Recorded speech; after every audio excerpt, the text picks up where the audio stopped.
So we're all familiar with the regular Bridge website, right? I went to go get a picture of the Bridge board of directors because I wanted some information, you know, to post on Twitter to be like, hey, wow, I'm not at all shocked that they're fucking claiming there's 3D printed meat in their soups. We have shit for f***ing poor people. Who buys our shit? And that's just part of an over an hour-long rant, says former security analyst for Campbell's, Robert Garza of Monroe. I don't buy Campbell's products barely anymore. It's so healthy. Now that I know what the in it, even in a can of soup, I look at meat, bioengineered meat. I don't want to eat a piece of chicken that came from a 3D printer. So what's really interesting to me is that, you know, there's a bunch of people here on their wearebridge.com website that we've been looking at for years, and they're still adding stuff to their We Are Bridge website. So I know that this is somewhat regularly updated, but what's interesting to me is that under the pink part here, under directors, I don't actually see Campbell's. And I was like, huh, that's kind of weird because I know they're still spearheading the project and I know they're still involved. What's interesting, this website called bridgethegap.co, not the wearebridge.com that we've been used to looking at, but bridgethegap.co. And if you go down to the bottom, it is copyright 2025. So this is a recent website. And under the board of directors, it has a little blurb. It says the Bridge board of directors is the governing body of Bridge, composed of a combination of DE&I leaders, business leaders, and other C-suite leaders and organizations who are driving the change agenda internally. Maybe they watch me because this is kind of like how I describe Bridge in shorthand. Except I usually, you know, throw in CFO, CEO, blah, blah, blah. The Bridge Leaders Board is the heart and soul of Bridge, working together to elevate the role of underrepresented communities and people with different lived experiences. The board will work collaboratively with Bridge staff to set the operational priorities for the organization. Of course, you have Cheryl Dijah here, you have the Discover lady, the NBC Universal lady. Like, there's quite a bit of overlap from the two websites. However, there's way more people on the bridgethegap.co than there is on We Are Bridge.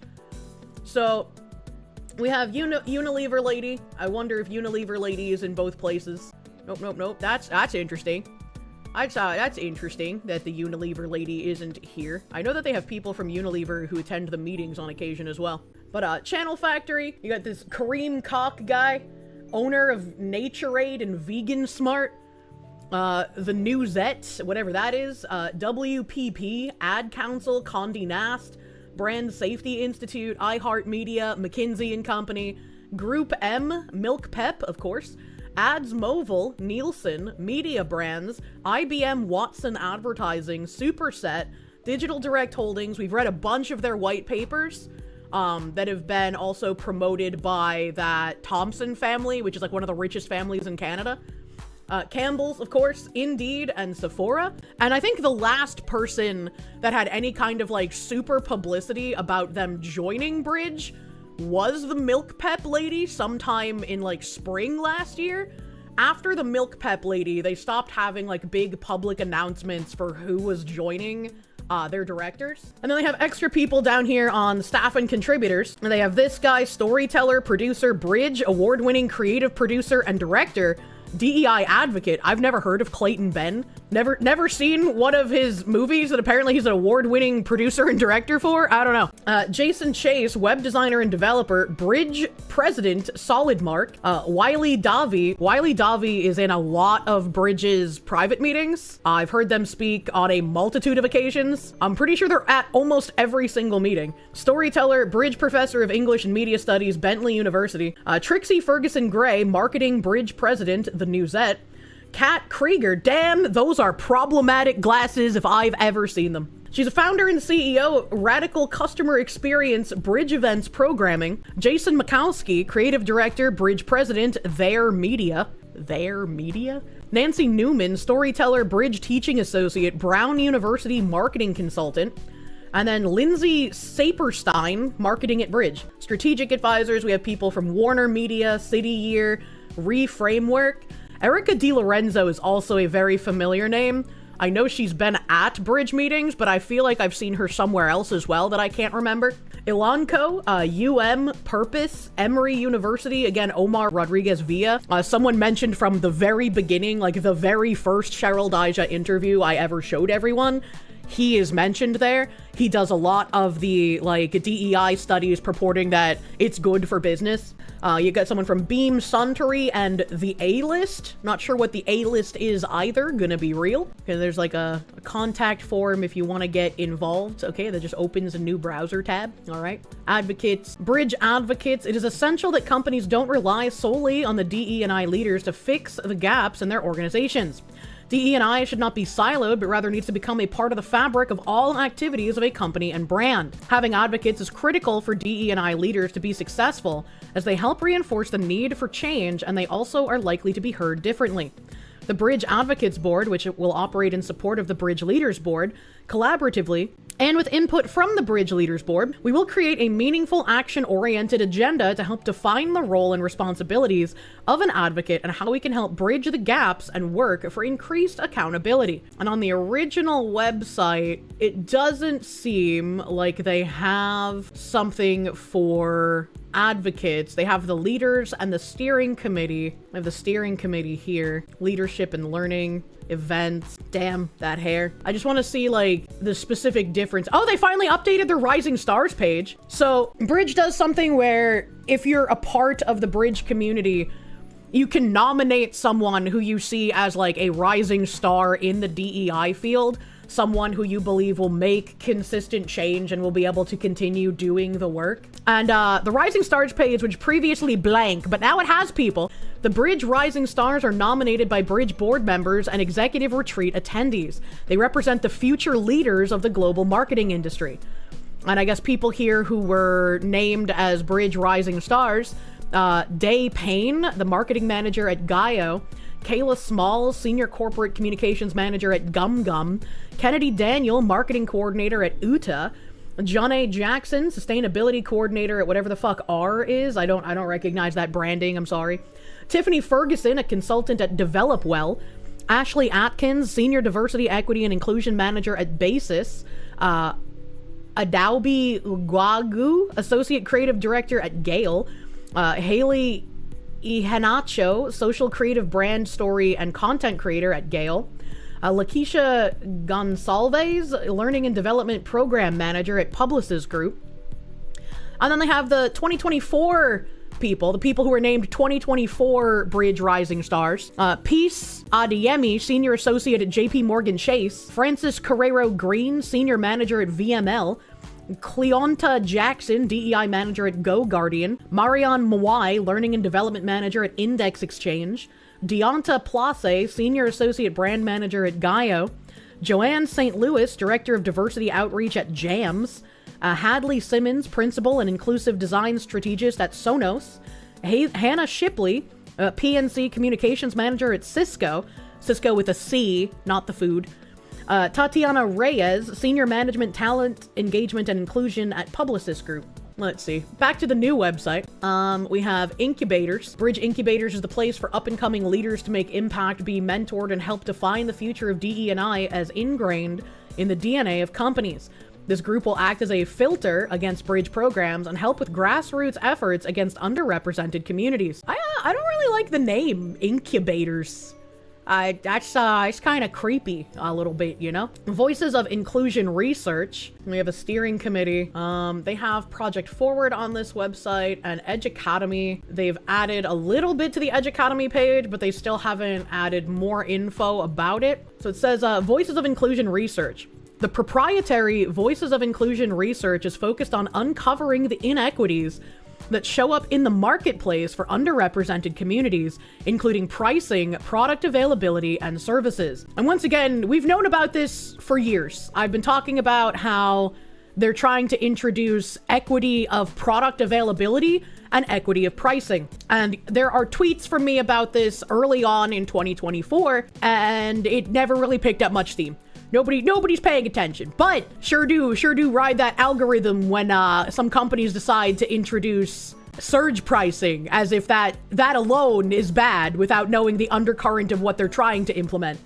Given the critical role that brands play in influencing cultural change, another scary sentence, and also why this needs to be given a lot more attention than it actually is. We noticed quite a lot with how they infiltrated games. It took us about a decade, to be fair, but we eventually got there. And some companies are starting to cut a bit of the slack, whether, and it's probably just them going a bit underground, but whether it's just that or they're actually going to be changing how they're making games because they're bleeding way too much fucking money, I guess we'll see. I don't want to celebrate Square Enix firing people until I know they're firing people because of this and not just distributing it in the way that Bridge wants it to be distributed. Everyone's talking about the symptom as you're screaming about the disease. It's very exhausting. It's very exhausting. So this is from one of the Bridge emails. Workforce and employment. SHRM's inclusion conference sparks uproar after main stage slot for anti-DEI activists. DEI and HR leaders are mad at SHRM again. Overview. The Society for Human Resource Management faced backlash by giving a main stage platform to a flagrant anti-DEI activist. The decision drew criticism from civil rights organizations, business leaders, and SHRM members, who argued that elevating an anti-DEI activist at a conference designed to advance equity undermines SHRM's credibility as the nation's leading HR association. The move follows SHRM's earlier removal of equity from its DEI framework and the rebranding of its inclusion conference. And if we remember back to July of last year, I watched the entire SHRM conference where they talked about removing the word equity. This wasn't them removing equity from their framework. This was them changing the terminology and also saying that they need to figure out a way to get white guys on board with the work that they're doing. Because if they're going to bring about the cultural change needed for the work that they're doing, they need to get some of these people feeling like they're included, and right now, what happens is that they are objectively excluded. So after the SHRM conference, we saw a lot of changes being made to equity programs, starting to say, well, we're going to include allies, or, you know, this is like the Black advocacy group that is for the advancement of Black people in career paths. And you can join even if you're not Black, but you have to be dedicated specifically to the advancement of Black people if you're going to join, right? So they started making all of these changes, trying to get more people on board with the cultural shift that they're trying to achieve. And then once we had Trump get elected and he started talking about the executive order and then actually put forth the executive order in January of this year to get rid of DEI, a lot of these companies had already followed Bridge and SHRM to change a lot of their racial profiling campaigns to no longer overtly mention race, but say that allies could join. And that was protecting them from the legal repercussions from places like America First Legal, I think it was, who were suing these people under equal employment opportunity and under discrimination clauses, because specifically mentioning this is only for Black people, this is only for Pacific Islanders, this is only for women, blah, blah, blah. These are all racist and discriminatory. So they needed a way to obfuscate the fact that they're trying to be discriminatory and still do it legally. Many practitioners see this as legitimizing voices opposed to DEI and undermining HR's credibility as a steward of safe and equitable workplaces. I actually forgot to mention something that I wanted to with that first sentence. This follows the SHRM's earlier removal of equity. Robby Starbuck also posted about SHRM removing equity, and he posted that the DEI acolytes are not happy about it, because some of the DEI advocates were in like LinkedIn in the comments of SHRM talking about how they're disappointed that SHRM is removing the word equity. When you have been propagandized and you've been taught to respond to certain stimuli, when that stimuli goes away, you get angry because you're used to just reacting in an emotional way. You don't actually think. There's no thought process. It's just reacting to stimuli. So when the head of the snake, someone in SHRM, says, we're going to be changing the language, we're going to be dropping this wording because this wording is very ineffectual, this wording is very polarizing, this wording allows our enemies to know what we're doing, so we're going to get rid of this word specifically. A lot of the useful idiot foot soldiers will see that as a betrayal. They'll see that as them getting rid of something that genuinely matters. Even though it's not being gotten rid of, it's only changing the language. And Cheryl Dijja brought this up at one of the Bridge meetings after the SHRM conference, talking about how language is important. It's important for everyone to be on the same page and know what kind of work we're doing, but the specific language we use to talk about it shouldn't matter as long as the work is still getting done. And a lot of the articles from newspapers and journalists who are talking about how companies are siloing out DEI or slowly dropping DEI things are doing a massive disservice because they're misinforming people about what's really going on. Cheryl Dijja and I are saying the exact same thing. We're both saying DEI is not going away. These companies that you're being told are dropping DEI aren't doing it. I'm saying it because I want people to continue to pay attention. She's saying it because the more acolytes think that the work that they're doing means nothing because companies are throwing them to the side, the less people will want to do the work. She wants the people who are doing this to stay encouraged. Otherwise, they will start feeling like, what's the point if we're just going to be demonized and thrown out by companies when it's convenient? So we're both saying the same thing, just for different reasons. In defending the choice, SHRM framed its programming as an effort to encourage dialogue. But critics noted that Starbuck lacks expertise in employment law, human capital strategy, or organizational inclusion. The controversy has intensified ongoing debate over whether SHRM is aligning with the political movement to dismantle workplace DEI, raising questions about its influence on HR practices across the industry. I think it's very interesting that a lot of these people end up not talking to one another as much as they probably should be. Personally, this is my opinion, I haven't read this anywhere, this is my opinion here. If SHRM platforms someone like Robby Starbuck, it will make a handful of useful idiots very, very angry. But you know who it won't make angry? The people who believe Robby Starbuck when he says DEI is going away. Robby Starbuck is a very important person if you're someone who is interested in making sure people are paying less attention to DEI. The legal interpretation here is SHRM's decision to feature conservative commentator Robby Starbuck, an outspoken critic of DEI, at its inclusion conference carries no direct legal effort, but it intersects with employer compliance obligations. As the nation's largest HR membership association, SHRM sets expectations for many organizations' workplace practices. When it platforms voices without expertise in HR, compliance, or civil rights law, it risks spreading misinformation about employer obligations under the statutes such as Title VII, the ADA, and related anti-discrimination laws. Or, we platformed this guy who people believe when he says companies are getting rid of DEI. If we have this guy show up, more of those people will believe that we are seriously getting rid of it instead of hiding the work. And then we'll be able to make further gains than we were before because the majority of people who were paying attention and were getting angry and were causing trouble will no longer be paying attention. Federal civil rights laws remain unchanged. Title VII prohibits employment discrimination on the basis of race, sex, and other protected categories. Reminder that these are the people who say you can't be racist to white people. Employers who repeat or adopt rhetoric that undermines these standards may expose themselves to discrimination claims, particularly where speech or practices create a hostile work environment. The controversy follows SHRM's earlier removal of equity from its DEI framework, reinforcing practitioner concerns that the association is retreating from established inclusion standards.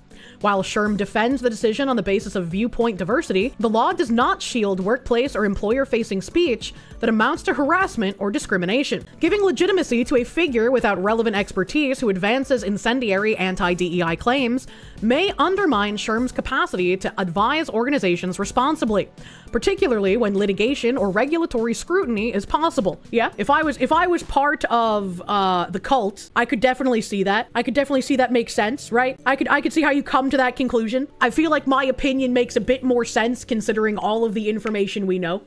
Even if he isn't a plant, he probably is. He's a very useful tool since he seems to have bitten Bridge's bait, hook, line, and sinker. I was really hoping to have like more information on his end, because it would have been really nice to like, I guess like hear him out, but it's been like a month. The Bridge point of view on this is by giving a main stage platform to an anti-DEI activist, SHRM has blurred the line between political theater and compliance guidance. And see, where I'm confused here is Cheryl Dijja herself and the people at Bridge are very adept at using subversive language. So why write this? If they're very adept at using subversive language and they're very in tune with noticing subversive language so that they understand who their allies are, is writing this just because they're upset with how far SHRM is going in their subversive language? Do they think it's too far? I don't know. I'm a little like, what's going on here, Cheryl? When the nation's leading HR association elevates a figure with no HR compliance expertise, it signals to some employers that equity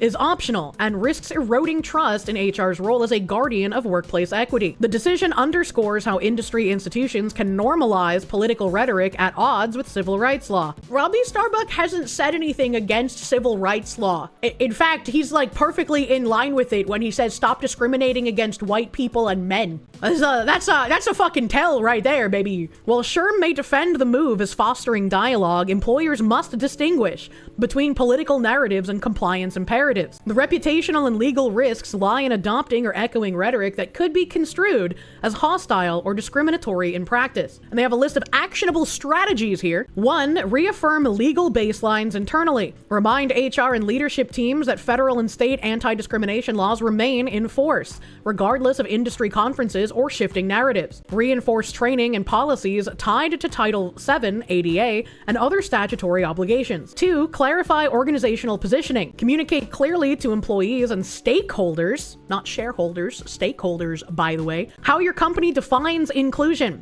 particularly when external associations send mixed signals. Distinguish between political debate and compliance imperatives to maintain credibility and trust. 3. Separate professional development from political programming. Evaluate conferences, associations, and external forums for alignment with compliance standards and organizational values. Where programming strays into political rhetoric, treat it as non-authoritative and reinforce that compliance and equity commitment remain grounded in law and business practice. So that was a pretty long piece of a bridge email talking about this, unfortunately. And then DEI and HR leaders are mad at SHRM again. Kristen Parisi is a senior reporter for HR Brew covering DEI. SHRM has taken a controversial stance on several issues in recent years. Now, in a move that's angered many HR and DEI professionals, the organization announced it will welcome conservative extremists, conspiracy theorists, and anti-DEI, anti-LGBTQ+ activist Robby Starbuck to speak on the main stage of its inclusion conference, Blueprint, in October. They just make shit the fuck up. That's crazy to call him that. That is crazy. That is a crazy fucking sentence about Robby Starbuck. Holy shit.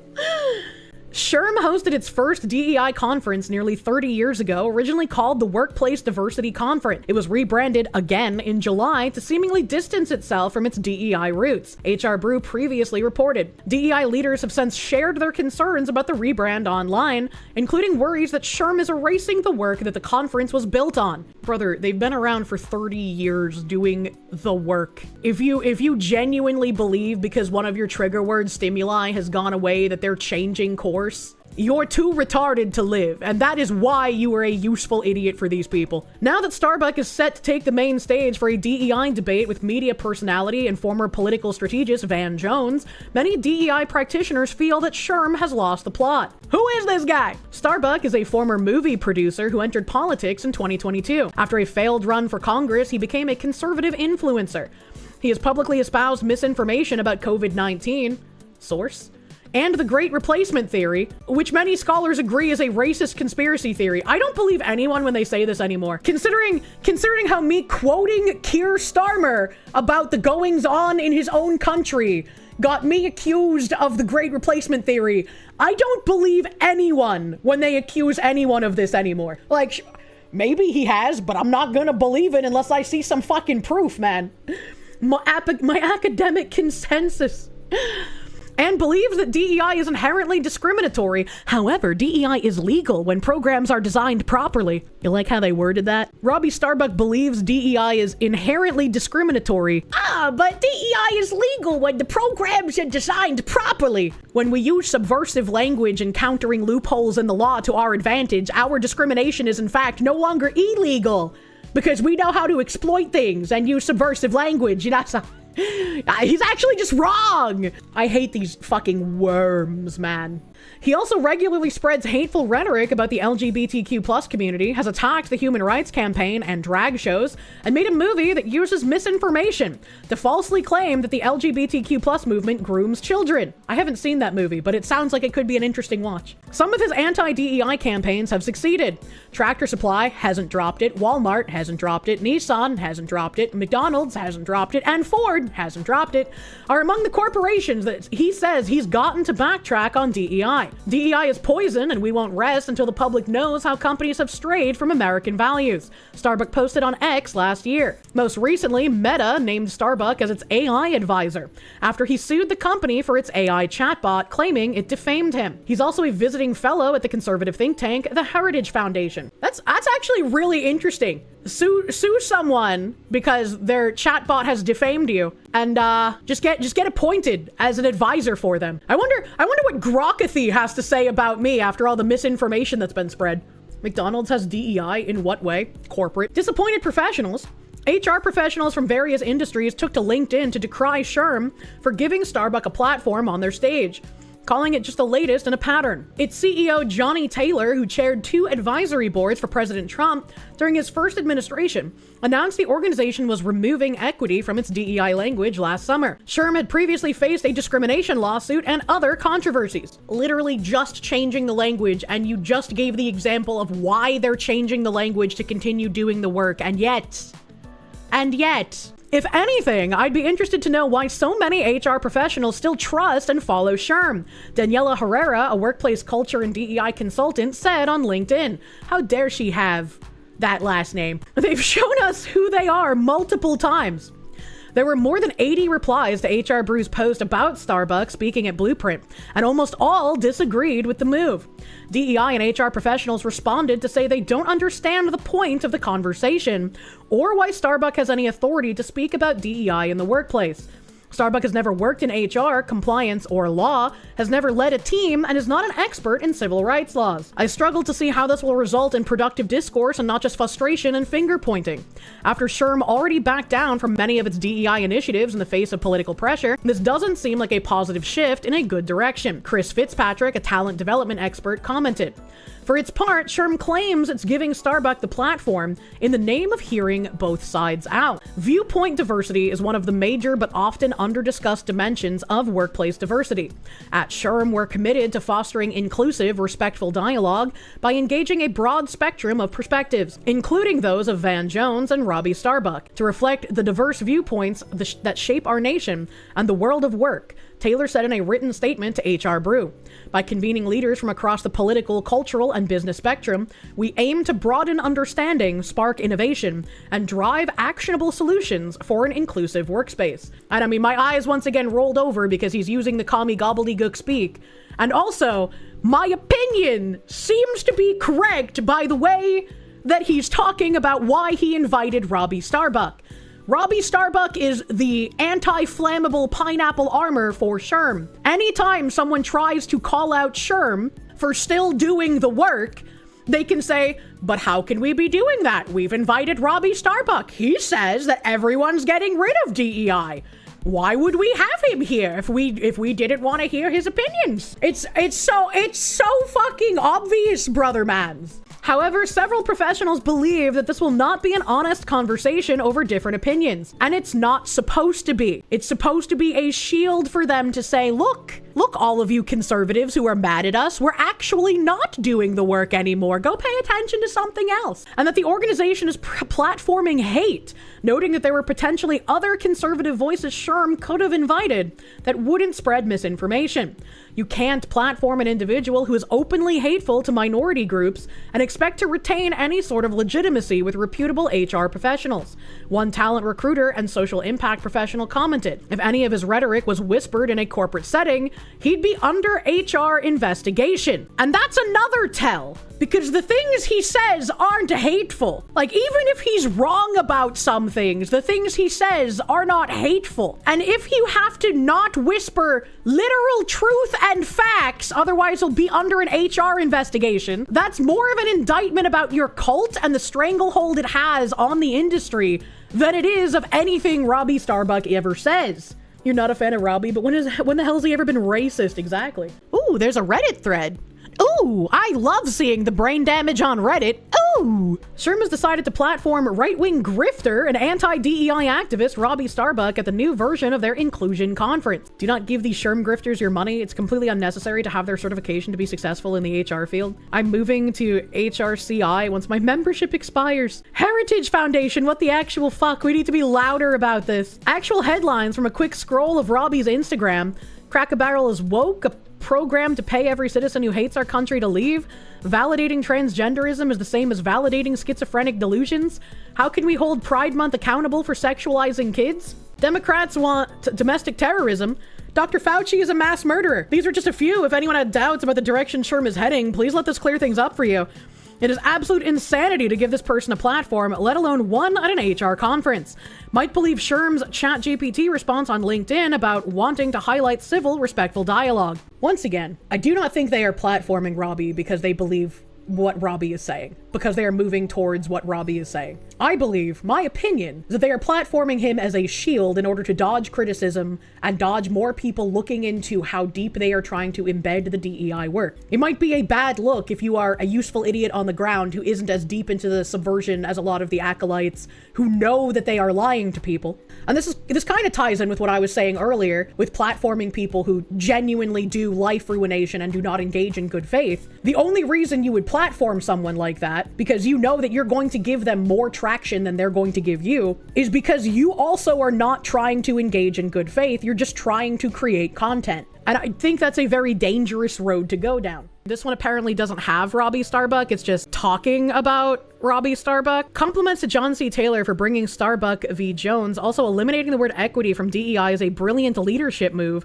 which immediately gets most of both sides pushing in one direction towards progress. John Taylor is dealing with the way the world is, not the way he wants it to be. Too bad it cost $2,000 to go, otherwise I'd be... See, this guy knows what's going on. This guy understands. You remove the word equity because it's become too polarizing and it makes certain people, white people and men, feel like they're not a part of the conversation.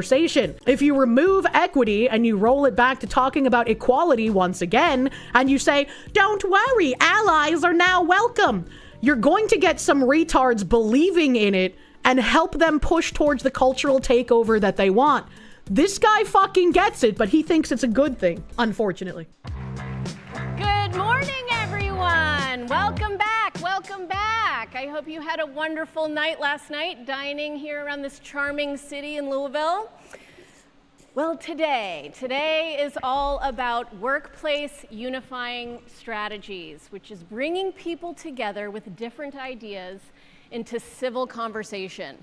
And I believe that you've all been doing that in your peer impact cult leader voice. Yeah, it is. That you're challenging each other and that you're testing ideas, asking each other questions, learning other perspectives. She's so orange. She's related to Trump. Not considered. Now, quick reminder, today is the last day for you to visit our sponsor, Tabletops. They will be open today until 3 p.m., so please go visit those tables. And we're off today. Today is a big day. You know, one of the things that has impressed me the most about Blueprint is that it puts every viewpoint on the table, even some viewpoints that may make us a little bit uncomfortable. It certainly is not easy, but it is essential for progress, because the future of inclusion and diversity will not be a place where we all agree on everything, but it should be a place where everyone is willing to listen and thoughtfully consider. It will be a place where we get indiscriminately murdered on public transport. Yay! Perspectives beyond their own. This next conversation embodies that spirit.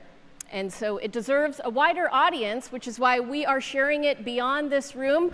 Welcome to everyone who's joining us from LinkedIn Live. We are very glad that you're here. Following the dialogue, we will be taking questions from those of you in this room as well as those who are joining us virtually, so have some ready. I'm sure there's lots to talk about. Now, here to guide the discussion, please welcome to the stage SHRM President and CEO, Johnny C. Taylor, Jr. Good morning, good morning. Woo, it's nice to see you all. Good morning. I remember this cult man. Now. He talks like a TV listen, first of all, preacher. thank you Let me thank every one of you, including the thousands I'm understanding that are on LinkedIn Live watching this right now, our virtual audience as well as our in-person audience. Thank you. It's two words that we don't use very often, right? Showing gratitude. You all could be anywhere else, and you chose to be with us here today. Look at how silky his purple shirt is. Really tough topic, and to deal with things that perhaps many of us haven't wanted to deal with and perhaps don't want to deal with right now, but we're here together. I want to thank my board of directors who are here, our board chair. I want to thank my executive team. Thank you all so much. And I want to thank every one of you again for getting up this morning and joining us in Louisville on a cold, rainy morning to engage in a real conversation.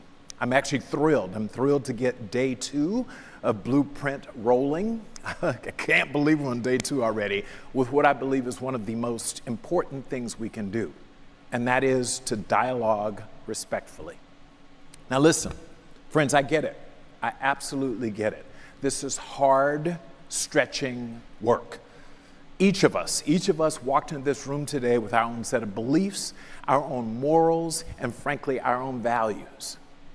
We're diverse, and not just in race or gender, but in our thoughts, our perspectives, and our experiences. But rather than letting this diversity be our strength, unfortunately, we've allowed it to tear us apart.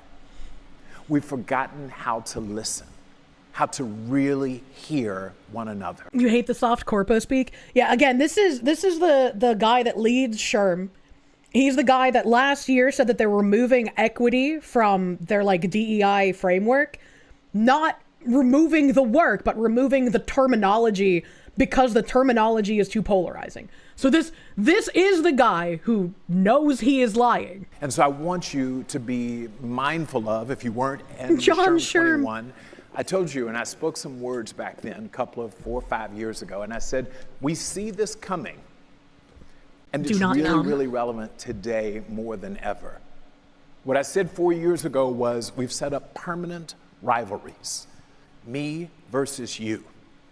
We're increasingly tribal as a society, and we live in a world of literally separate identities. Listen, I say this often, we're as diverse as we've ever been, and at once we're as divided as we've ever been.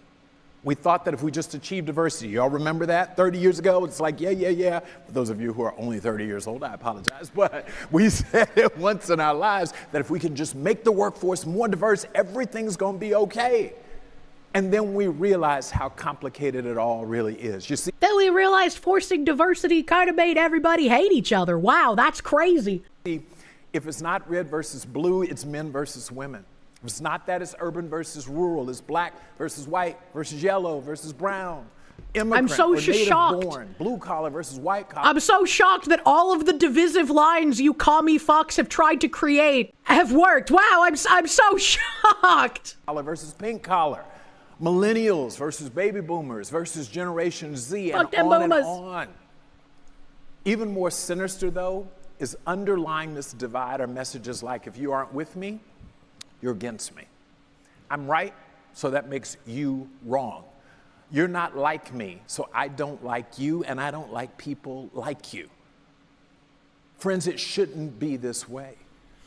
Because when simply speaking what you... I mean, it's crazy how correct he is, but it's weird coming from someone who has encouraged and incentivized that kind of behavior. You believe becomes cause for hate, or worse, justification for violence. We've all lost as a society.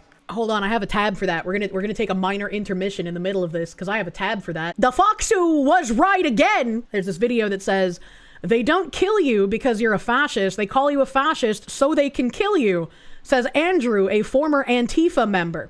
When they can't debate you, they dehumanize you. The point is not to debate someone, because you don't debate someone that is, in these people's minds, a fascist, right? You're supposed to just lob criticisms at them until they become an acceptable target. Because they don't think you're a fascist, racist, or far right. They need you to be one so they can attack you without guilt. 100%. They disagree with the things that you say, and as the useful idiot foot soldiers that they are, it is their job to ruin you and make sure you are too afraid to speak out about anything. And it's worked for far too long. say they're going to kill someone, or they think it's justified to attack someone because they're a fascist, for example? Oh, absolutely. I mean, it's like, whether it's people deserve to die, they have no human rights. It's like calling someone a Nazi or a fascist. It's a way to just dehumanize them. You can do whatever to them. You can assault them. It's funny to them. They laugh about it. They don't kill you because you're a fascist. Why did they zoom in on the bunny? They call you a fascist so they can kill you. You know, it's just a way to dehumanize people and threaten them. Originally, they were trying to bully and threaten like what they would consider right-wing extremists, like Proud Boys or... The only thing Charlie Kirk was wrong about was believing the left wanted to talk. They only used that as a means of saying, I tried. Look at Anita Sarkeesian. Her stick was having a conversation, but all she did was whine. She wasn't getting her way. I don't think Charlie Kirk was wrong, because much like I espouse the fact that you don't correct misinformation online for the sake of the people lying, they won't stop lying. You do that so that normal people who know nothing about the situation know what the reality is. Because if you don't put out the correct information, more people will fall for the lies and more people will believe the lie. And I believe that is exactly what Charlie Kirk was doing. I don't think he seemed like an intelligent person, so I don't think he believed he could genuinely change the minds of people who were so propagandized that they are deep in a world of lies, or the people who are maliciously lying, knowing that they're lying, and have incentive to continue to do so while playing dumb. The point of him and stuff like Steven Crowder doing Change My Mind is so that normal people watch the way the conversations work. And normal people will see exactly who is irrational, who is unable to hold a conversation, and the hope is that those normal people then stop voting for those people that are the irrational types, are the subversive types, are the ones advocating for us to descend into a hellish communist landscape. Unfortunately, it doesn't always work the best, but I think it's very important to have people who just want to have conversations, who are very moderate in their opinions, trying to have these conversations and showcasing just how insane and diluted by dogma these people are. We're just normal men, Troop. What, like Christian nationalists, you know, that show up to protests or events, they're bullying them. That's not the target anymore. Now the target is anyone that doesn't agree with them. Socially, when I'm not at a meeting, I'm just hanging out with people that I know, you know, more and more they talk about acts of violence, they talk about guns or going to gun ranges, and the shit scares me. Why do you think some of these people that you know his jacket is are fire. arming themselves and going to gun ranges and so on? They feel as though... I briefly talked about this recently when I said that there was a tab, and I haven't gotten to read it, but there was a tab about how more far left people are starting to buy guns and train with them despite not exactly liking guns. And I'm like, normally I'd be like, hell yeah, more people who want to protect the Second Amendment, but it's like, I don't think these people are going to do that. And I think the reason that they're getting guns is rather scary. Personally, they're under threat. Well, you know, we're going to be genocided or put in prison, or Nazis have taken over America. And so we have to act now to stop it.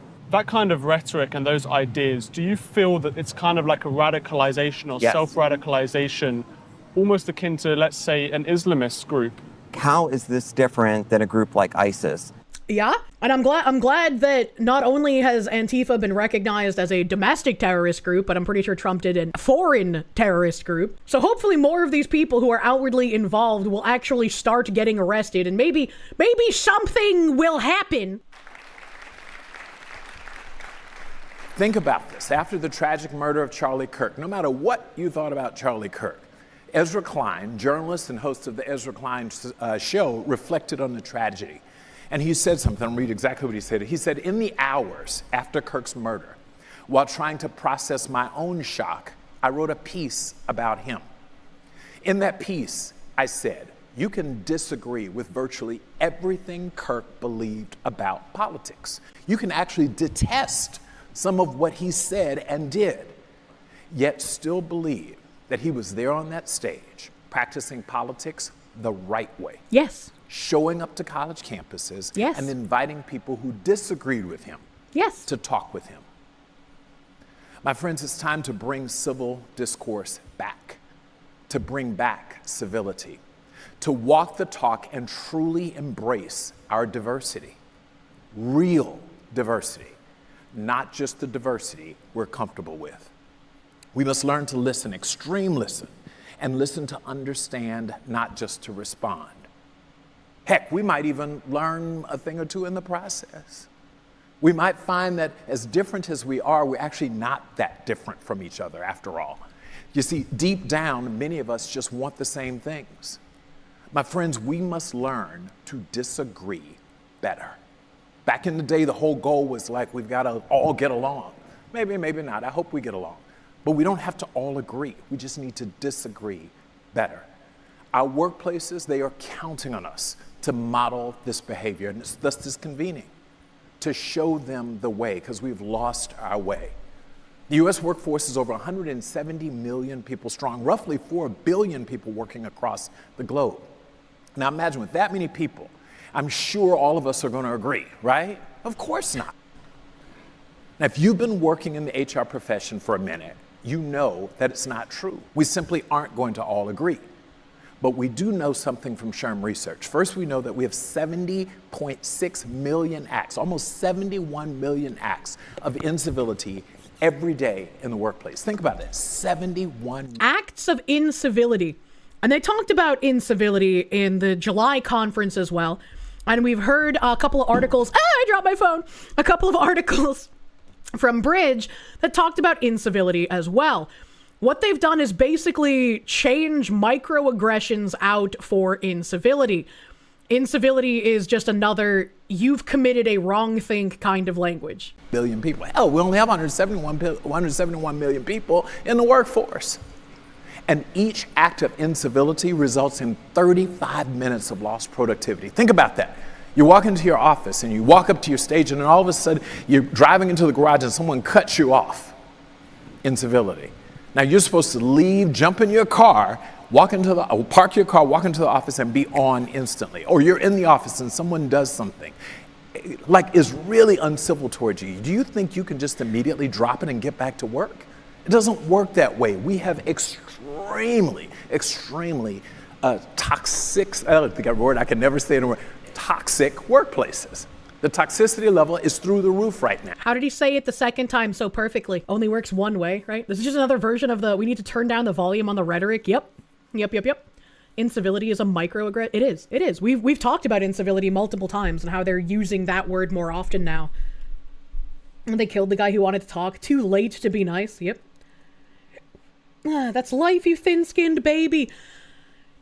When I see the reasons that other VTubers cancel streams sometimes, I'm like, no wonder people think I'm like a stalwart fortress of mental fortitude.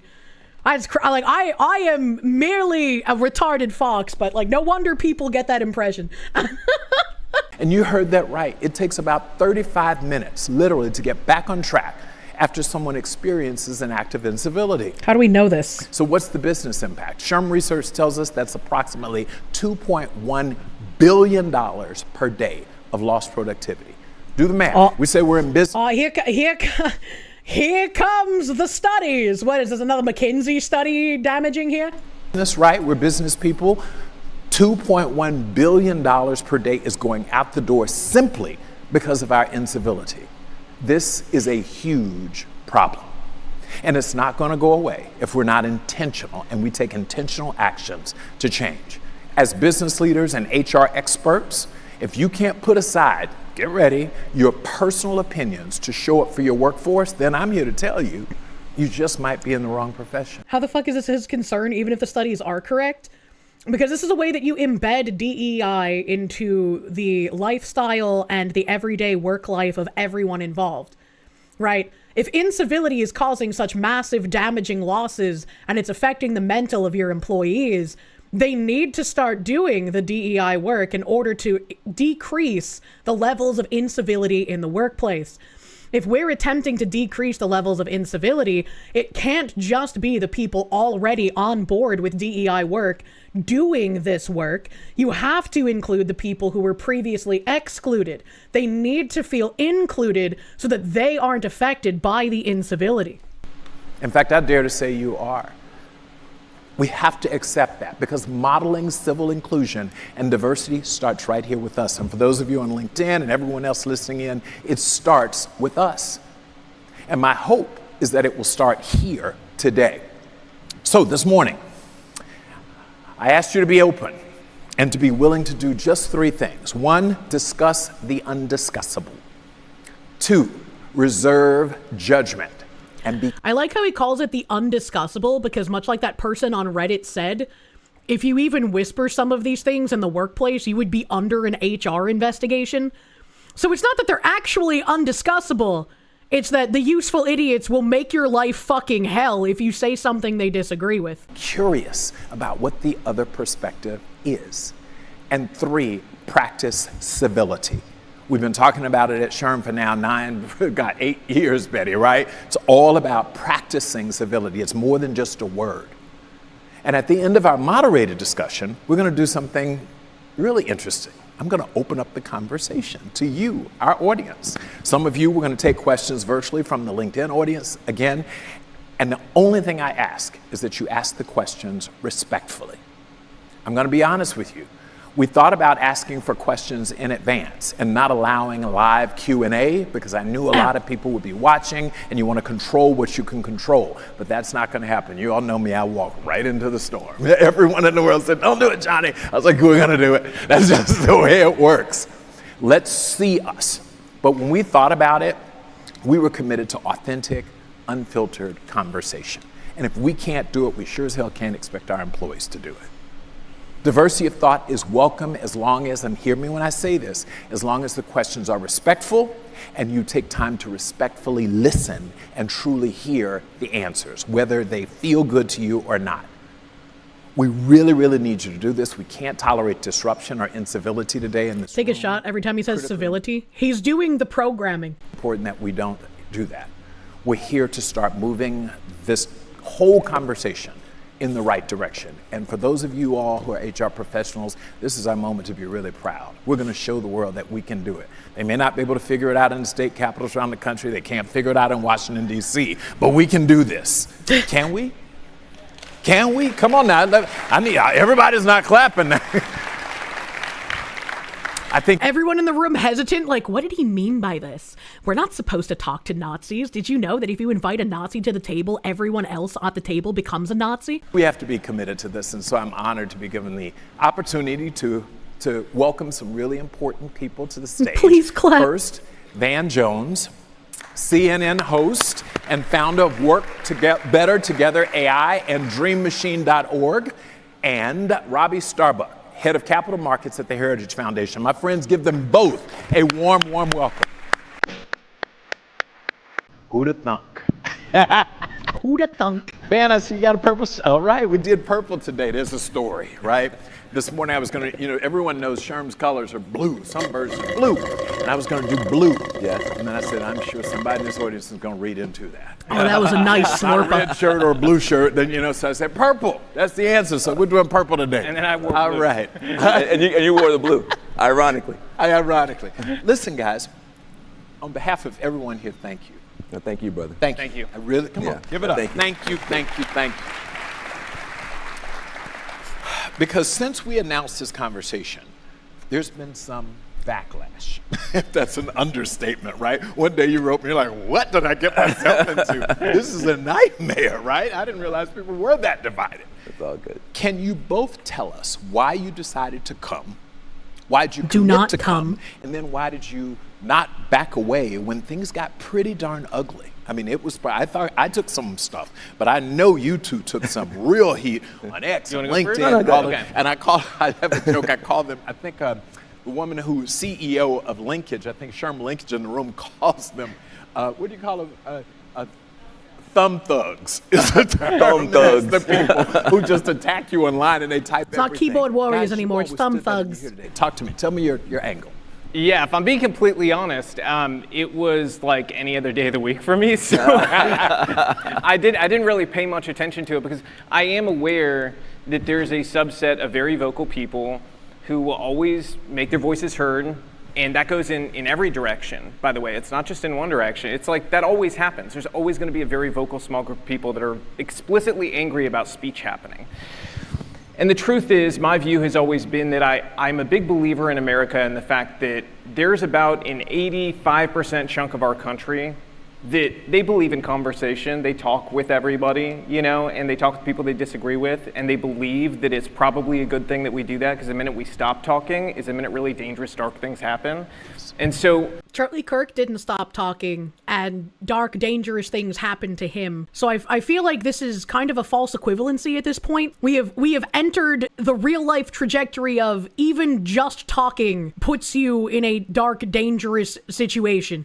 I'm here because I believe I'm supposed to be here. I believe we're supposed to understand each other. And I think that if we don't communicate where we're coming from, that's where people are able to demonize and invent things that are not true. So that's why I'm here. I'm happy to be here, by the way, and I'm happy to answer anybody's questions. And to what he said, you know, yes, respectful questions are nice. If you do call me names, though, I forgive you, and I will still answer your question. Okay. What an odd thing to say. I'm here because you asked me to be here. Yeah, I agree with that tone of voice the other guy had. What? And I'm getting to know my friend over here. But also, I'm here because I know there are people in this room who've been on the front lines trying to do hard things. There are people in this room who see good people passed over every day for opportunities, and it hurts you. You see somebody who... You can be a good person and not be qualified for said opportunity. Those are not like mutually exclusive things. I don't know. What do you mean by this? Because they're a woman, because they're a person of color, because they're different, they're in a wheelchair, they're a veteran, they just couldn't quite break through. Why would a veteran get passed over for an opportunity? Like, what is there like veteran discrimination that I am unaware of? Is this a discriminatory line, or is he just trying to once again use veterans like they use people with disabilities to bolster their DEI framework? Good people means my people, right? You're veteran racist. There is, but only among the left. I could see it among the left being like, well, we don't want to hire this kind of fucking thing. Usually vets have priority in hiring. That's what I thought. The veteran wasn't black. It's true. Veterans often come with problems like PTSD. Yeah, I mean, that's true. That's true. But I mean, especially coming from New England, where like everybody's just like, let's do what we can for veterans. I don't know. That seems a little strange to me. We're considered overly aggressive. Vets get the shaft mainly on the left. Yeah, on the left, that makes sense. There's a lot of veteran discrimination from the VA. You're pretty sure being a National Guardsman has kept you from getting hired because you have to go to 2-week drills. What the fuck? Veterans have hiring preference like minorities in regards to HR hiring. First words from Van are commie grifting BS. Yeah. And you spent a long time trying to figure out how to get that talent pool bigger, how to get some of the bias out so that folks who you know could make it could have a better shot. And now the whole floor is falling out from under you. And people are calling you names and making it seem like you are the bad folk. I mean, if you're advocating for DEI and commie gobbledygook, you are the bad guys. Definitionally, reasonably, and in reality, you are the bad guys. I just want to honor you. What you're trying to do is very difficult. For 10,000 years, he said tribalism, for 10,000 years, we didn't even try to get along. It was my tribe versus your tribe, and that was it. The idea that you could have every color in a Skittles bag, a room that looks like the Muppet Show. And now we have Somalian tribal blood feuds deciding elections in Minnesota. So, you know, like, I really don't think the work you're doing is going towards the outcome that you claim that it is. People who pray different, look different, vote different, somehow work together and make more money. That's a new idea. It's only been in practice in the lifetime of people in this room. And so, yes, things went... And it's already managed to fail spectacularly in that short amount of time. Like, what? Way too far in one direction. Now things might go way too far in the other direction. But at some point, we got to get back to the middle and figure out how we can have high-performance collaboration across lines of difference. That's the golden star. High-performance collaboration across lines of difference. And I know that anybody who's got an answer that is super simple on one side or super simple on the other side, it's kind of like on social media. You mentioned social media. You're getting... Like, I have one weird trick to help you lose 100 pounds this weekend. No, that's not true. There is no one weird trick. There's no one simple answer. It's a complicated problem. It's a new problem. We've got to come together to solve it, and that's why I'm here. I love that. Come on, both of them have been honest with us. Thank you. Thank you. Okay, so now I'm going to get personal because I actually know both of them now. I've just gotten to know Robby, not just, it's been several months now, and then I've known Van for quite a while. You're both thought leaders in your own right, and I don't use that term a lot, but both of you are thought leaders. I'm going to go with you, Van, first. Can you tell us about a time when you heard an opposing argument that you thought had merit and actually may have even caused you to reevaluate your own position? And get specific, nothing like really. Well, I mean, listen, I'm on CNN every day, and our job is to actually listen to people on the other side, and more often than not, I come in with one point of view, and then my mind winds up not getting changed, but my perspective gets made different. Brother, no one has any trust in CNN to be unbiased or impartial. People lost faith in CNN far before they lost faith in just like journalism at large. What is he talking about? Particularly, for instance, I had a TV show called Crossfire with a guy named Newt Gingrich. A little different. You, okay. Right. Newt? It turns out we don't agree on a lot. In fact, the whole point of the show was that we don't agree on a lot. But one time, he challenged me. I was talking about criminal justice and people in prison and the racism, et cetera. And he challenged me. He said, listen, you talk about that as if only people who are liberal care about other human beings. He said, I'm a Christian conservative. I care about people who have fallen, sinners who have come short. You never speak to me in those terms. He said, I care about the budget impact of having a big unaccountable government bureaucracy making people worse in prison and sending them home damaged. You never talk to me about that. He says, people in my party are libertarians. We don't want the government crushing people's rights. You never talk to me in the terms that I believe in. You just come at me as if it's all about race and racism and I don't care. And that shocked me. And I realized he was correct. And after that, imagine having to learn that other people don't think about race as often as you do. Imagine having to learn that after all of the, you shouldn't see race, you shouldn't be racist, you should treat people individually instead of based on the color of their skin. Imagine finding out in your adult age as a news anchor that actually worked on a good majority of people, and they don't fixate on race and how everything is racist like you do. That's crazy. Boy got told. This is a spectacle, though. It definitely feels like a circus act to keep people complacent. I don't remember almost anything about Newt Gingrich, but I can't imagine him being someone like a J.D. Vance conservative. We actually joined forces. We worked in red states to pass laws called Dignity for Incarcerated Women, help moms behind bars. Ultimately wound up working to support Jared Kushner and the Trump administration to sign a bill called the First Step Act.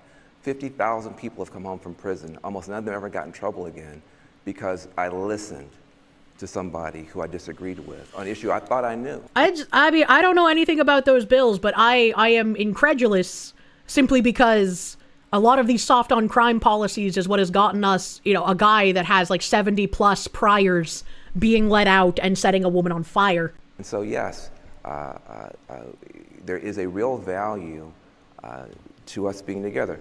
We need each other. I've never seen a bird fly with only a left wing. Mm-hmm. Not even in Berkeley, California. I've never seen it. I've never seen it. I've never seen a bird fly with only a right wing. Not even in Tennessee and Alabama, where I grew up. A bird needs two wings to fly. When there's respect and civility, we can fly together. Well said. Commies don't respect people. That was a very eloquent answer. I think mine will be a little less eloquent because the first thing that popped in my mind was actually about immigration. So for a little background, I am Latino. My family came here from Cuba. They did come here legally. And so first thing that popped in my head is in the 90s and like early 2000s, Hillary Clinton and Joe Biden would consistently go on TV and they talk about illegal immigration by saying it is so dangerous for our country. It is. It is a threat to the safety of our citizens. It is. It is a threat to so many parts of our ways of life here. We must stop the rush at the border. And Joe Biden, in his words, actually what he said is, we need to build a barrier 40 stories high. And I said, I agree with him. Unfortunately, that's now posed as fascism. So up until 5 minutes ago, we all agreed on that. But now that's seen as, by some circles, as extreme. It was what everybody agreed on among both parties for a very long time. And in fact, they were just kind of competing with each other for who. That's one of the reasons I get called a Nazi, is because I want like sensible border control. And the clip of like Philly and I talking, where I talk about having given an ice tip, people in the comments are fuming about it. Because they're just like, why would Kirsche do this? It doesn't even affect her. She's just trying to perpetuate violence on other people for what? For fun? And it's like, no, it does affect me. It affects me if people in my area cannot speak English and they have a job. That is a job that should be going to someone who is an American or an immigrant who is here legally, who has gone through the process. If they have a job and they can't speak any fucking English, and they're not even the person who was supposed to be sent using my DoorDash app, that is too many red flags. That is a case for reporting it to ICE. It was going to be tougher on it, right? And that has now changed. But tell me, like, again, take you back to it, confront that moment where you're like, you know what? I want something really, have you ever, like, been confronted with something that says, hey, you're like, wow, that's something I hadn't thought about. Wow. Well, to be honest, I think I had not given them credit for being difficult on it during that time period. So that's why it popped in my head, is I was like, you know, when I started watching those videos, because I was a little bit older and my perception of them was very different about that time period. And so seeing it, I was like, wow, I didn't realize they used to talk like this, you know, in the 90s, because I was very young. I wasn't really watching politics. And so when I watched it later on, it sounded like a totally different person. Yeah. So I was like, okay, I actually think they got this right back then, you know, and I don't know why they shifted their view. Okay.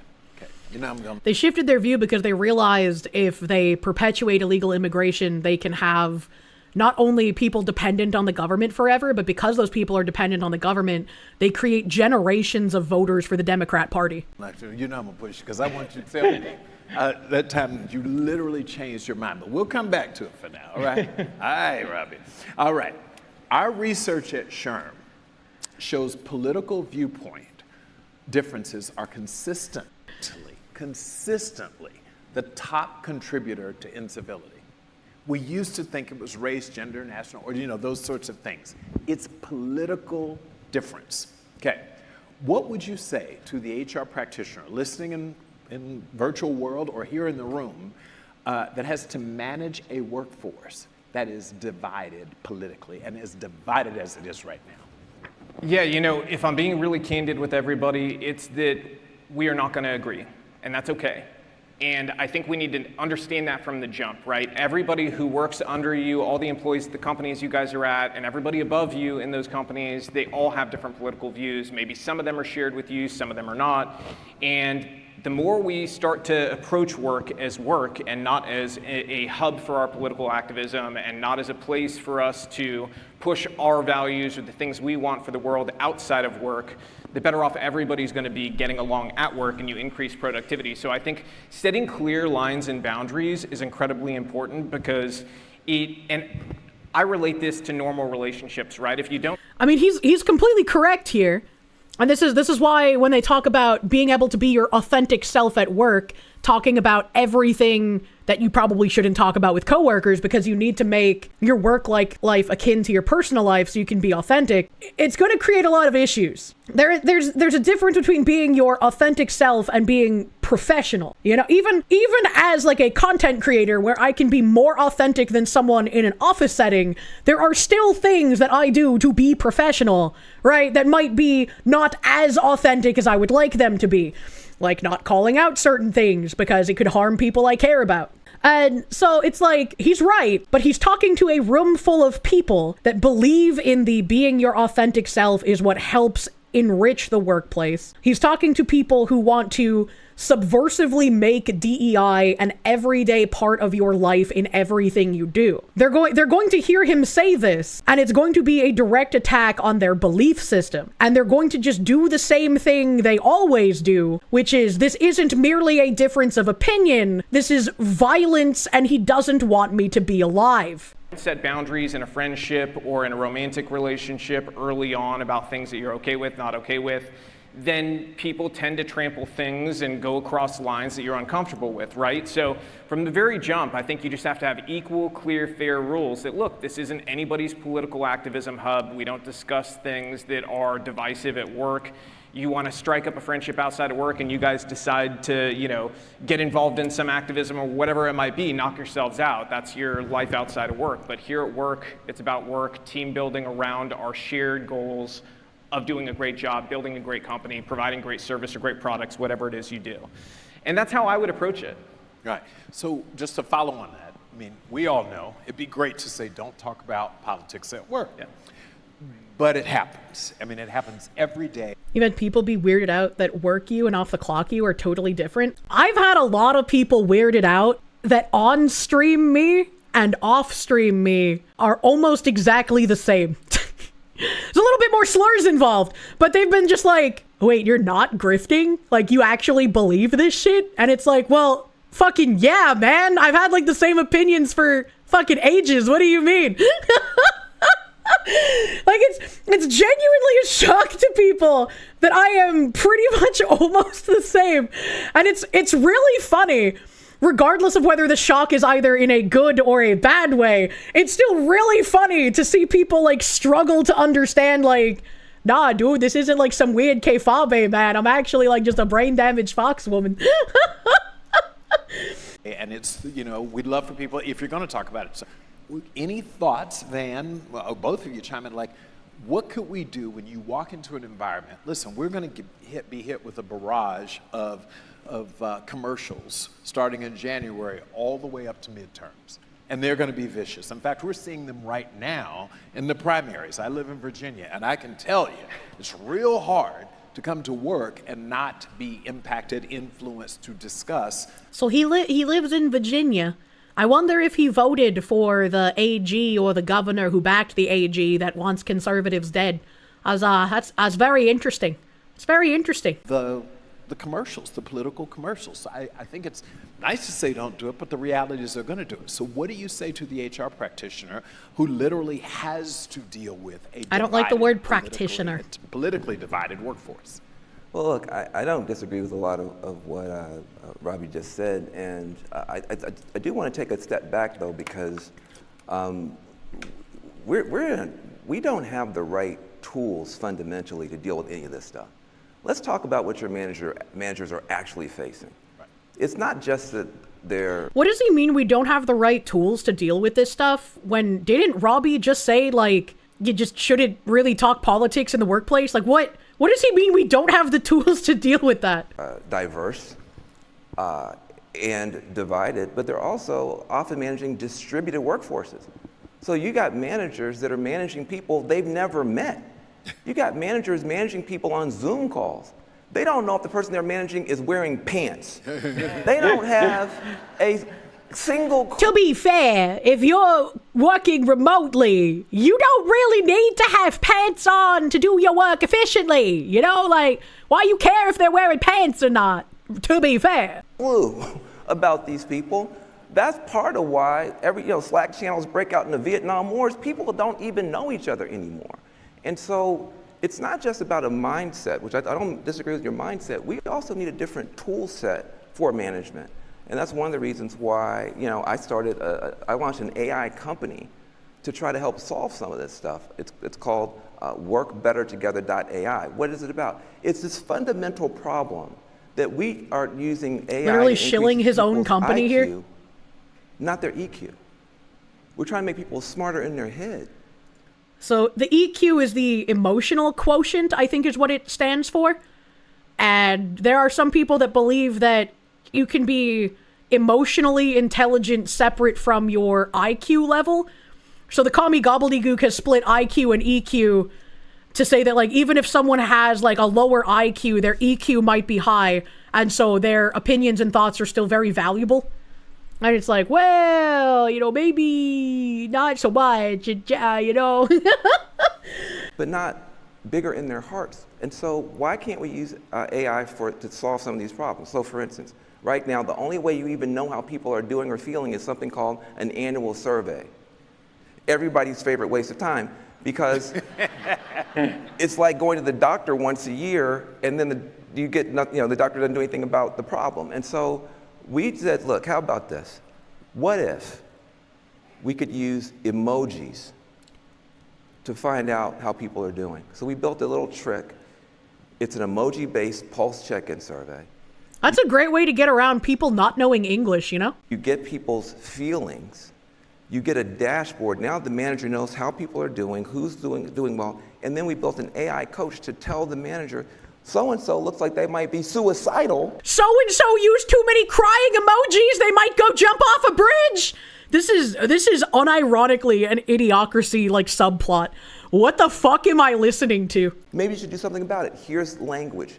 Here's a connection to resources. So now the manager actually has emotional data to drive better performance and support. Why would they think that the emojis would give them more information than someone explaining things using written language? Why would they think they would get more valuable information based off of just emojis and having AI read those emojis? What the fuck is this retard talking about? This is a problem. You're dealing with a world where AI is being used to divide people on social media, distract people with social media, and they come to work and they don't even know each other. This reminds me, actually, in high school, I did a photography project where I took pictures of a guy. A lot of people like to do nude photography projects. The guy was not under 18, so don't worry about that. I took a lot of like very risque photos. The boopish was covered. But I took these like risque, depression-esque black and white photos for a photography project. And when it was on display, I guess so many people were concerned about the emotion that my photos conveyed that I had so many reports to the principal and to the school counselor that they called me in and asked if I was suicidal. And I was like, well, I'm glad that my work inspired this much of an emotional charge, but no, I was just being autistic and trying to convey a level of despair that some people feel when they're isolated. Kirsche, are you the emo? I was goth! It was very much in line with like media I consumed. A, you do excellent art. B, nice that they were paying attention, yeah?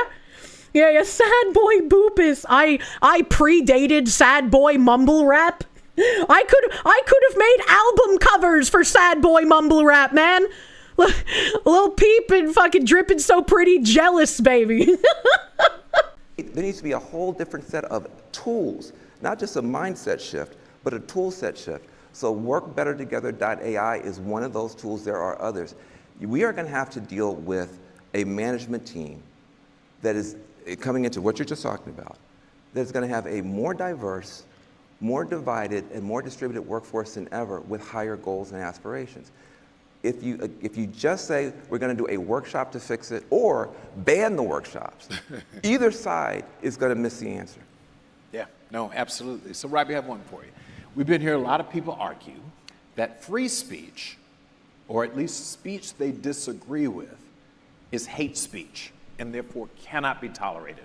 That line between... But the line for hate speech changes constantly because everything you say can turn into hate speech. Every place you've worked at has had, I'm having these sexual problems with your boyfriend, girlfriend, husband, wife convos on the regular. You see, I wouldn't want to have those convos with women at work because women hate each other. And if you talk about having problems with your husband and your husband is even remotely attractive, the women at work will try to swoop in and steal him from you.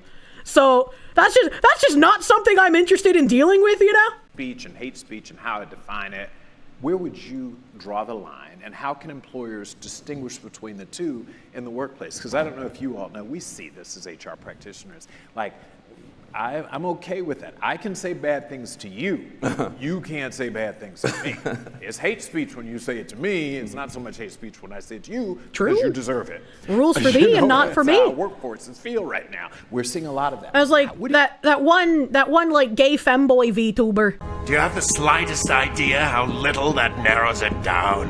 What, is he from like Vietnam or something? I can't remember. He's from some Southeast Asian country, but he's fucking like lied about me on a handful of occasions and gotten upset when like I say something on Twitter that's connected to something I say on stream and he misconstrues it and he's like, well, how am I supposed to know you said something different? It's like, well, you're not, but you could also just not, take things entirely out of context and try to make shit up. Anyways, it's like when he starts saying things like idiot, and it's like, well, you got to check your ableism, buddy. And it's like, well, you can't use their spells against them because they're allowed to do whatever the fuck they want, and that includes ruining you for saying things that it's okay if they say it. You draw that line. What's hate speech? The VShoho one? No, he wasn't in VShoho. He's like a literal Who indie. This is a really important question because I think this kind of speaks to a lot of issues in our time right now because I think from the jump we should delineate and kind of separate into two different things here. There's the government view of speech and what's criminal, and then there's what happens at work, which is not the same thing as free speech. So if we're talking about the government approach, there really is no hate speech. And the most important thing you can do is protect the speech that you abhor. The speech that I dislike the most, I will always protect. So you call me the worst thing in the book, you do it repeatedly, I will fight for your right to be able to do that because... The problem with this, right, is this is according to your principles. And I would love to live in a world where we can do this. But we can't because the other side uses that principle against you to get you fired, to get rid of your sponsors, to ruin your reputation if you say something they don't like. They do not have a live and let live mentality. They do not have a if I don't like what you're saying, I'll just block you and move on mentality. They have a you said something I don't like, therefore I now can not only ruin your life, but I am righteous and get amounts of positive social currency for ruining your life. So it's impossible to defend the rights of other people to say things we don't like when we do not get given that same thing in return. It is impossible to live in that structured society because you will lose every single time as you live by your principles, unfortunately. If I don't, then my speech is also going to be under threat. And it's important that's a two-way street, that we always protect each other's speech. Now, when it comes to work, there have to be lines, right? You can't have somebody coming into the office every day cursing everybody out. Like, that's just not acceptable. You can't have News alert, they do. Yeah. So you've got to draw lines, right? What? And I think that, one of the things I'd press in on, and this goes back to what I was saying earlier about drawing clear boundaries, is you have to have clear incentives and you also have to have clear consequences about behaviors. Yes. And so what's important about that... We lack clear consequences literally everywhere. We have had a two-tier system in place for a very long time, not just in our justice system, where people are given more lenient sentences because of the color of their skin or because they're a woman or because they're transgender, but we also have it in the workplace that you are treated diametrically differently. You're treated diametrically differently even online if you have wrongthink. Like it's just the hierarchy of victimhood, and it's tiring and it's exhausting. And when you point out that there is this difference, that there is this two-tier system, well, that's hate speech too. Like, you just can't win. Is that people who work for you understand that those are always going to be applied equally. Somebody you very much like that agrees with you politically and you happen to know that and you do a lot of stuff outside of work with them, if they cross the same line somebody else did, people at work want to know everybody's going to get the same consequence, right? And so that's very important. But when it comes to speech, there have to be lines, right? So I think a good example is I was close with Charlie Kirk. We kind of came up together at the same time period, and we actually did a show together a couple days before he died. Did they? When he was killed, I thought a lot about these things and about what are those lines, because I started seeing all these people celebrating his murder. And I said, for me, when it comes to the workplace, I think that's a very appropriate line, is if you're celebrating somebody's murder, if you're celebrating assaults, I don't care who it's against, I don't care if it's somebody I absolutely hate. I think that's unacceptable. You're going to make it a very uncomfortable environment at work for everybody else because we are a divided country. Yeah. There are people who believe all kinds of different things. People who aren't even Republicans or Democrats. They believe in all kinds of other stuff, right? And you've got to have an environment where people who are there don't feel like somebody that's a stand-in for their closest held values was murdered and you're celebrating it. So I think, and a lot of people tried to undercut this by saying, I thought you guys didn't believe in cancel culture. And it's not that. People getting fired from their jobs or losing sponsors because they make a joke or they say something that has like a comedic element to it, but it is considered hate speech because it has a racial element or it has something that's considered punching down, right? Like Asmund said, you don't punch down, you punch back, as it were. Cancel culture for people who are doing that kind of thing is insanity. Cancel culture for people who are purposefully misconstrued and taken out of context is wild. The fact that you want to try and not differentiate innocent people who have done nothing wrong, getting their lives ruined, versus people cheering on for murder, cheering on that someone they disagreed with who was harmless got assassinated, and understanding that these people would cheer too if you or your friends died, they are not the same thing. And you can't play the games where they try to equate them, because that gives them that same kind of power as when they openly say, I want you to die. And you say, well, there's a problem with that. And they say, I thought you were okay with edgy jokes. It's not a joke if they're just saying how they feel. You lost a lot of respect for people who just sat there with their thumbs in their asses when they let people cheer for murder to not be just as bad and wanted to smoke a bowl with everyone. Yeah, if that did not show you where we are, you live in an absurdity. It was a genuine wake-up moment, like, oh, these guys want their enemies dead. And especially right after Charlie Kirk, again, people like Jay Jones, who not only said, you know, if he had the choice between like Hitler, Pol Pot, and then his conservative opponent, the conservative opponent would get all 3 bullets. And that guy got elected. That guy got supported by the woman who got elected governor of Virginia. This is not a minority. These are not fringe thoughts. This is the de facto Democrat Party at this point. These people want you dead and they will cheer when you die, and they want to make you believe that you are the violent one, you are the danger, you are who everyone needs to silence and cordon off from society. Like, yeah, there's places you can draw lines, but we also have to be careful not to veer out and become the speech police about everything that employees say outside of work. I think you do have to be allowed to have your opinions, and you have to be allowed to engage in you know, whatever you feel is important to you without losing your job, right? Mm-hmm. So I think there's a balance to it, right? We've got to allow people the space to... There was someone on Twitter named like Evie or something, like EVIE, who posted a picture of themselves saying that like they work in HR. You know, and they're like, oh, this is a point of view, like you're a conservative who I'm going to make your life miserable because I'm in HR today or something like that. Their employer got contacted because like, why the fuck would you say that you're going to openly discriminate against people with a job in HR? That's not an opinion. That's you just saying you're going to discriminate against people. And people who have that ideology have been so emboldened by not having any kind of repercussions because they have the right politics.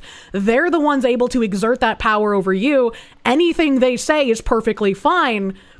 They just don't understand that, hey, maybe you shouldn't say that you're going to discriminate against people publicly because discrimination is bad. And conservatives are people too, despite what you may believe. The white pill is the competence crisis balances their reach out. That's not an opinion. That's them being an idiot openly. Yeah. It's like, you don't say that shit. If someone were to come out and be like, yeah, I'm going to purposefully not give jobs to black people, they should also lose their job if they're in HR, right? Like you don't say that you're going to be doing that, but that doesn't happen. You have nurses who say that they're going to purposefully like misprick white men who come in.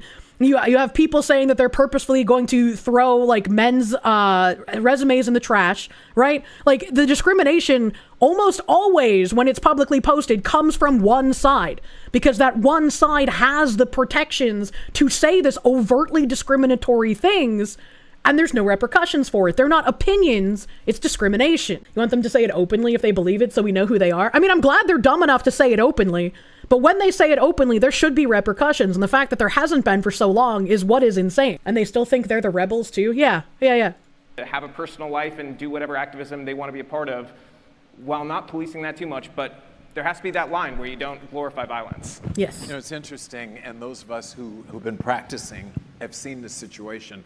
Shortly after, and I won't use the term that they use, but think the Central Park woman who called the police, y'all remember that? Called the police on the young man out walking the dog, etc. Oh, okay, I thought he was going to go for the Central Park 5, and I was like, but they... Okay.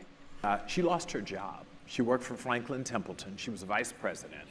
And there was a general okay with people saying she should lose her job.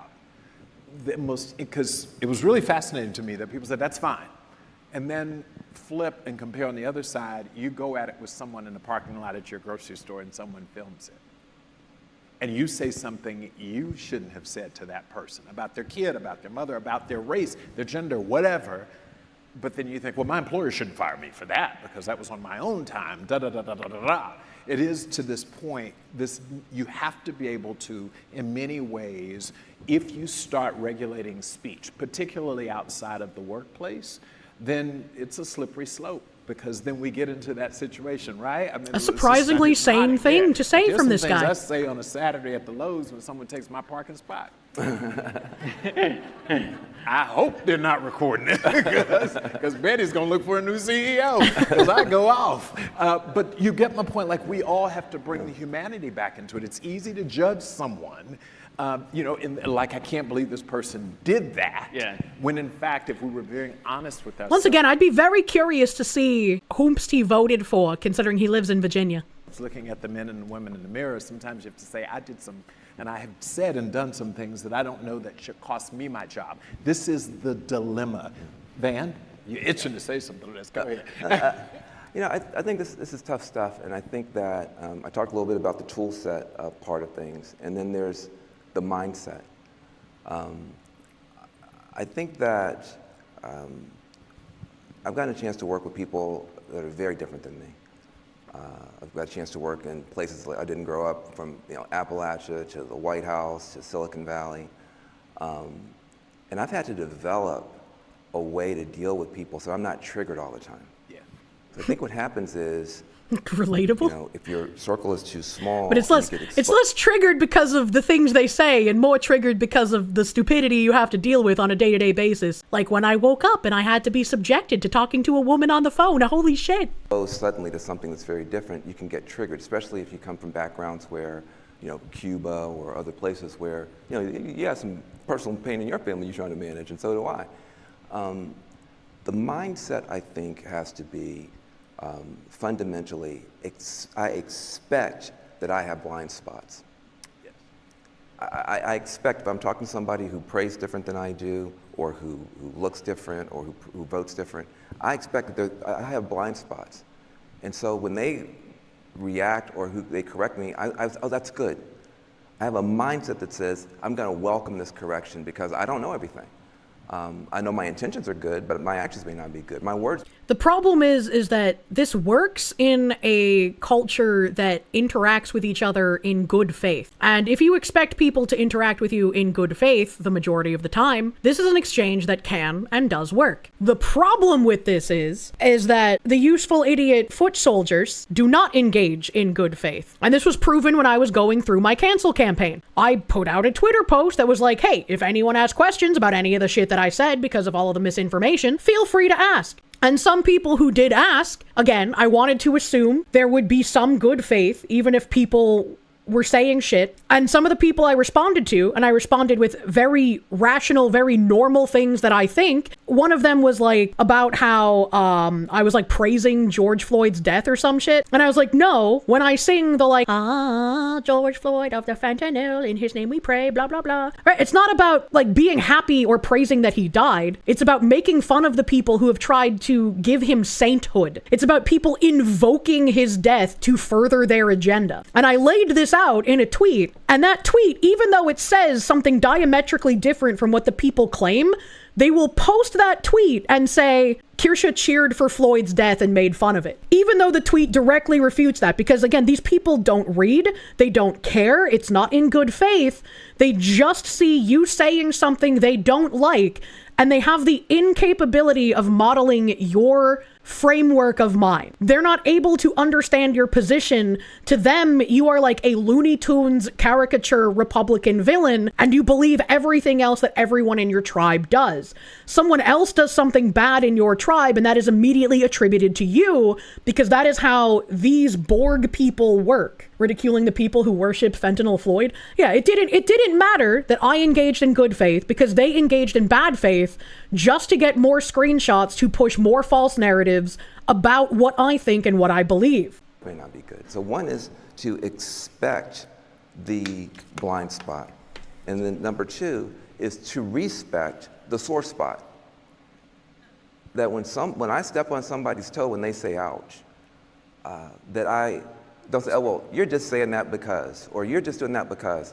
You're just somebody who just, you're just trying to play the race card. You're just trying to play the gender card. Or you're just, you're just a woke liberal. Or whatever it is. Hold on a second. We all have sore spots, and we all have blind spots.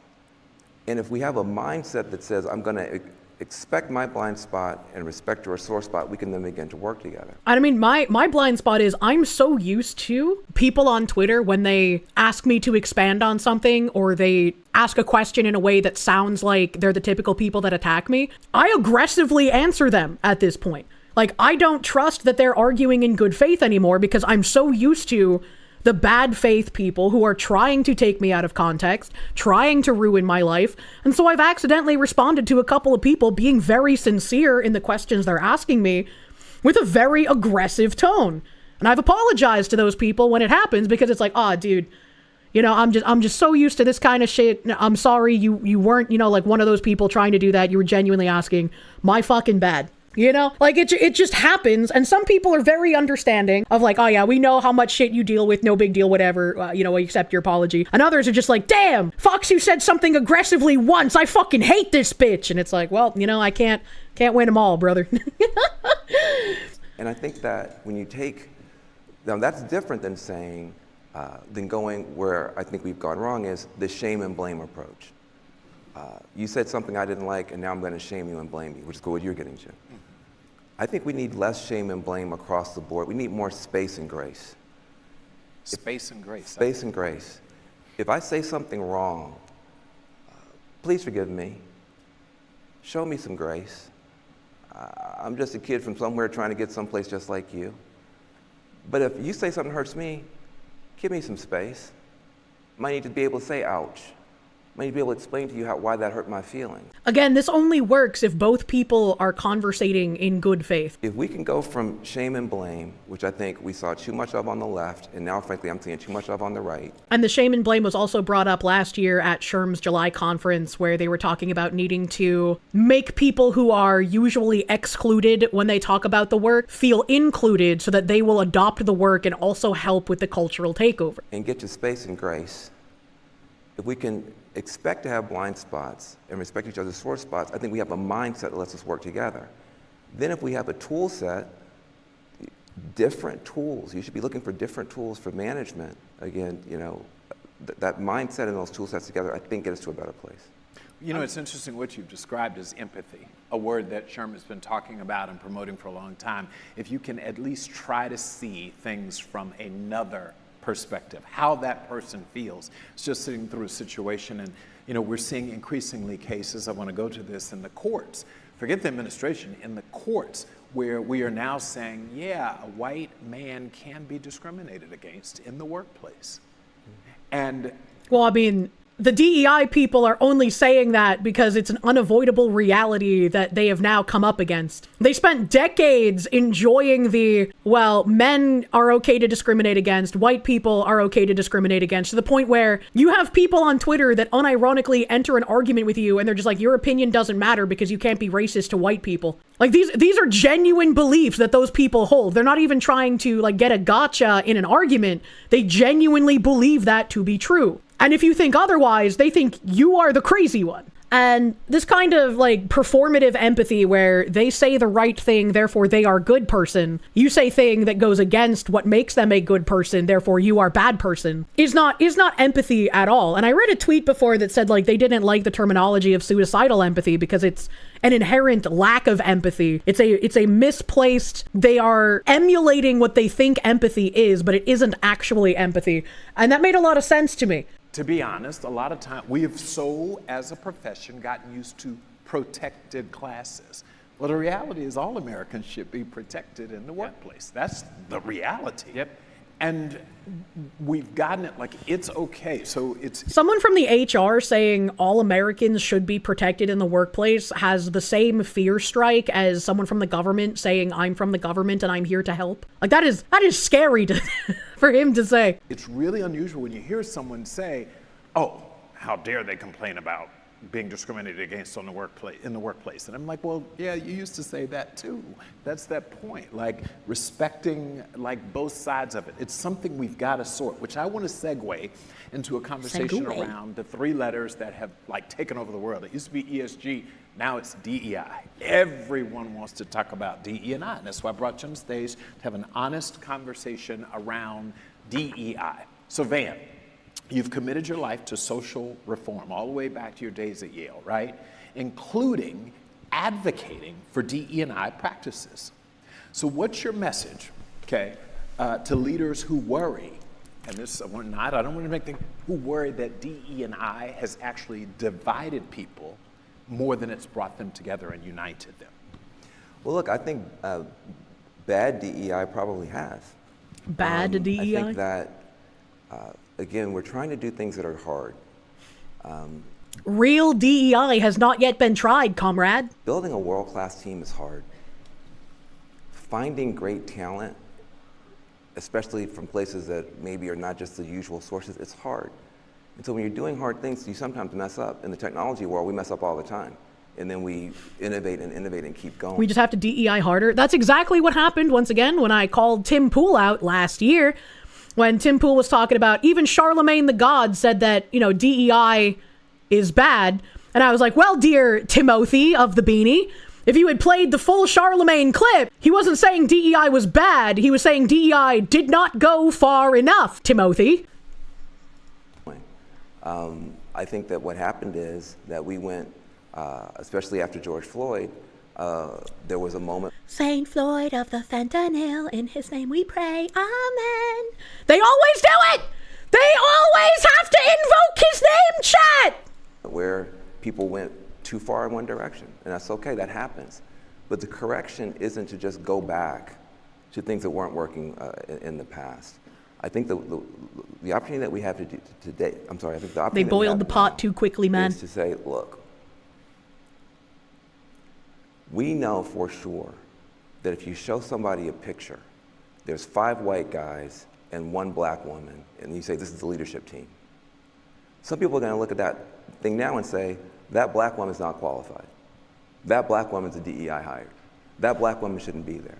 Well, yeah, because that's the environment that you guys have created. When you have affirmative action, when you have hiring quotas that says, okay, there needs to be so many women here, there needs to be so many black people here, there needs to be so many Hispanics, you can't have this many white men. When you institute these quotas, which is what we've had for so fucking long, whether it be in college admissions or in hiring or in the C-suite, people start to question the credentials of the people being put there. Because are you there because you can actually do the job, or are you there because you're checking a box and people are getting tax benefits? And this happened before that I talked about years ago with a writer for The Office. It was a black guy who was a writer for The Office. I don't remember his name. It was too long ago. But he was saying that he got hired as a writer because of affirmative action. And this is why affirmative action is a good thing. But in current year, he's saying companies are too afraid of affirmative action. And they're actually now being racist because even with the hiring credentials that he had from being hired as an affirmative action hire, companies don't want to hire him based on his writing anymore. And it's like, welcome to meritocracy, man. You were previously hired for the color of your skin, and now you're not getting hired because people want to hire based on the quality of your work, which apparently isn't good enough to be getting hired unless they're taking into account the color of your skin.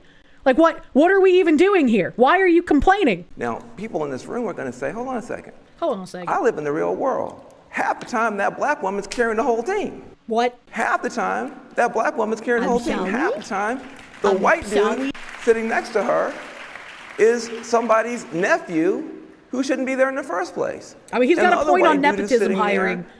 Not all nepotism hiring is bad, because you might be qualified, but nepotism hiring someone just because they're part of your family or they're a friend and they're not qualified, that's still bad. That's still bad, and it does happen. A 2-year-old person who's in charge of communications who doesn't know anything about social media.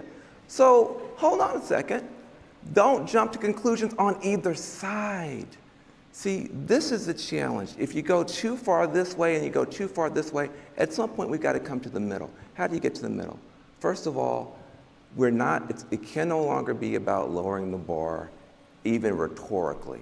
It's about what. So he just admitted that with DEI and affirmative action, we've been lowering the bar. What a wondrous thing to just kind of slip on in there. What an interesting thing to say after he just said, you know, people will see that image of like 5 white dudes and 1 black woman and just immediately assume she's not qualified, and then immediately after say, yeah, we kind of have to stop lowering the bar. Shh. Widening the gate so that more people can get in here. Expanding the talent pool, number 1. Number 2, it's got to be about respecting difference across the board. If you are trying to build a world-class team in this environment, you're going to need people who understand the marketplace as it is. I don't care if you have all Smurfs, all Muppets. I don't care what it is. If it's all one thing, you're probably going to be at a disadvantage. The point shouldn't be... I'm reminded eternally of that image of the Huffington Post editorial board versus a poll meetup. ...about pity and inclusion for its own sake. It should be about partnership. Partnership, not pity, to make more money. We had the worst sales pitch in the world on DEI.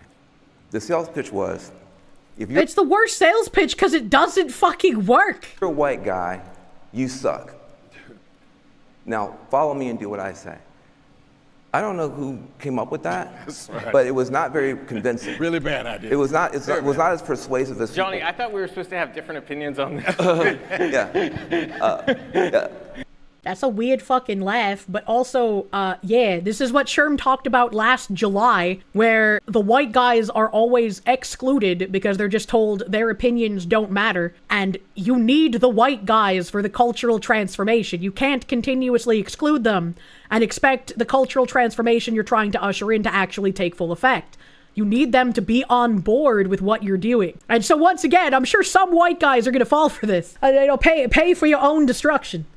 But I think the better sales pitch, and actually the more honest sales pitch, is if you're a white guy, we want you to make more money, to get more contracts, to be able to supervise more people, to win in the marketplace more. And to do that, we need to upskill you so you can work with more people, so you can bring home a bigger paycheck to your family. And by who the fuck is saying that, especially under DEI? Who has said that a single time anywhere? I have not seen that. By the way, when you do that, your colleagues are going to make more money too.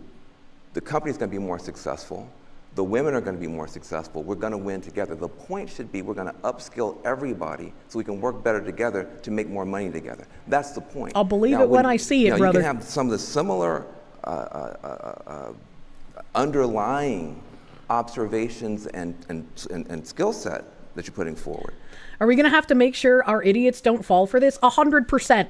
I'm sure there's even some people in the audience right now watching me be incredulous about this and being like, but Kirsche, he's making so much sense. Why are you being so harsh on him? He's saying what we've wanted them to do all along. And it's like, well, good luck out there, little fishy.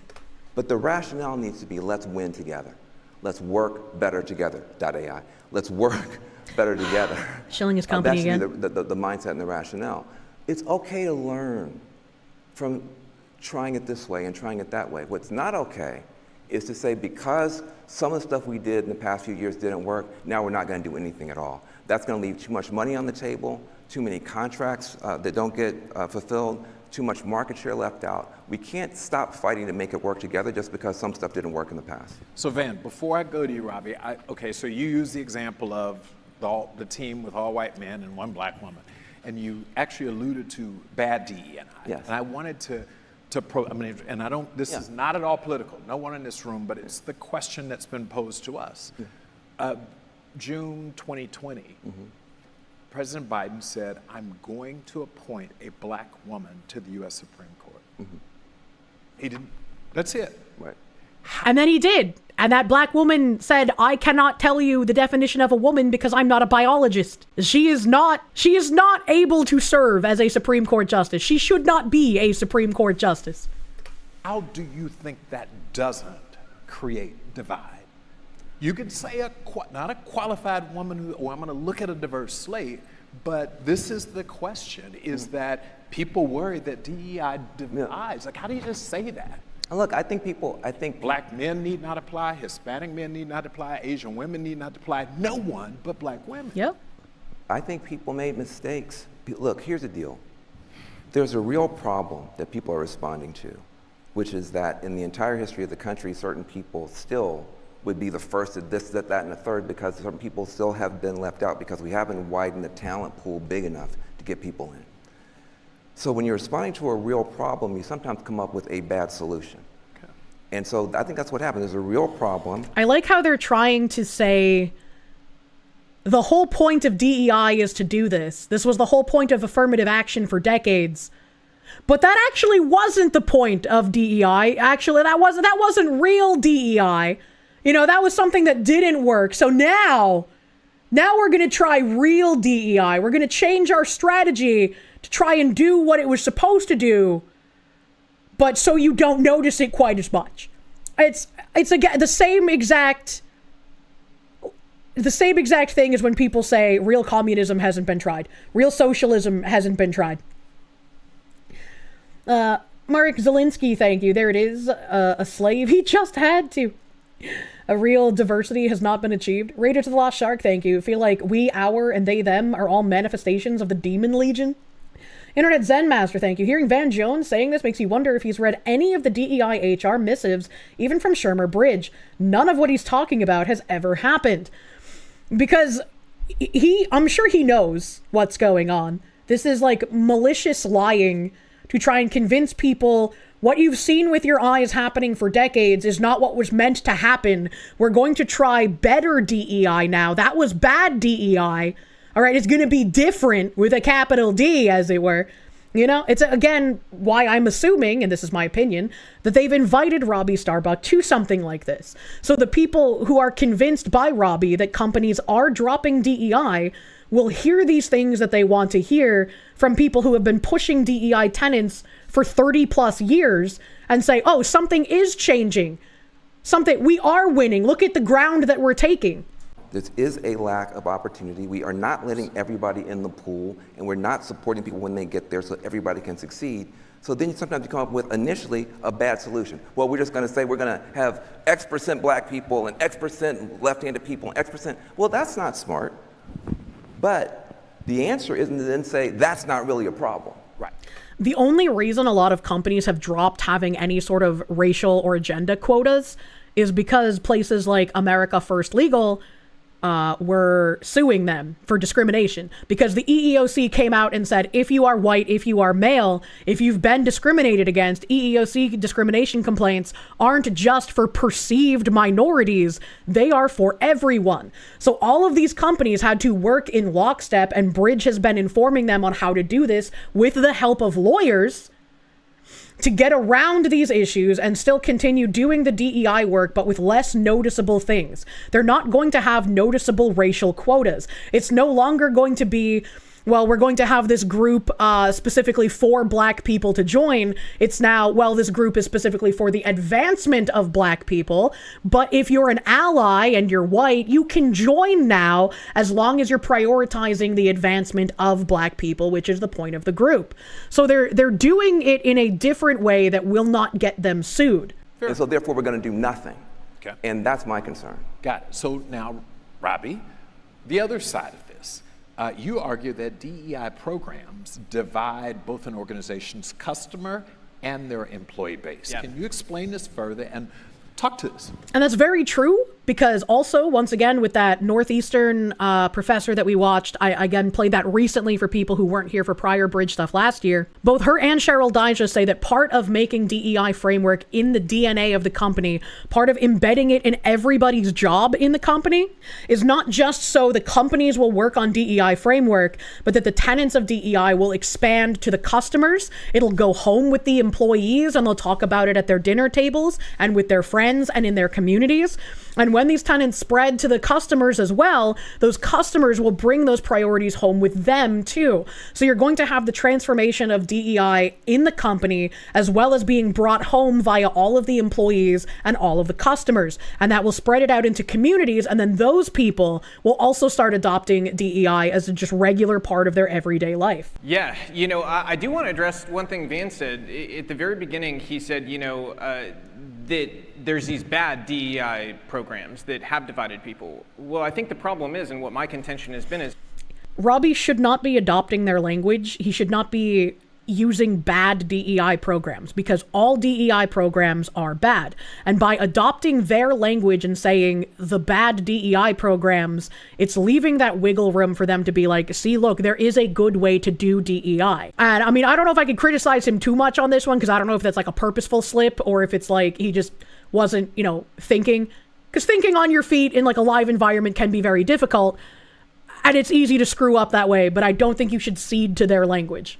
Well, that's pretty much most of them, if not all of them. I think the good parts that you can find most in of them, any if not one all of DEI them, program are things that were enshrined in law well before DEI ever existed, like you know, the ADA obviously is good legislation. You got you know, the Civil Rights Act, which already enshrined in law the things that really matter, you know, about not discriminating in race. And DEI actually in most cases has been antithetical to that, you know, and it's actually wasn't part of the Civil Rights Act also no longer having like freedom of association?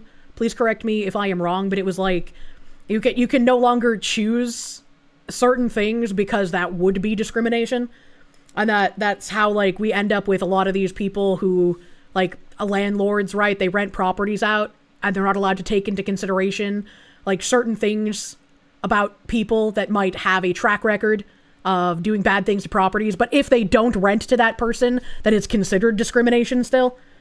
CRA is where all of this stuff was codified. It seems like the kind of event where you don't get to be a speaker if you're not safe. I don't know.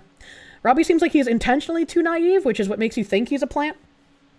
I mean, I could be wrong. Maybe it wasn't the Civil Rights Act that did that. Maybe it was something else, but like, I thought that was something that's come up before. That's why you should listen to the end of a sentence. I mean, I'm glad he said that most, if not all, DEI is bad. I just don't think he should use the bad DEI language. Explicitly discriminated by race. So I think, you know, when I'm thinking about it as a tool of division, I don't need to look very far. You know, if you look at just the results of what I've done over the last 2 years, changing policies throughout corporate America, you can see something very clearly happening. When I choose a company to focus on and I report on it and I explain their policies to the public, a couple things happen. Their stock nosedives and they end up in this PR, you know, spin cycle that they've never had to deal with before, because I'm different than traditional media. You know, CNN covers something, they cover it for one day. I can sit there and focus on your company as long as I want to, you know, and so that's kind of a new thing for them to have to deal with the spotlight to millions of people on a daily basis. That is a true fair point. And so, is that not divisive, though? No. So here, is it not divisive to spend time calling out a company doing something that's harmful to all people who would be working for the company? What did you mean by this, Mr. Mans? No, the only problem I have with Robby is that he's usually wrong about the companies getting rid of their DEI stuff. Sometimes getting to a place that is better is not clean and easy. There's a way I wish this all worked, but it doesn't work like that. Unfortunately, in this world, you have to show your power to be able to get things done. So we had to show corporate America that we were something to be feared in order to get back to sanity. And I hope that people appreciate this, because this has actually been very important to me from the very beginning. I've had very hard rules about it. As we do these projects, one thing that has been critically important to me is I recognize how we got here is that things went way too far one direction. And so I've been very clear throughout this process in my talks with CEOs and executive teams and board members, we are not asking you to do the same thing in reverse and put yourself into a pinball machine where you're going back and forth every 4 years based on who the president is. That is not good business. It's not how you set up your employees for success, and it's not going to make our country any healthier. And I agree with that. You shouldn't go super far in the other direction where it's like, well, we're only gonna hire white people now as like restitution, right? It should be hiring based on meritocracy, based on who is most fit for the job, without taking into account any kind of race or gender or what the fuck ever. The problem is that we have swung way too far in one direction. And when people go to the company and say, hey, we want you to just not take into account these things, even if we do damage in the short term, the acolytes have embedded themselves so far in the company that it's like, well, you know, as long as we just kind of shift things a little bit, the public consciousness will forget about it, and then 10 years from now, we'll have made massive gains once again. It's a problem when there's one group of people that's like, we want everything to be fair, and we want everything to make sense, and the other group is like, yeah, nah, fuck you specifically, actually. They're not trying to be understanding, and they're not trying to come together and make things for actually everyone, which is inherently the problem. And so my argument has been, let's take things back to neutral, corporate neutrality. People can have their lives outside of work where they want to get on, very much wish social we could, media, yes, or be a part of an activism campaign or whatever it might be. But at work, let's have that be a place where people don't have to worry about that's the way it should be. Go and tear apart the person that they sit next to in the cubicle right next door, right? And so I think that if you look at just the results, I mean, you talked about the incivility numbers in the workplace and how political divides is driving a lot of the incivility. I mean, it's right in front of our face. These policies have been a failure, and even if you believe in them, for whatever reason it might still be, if you look at what's happening. You think nationality and sex should be items that can be assessed and discriminated against? You don't want to be forced to hire a 90-pound woman to lay concrete pavers. Well, this is where it comes into play, where it's like, can you do the job, right? If you are having to have standards lowered for you to get the job, you don't belong in that job. And we've seen standards get lowered across the board in areas to get people into jobs that they have no business being in, simply because companies or the military want to meet quotas so that they look better. Happening in front of you, and you look outside the bubble that you have insulated yourself in, this is not healthy for our country, it's not healthy for people. And if we want to be what our founders intended, there's a reason that E pluribus unum is in almost every founding document. And even though our founders didn't all, have the same ideology, they all were able to at least agree on that. And it was that essentially we come from many different things, but we're intended to be one, right? And if we're going to be that in the workplace, or aspire to be, we've got to get rid of these artificial divisions. Yep. And so if you have somebody in your office, you guys talked about, there might be this black female working that feels like she's getting looked at like she's the DEI hire. I want to really deconstruct that. The reason that is happening is not because people in the workplace are explicitly racist and they just see a black person and think, oh, they're not qualified. Correct. It's because the system told them we are going to hire unqualified people on the basis of race. Yes, correct. And we're not going to look at merit in bad DEI programs. And when you call it out, when you're saying the system is inherently biased, the system encourages hiring people based on immutable characteristics that shouldn't be taken into account instead of whether they can do the job or not, you are the one who is called racist. You are the one who should lose your job for pointing out how fucked the system is. And that shouldn't be the way things work. And because people saw that from the system saying explicitly, hey, at colleges, we're going to lower the admission, the test scoring that we're going to accept into medical schools. That happened at UCLA. This happened in many different facets across many different industries. So when people see that, that's where they make that leap to saying, oh, maybe this person's not qualified. It's not because they're black. It's because the system said this is the case. And I'm saying this as somebody, my own children would benefit from DEI because they can go into college. I've got 4 kids, and they can check the box and say Latino. And up until the Supreme Court ruling recently. When I had to apply for financial aid for college, my dad looked at me and he was like, why couldn't you be part Hispanic? I was like, well, Dad, you should have fucked a Hispanic woman. I don't know what to tell you. Recently, that would have given them an advantage getting into any school. And I'm honest enough to tell people that. I would have told them absolutely, that gives you an advantage, but I also would have told them don't do it. Because I want my kids to know that whatever they have in life, they earned. My family came here with nothing. And I still believe in the American dream. Maybe I'm crazy, maybe I'm naive, but look at me in Van, okay? I'm Latino, my mom came here not speaking English, they had no money. I was able to become a success, build from the ground up here in America, probably the only place that could have happened. Vane is an extremely successful black man here in America. I don't know his full story, but I know you're from Tennessee. And you can do this here, right? Like, we can all together do incredible things. And I think if we eliminate the division, we're going to be in a much healthier place. So before I would not be surprised if there are people out there who are like deep in the DEI Kool-Aid who would have been like, well, of course someone like Robby Starbuck is very successful. Like, his name is white passing, he's white passing, so yeah, of course he was able to succeed in the system. He doesn't have the kind of hurdles that we do, you know? Like, that would not surprise me. Before you go there, I got to now push you. You've said, you started with most DEI, and then you said all DEI. Yeah. Are you suggesting that there's no good DEI? Call it what we can debate terms, because, you know, I've told everyone, it used to be diversity, then it was diversity and inclusion, then it was diversity, equity, inclusion, then it was diversity, equity, inclusion, accessibility, then they had to be. So I've seen it for 30 years. So everyone talks about George Floyd, I remember Rodney King. Like, I've seen this movie, but the Rodney King riots where black people dragged innocent white truck driver out of his truck and beat him half to death. The Rodney King riots where roof Koreans became an embedded part of American society and a meme for decades to come. Those Rodney King riots, man.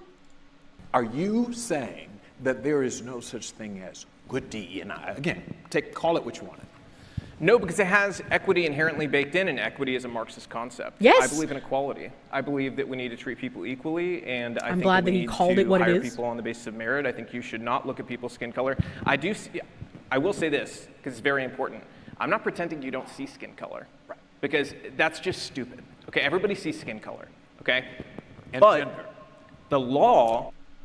Why did he have to sneak in the and gender?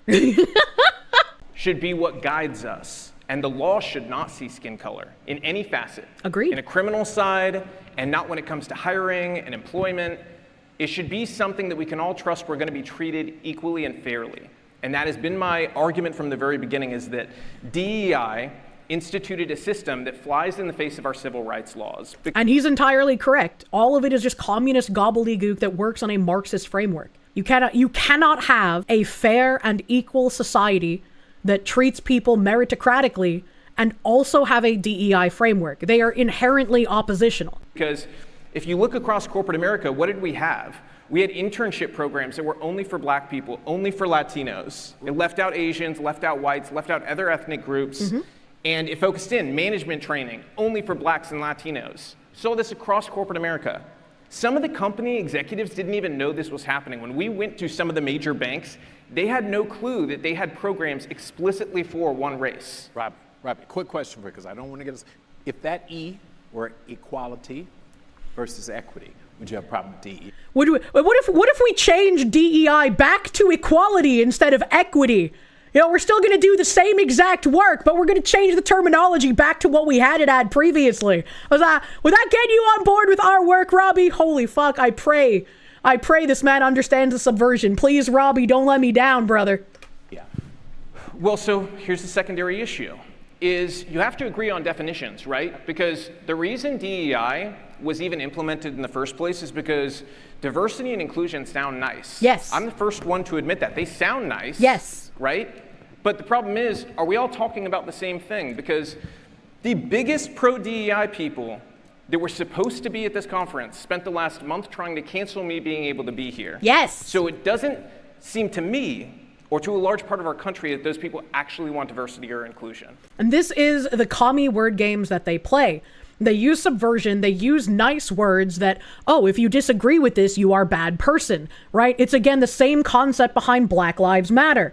They name themselves Black Lives Matter because what kind of a person would disagree with that sentiment? You cannot disagree with the organization and with what they were pushing, which are Marxist ideals, without being called a racist, without people trying to say, you don't care about black lives.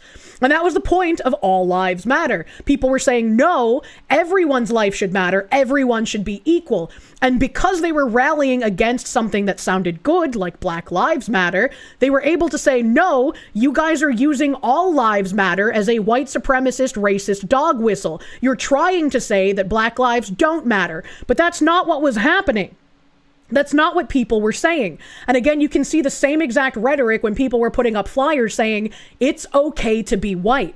It's okay to be white is what it is what it says. It should be okay to be white. You shouldn't be demonized for having white skin. You shouldn't be called a monster or have sins of the father because you are white. It is okay to be white.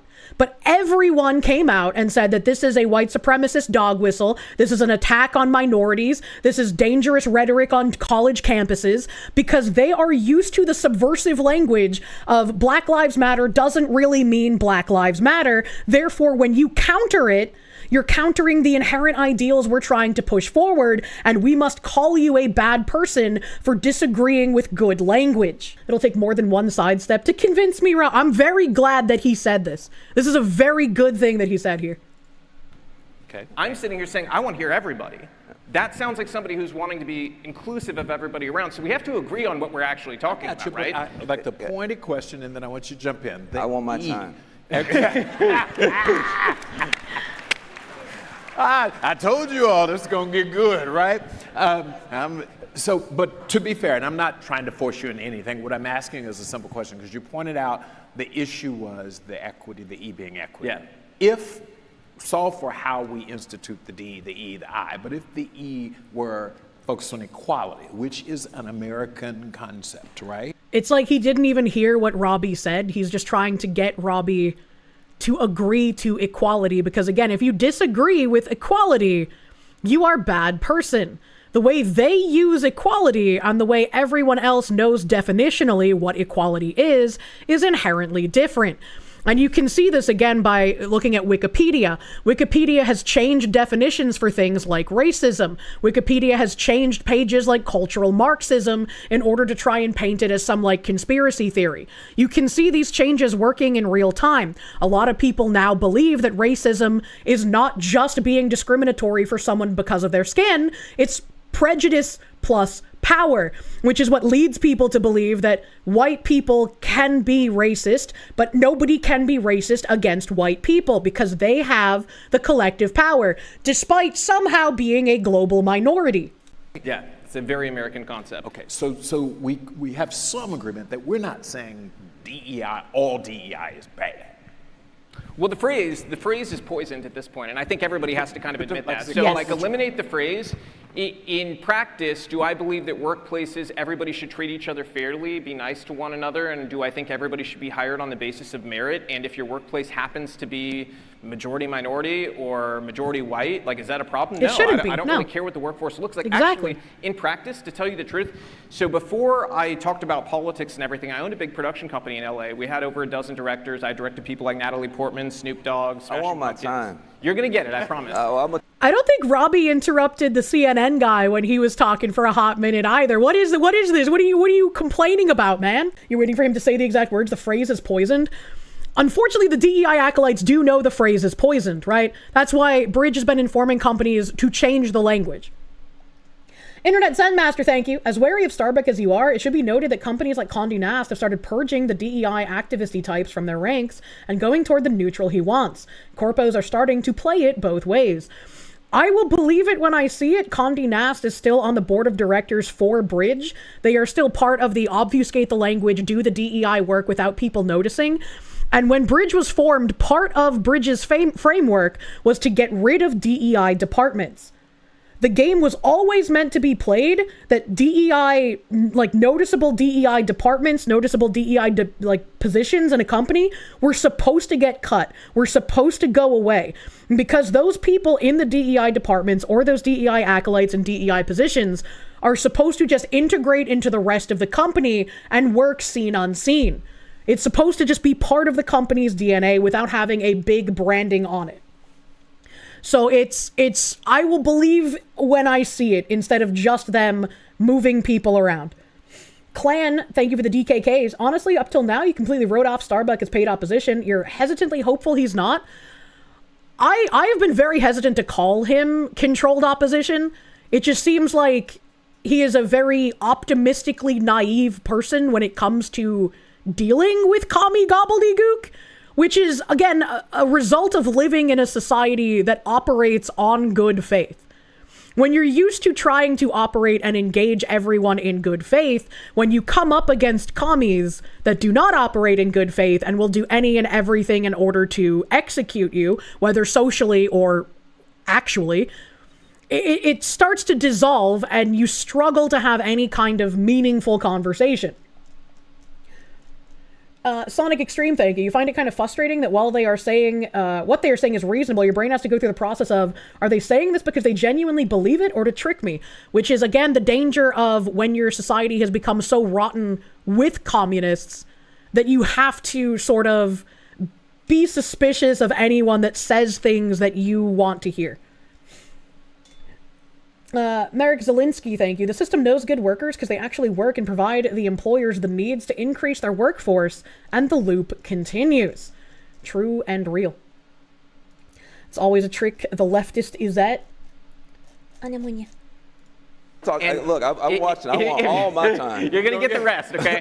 And if I'm being perfectly candid, my company was probably the most diverse production company I know of in LA, and it wasn't on purpose. We never looked and said, hey, we want to increase the number of black employees we have or the number of Latino. It just happened. We did interviews. The best people for the job happened to be minorities more often than not. And so our company looked very diverse to the outside, but on the inside, to us, it was just the best people. And I think that that's what the focus needs to be. So if that's what we're talking about, I support that. Okay.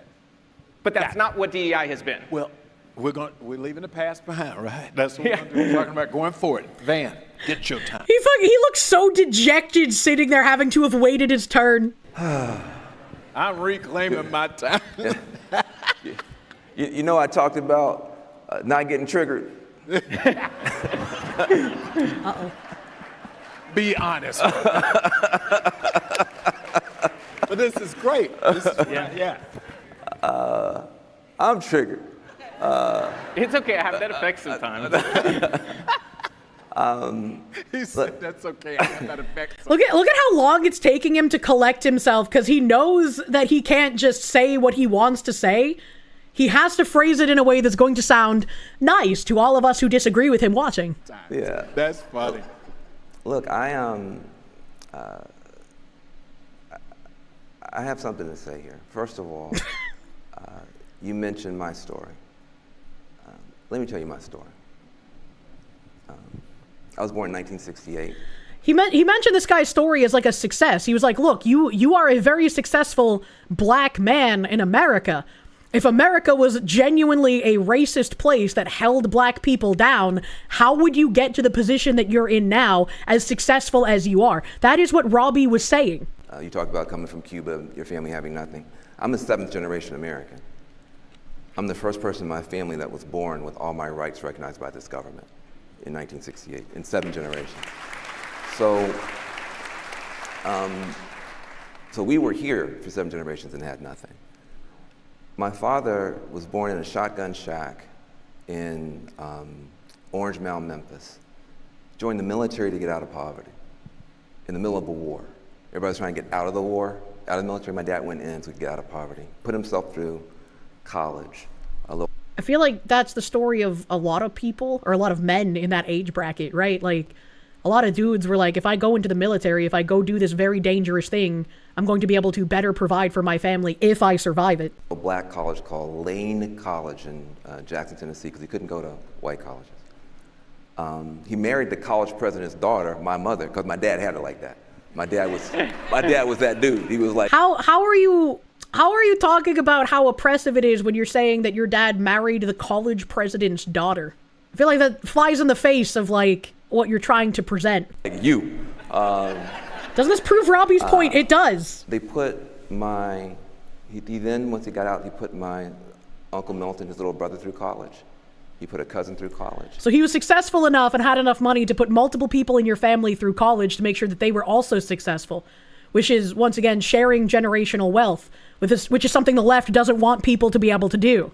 Everybody in my family who got out of poverty on this bridge called my father's back, because he had to make up for 7 generations of not having here. But that wasn't enough. When he became a principal, when he got out of school and he wanted to be an educator, in my county they would only let him be an assistant principal because when they merged the schools after segregation, the black principals had to become assistant principals. The NAACP had to come and sue my home county for my father to be able to become a principal. They gave him then the crappiest school in the county. Seems a little weird. He turned it into the best school in the state, my father, Willie Jones. I love him, I miss him every day. When he died, the picture that they put of him on the funeral program was him standing in front of Yale Law School the day I graduated with his hands in the air. How did I get to Yale Law School? I got to Yale Law School because there was an affirmative action program at the state college. So you weren't qualified to get into Yale, but you got in because affirmative action took your skin color into consideration. Very, very interesting thing to admit there. University of Tennessee at Martin, to help kids like me who, even though our parents were great and had done great, we didn't even though your parents were great and were very wealthy and were able to put multiple people in your family through college, you had all of this nepotistic wealth and you still benefited from a racist program that gave you an advantage getting into a college because of your skin color. The tutoring and the other things that were available, we were still trying to find our way. And so when you say that anybody can come here and do anything, it's true. People have the opportunity to climb that ladder. We have to make sure everybody's got the same ladder to climb, and we don't. We don't, and so... I mean, didn't he inherently not have the same ladder to climb? Because how many black people had the same advantage as he did, where his father made so much money he was able to put multiple family members through school? How many people had that kind of advantage in their family, right? Like that's not common. Where the story, I think you start your story at a particular location. You're getting a vigorous spanking because you've been a bad girl. Don't spank him! Marmalade, thank you. You got into Yale because you took a spot from a more qualified applicant. This dude just hates that he cannot say he got there on his own merit. That's all this is. Imagine, man. But I just want to point out why you say that the only reason that people see the sister as being unqualified is because of the DEI programs. That's not true. People have found excuses to see black people as inferior and women inferior for a very, very long time. So I don't think you can just blame these programs. I just want to say one more thing to you. I've listened to a lot of your interviews, and one of the things you say is all we have to do is kind of go back to before these...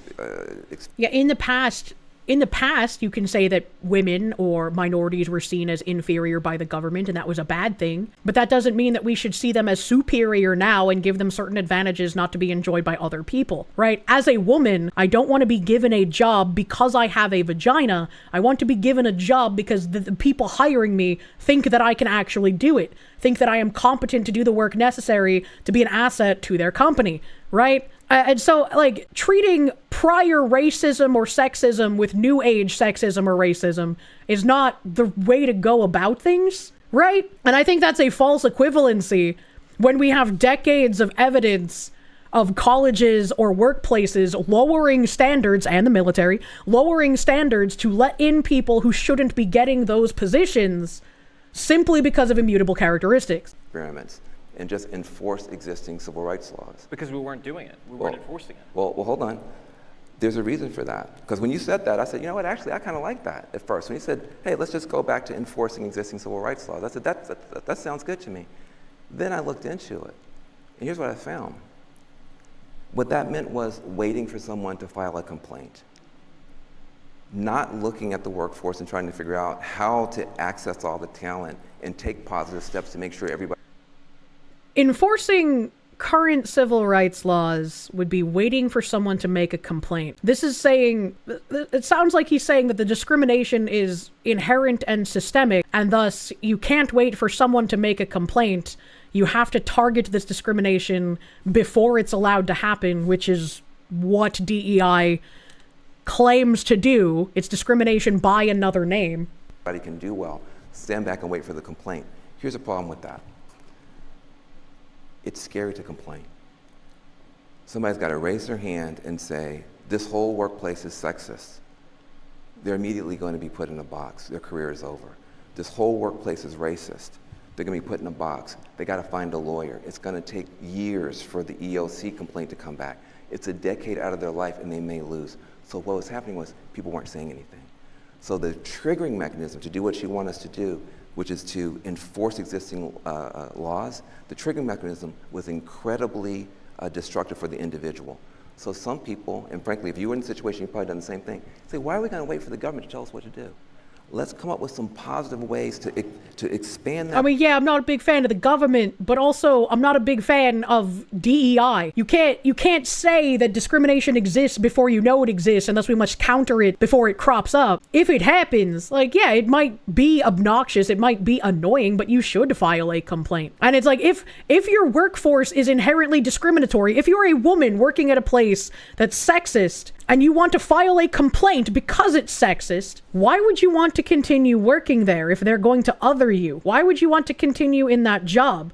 Would you not want to find a different job, work somewhere else that actually would appreciate your talents, while also suing that other employer into the fucking ground if they were actually discriminatory, right? Like, Pull of talent. Let's go look at the black colleges, the tribal colleges. Let's go to Appalachia. Look at every college. Yes, but they weren't doing that. Yeah. And so what happened is they started trying to expand that talent pool to get more people in. People got there, they weren't sticking and staying. So they started to come up with programs to try to help people. Now listen, some of the stuff, to your point, went too far. But I'm going to tell you right now, a lot of people in this room are the people who were trying to fix that problem. For you to say these people are communists, as you sometimes said, or they don't believe in merit, as you've sometimes said, they are, and they don't. It's like, the irony is very palpable when people who call themselves Marxists, who perpetrate Marxist ideology, who use Gramsci tactics, will, without a hint of self-awareness, say that you are a Nazi and you are perpetuating Nazi rhetoric when it's literally like the most moderate, middle-of-the-road conservative. Maybe we should have borders and shit. Maybe, I don't know, we should enforce the law on people who break it. Maybe, right? Without any irony, they will call you a Nazi for that, while also saying, well, you call me a communist. And it's like, well, it's really not equivalent. You actually doing communist things is not equivalent to someone being a moderate asking to enforce laws. He never called them communist. He called equity a communist subversion. That doesn't mean the people supporting it are explicitly communist. It means they're a mark of communism, likely without realizing it. Also, that's a very good point. A lot of the useful idiot foot soldiers do not realize that they might be advancing tenets of communism or socialism, or they will actually try to draw a distinctive line between, oh, it's not communism, it's democratic socialism, that's completely different, without realizing that that is also a subversion of the language, and it's essentially the same thing. I think misunderstands these people. I don't see any communists here. I don't see anybody who doesn't believe in merit here. I see people who are trying to solve real problems. And we need to come together to try to figure out how to solve them better than we did in the past. I don't know where I called anybody here communist. I will say, statistically, there's probably one or two in here. You said Marxist on this stage. Oh, once again, like Vaush said, you can be advancing the communist ideology as a useful idiot. And they will say the same thing back at you as far as like, oh, well, if you don't want to be called a Nazi, you should not espouse Nazi rhetoric. But again, when they call people a Nazi, those people aren't saying we should have a genocide. They aren't saying, you know, we hate Jews. They aren't saying these kinds of like inflammatory actual Nazi rhetoric. They're not trying to bring about some sort of like uber mention racial hierarchy. It's literally like, yeah, we should have fucking laws and shit, maybe, you know, like. Equity is a Marxist concept, 1,000%. I mean, it's really not. It's been a pillar of every Marxist revolution that we've had over the last 200 years. Yeah. I know. I used to be a Bay Area berserkly radical. Yeah. So I was on the left side of Pluto. So I know a little. I know a little bit about Marxism, and equity comes from a completely different lineage. Here's what I want to say. Marxists adopted it, though. Here's what I want to say. We need each other. This is a very tough problem we're trying to solve. We have a country where only 5% of the world. We got to compete against 8 billion people. We've got every color in the Skittles back here, and the people who are trying hard, and sometimes messing up, to get all the talent unlocked, I think need to be treated with respect and talked to respectfully. I do think that there has been too much disrespect from the left. I own it. Too much blame and shame from the left. I own it. But I'm afraid that you guys are becoming what you're fighting. That you're becoming, This is the exact same rhetoric people used when people on the right wanted people fired for celebrating the death of Charlie Kirk. This is once again using your principles against you, saying you don't like it when the Marxists do it, so why are you doing it? And it's like, well, we're not. We want to get back to a fair place, But as long as Marxists are able to use subversive language and fuck everything up for everyone, we're not going to be able to get back to that place. Also, I think you may give yourself a little bit too much credit for the force of your argument.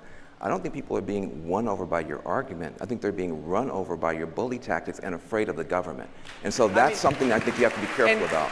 You know, you may be right. You may be right. Afraid of the government that has elected people who say conservatives should die, who have elected people who say they want to watch conservative children die in their parents' arms. People who will, without a hint of irony, say that because of the way they voted, conservative women should suffer miscarriages. Like, the hateful and dangerous and violent rhetoric has overwhelmingly been coming from one side.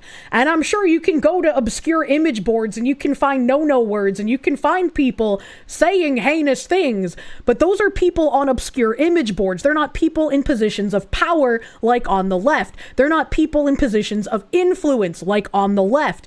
And when any kind of Republican steps out of line, every single person in lockstep goes, we condemn the group chats. And it's like, it's not even calling for things to actually happen. It's making inflammatory, edgy jokes. I don't give a shit about the inflammatory, edgy jokes when there are people in positions of power unironically calling for death and getting elected. That's crazy.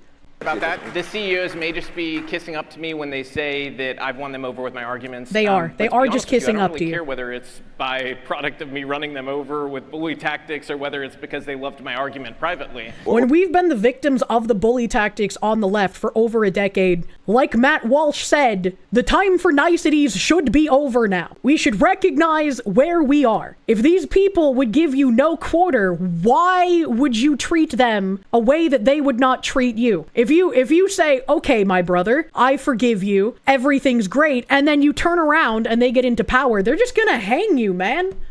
Like it is not even hyperbolic at this point. Or fear the government? Because we get to the same endpoint. But the truth is, I was doing this before Trump was in office, before he won the election, when it was very probable, a lot of people thought Kamala was gonna win. You know, they were still dropping these policies as we went after each company because they saw the financial reaction from the marketplace. They saw their in-store customers dipping. They saw it was a serious problem, and so they reacted and they knew they had to change. And then they also started to realize, I think, that, we don't have a monoculture that we thought we had at work because everybody's leaking this guy documents, right? But I will say, to your point, you know, I can definitely humble myself to say everybody in this room is not a communist, okay? I don't think I ever said that, but in the case that I did, I 100%... And that's another thing, once again, that Vosh said. Not everyone who has become a useful idiot foot soldier for this ideology is a dyed-in-the-wool communist. They're pushing the Marxist theory, but they genuinely believe that they are a good person doing good thing. They genuinely believe that what they're doing is the right thing and they're on the right side of history. And this is how useful idiots under communism are born. This is how, when you get things like in the Iranian Revolution, when women voted for someone who would ultimately oppress them, and then they get murdered after, they didn't realize what they were doing. And do not believe you guys are all communists. And I do think I'd like to revisit the first question you asked me about. I think it was the second question. You said, you know, what is something somebody on the other side has said that made you kind of rethink, right? It was actually during this conversation. Van said, you know, something about giving each other grace and not just kind of reflexively shaming or judging and assuming the worst. I'll be really, really honest. I assumed the worst about Van, and the reason why was in 2020, I have a core memory of him being on CNN. It was after George Floyd, and emotions were running high. And I don't know if he even realizes he said it, but on CNN he said that white people have a virus in their brain that can be switched on at any moment. And to me, that felt explicitly racist. It is. You know, is. my wife is white, my kids will, you know, they're gonna look white for all intents and purposes. And, you know, I also think about like Charlie, you know, and his wife and his kids. You know, like my thought in my head is that's how Van sees them. He sees them as somebody with a virus in their brain. The same way you thought I came in here seeing a crowd of communists. And maybe it's again, they assume that everyone has the same framework that they do, and they're unable to construct the framework of mind of someone who disagrees with them and is more individualistic than rather following a groupthink. And it's kind of depressing to think about it that way. And again, the way that Robby operates, I would love for this to be true, but the majority of people who will argue against you do not argue in good faith. They're looking for sound bites. They're looking for ways to take you out of context. They're looking for ways to misconstrue your argument because they've already made up who you are in their mind. It doesn't matter how much you want to engage in good faith. You're not going to get that out of someone who has been propagandized to the point where they believe doing the DEI work is right and just for society. And it's very unfortunate, and I am not smart enough to know how to fix that issue, how to be able to get back to a point where we can once again operate in good faith with one another. I would love to be there. I want that to happen. What happened to me this year was completely unacceptable and completely uncalled for. And the people that did that to me this year cannot be engaged in good faith because they don't have any. All they did was lie and make shit up and misconstrue things because they wanted to take down someone that they saw had a different opinion from them. It didn't matter if I quoted politicians. It didn't matter if I had any kind of backup or proof of what I was talking about. I was denoted as bad, and therefore I was an acceptable target for destruction. That's part of what's breaking us, but I do think it's important for us to own that stuff when we get it wrong. Yeah. You know, and so like, is that something you would take back too? No, you know, because I'm on live television, sometimes I say stuff and it comes out the wrong way. I can agree with that. As a streamer, you know, we're in streamer brain. Sometimes you don't word things the bestly. Sometimes you're not the best at wording things, and I'm kind of retarded, so I don't word things the best all the time. So like, I could understand that, but there's a difference between wording things poorly and saying white people have a virus in their brain that gets turned on and off. And I don't even learn until later on that it landed the way that it did. And so, you know, hearing it from you, if you heard me as saying that as I think white people are inherently defective, I apologize because that's not what I meant.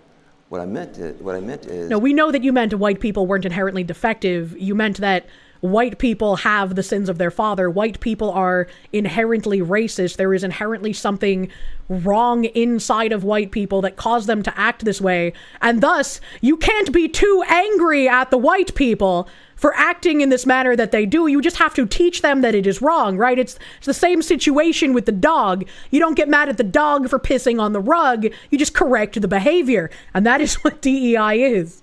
That it was actually in response to what he was saying, that there was a woman in the park, a white woman in the park who saw a black man and all he was doing was watching birds, and she called the police and said, "I'm being attacked by a black man," and it wasn't true. And what my observation about her was, that woman was probably a liberal.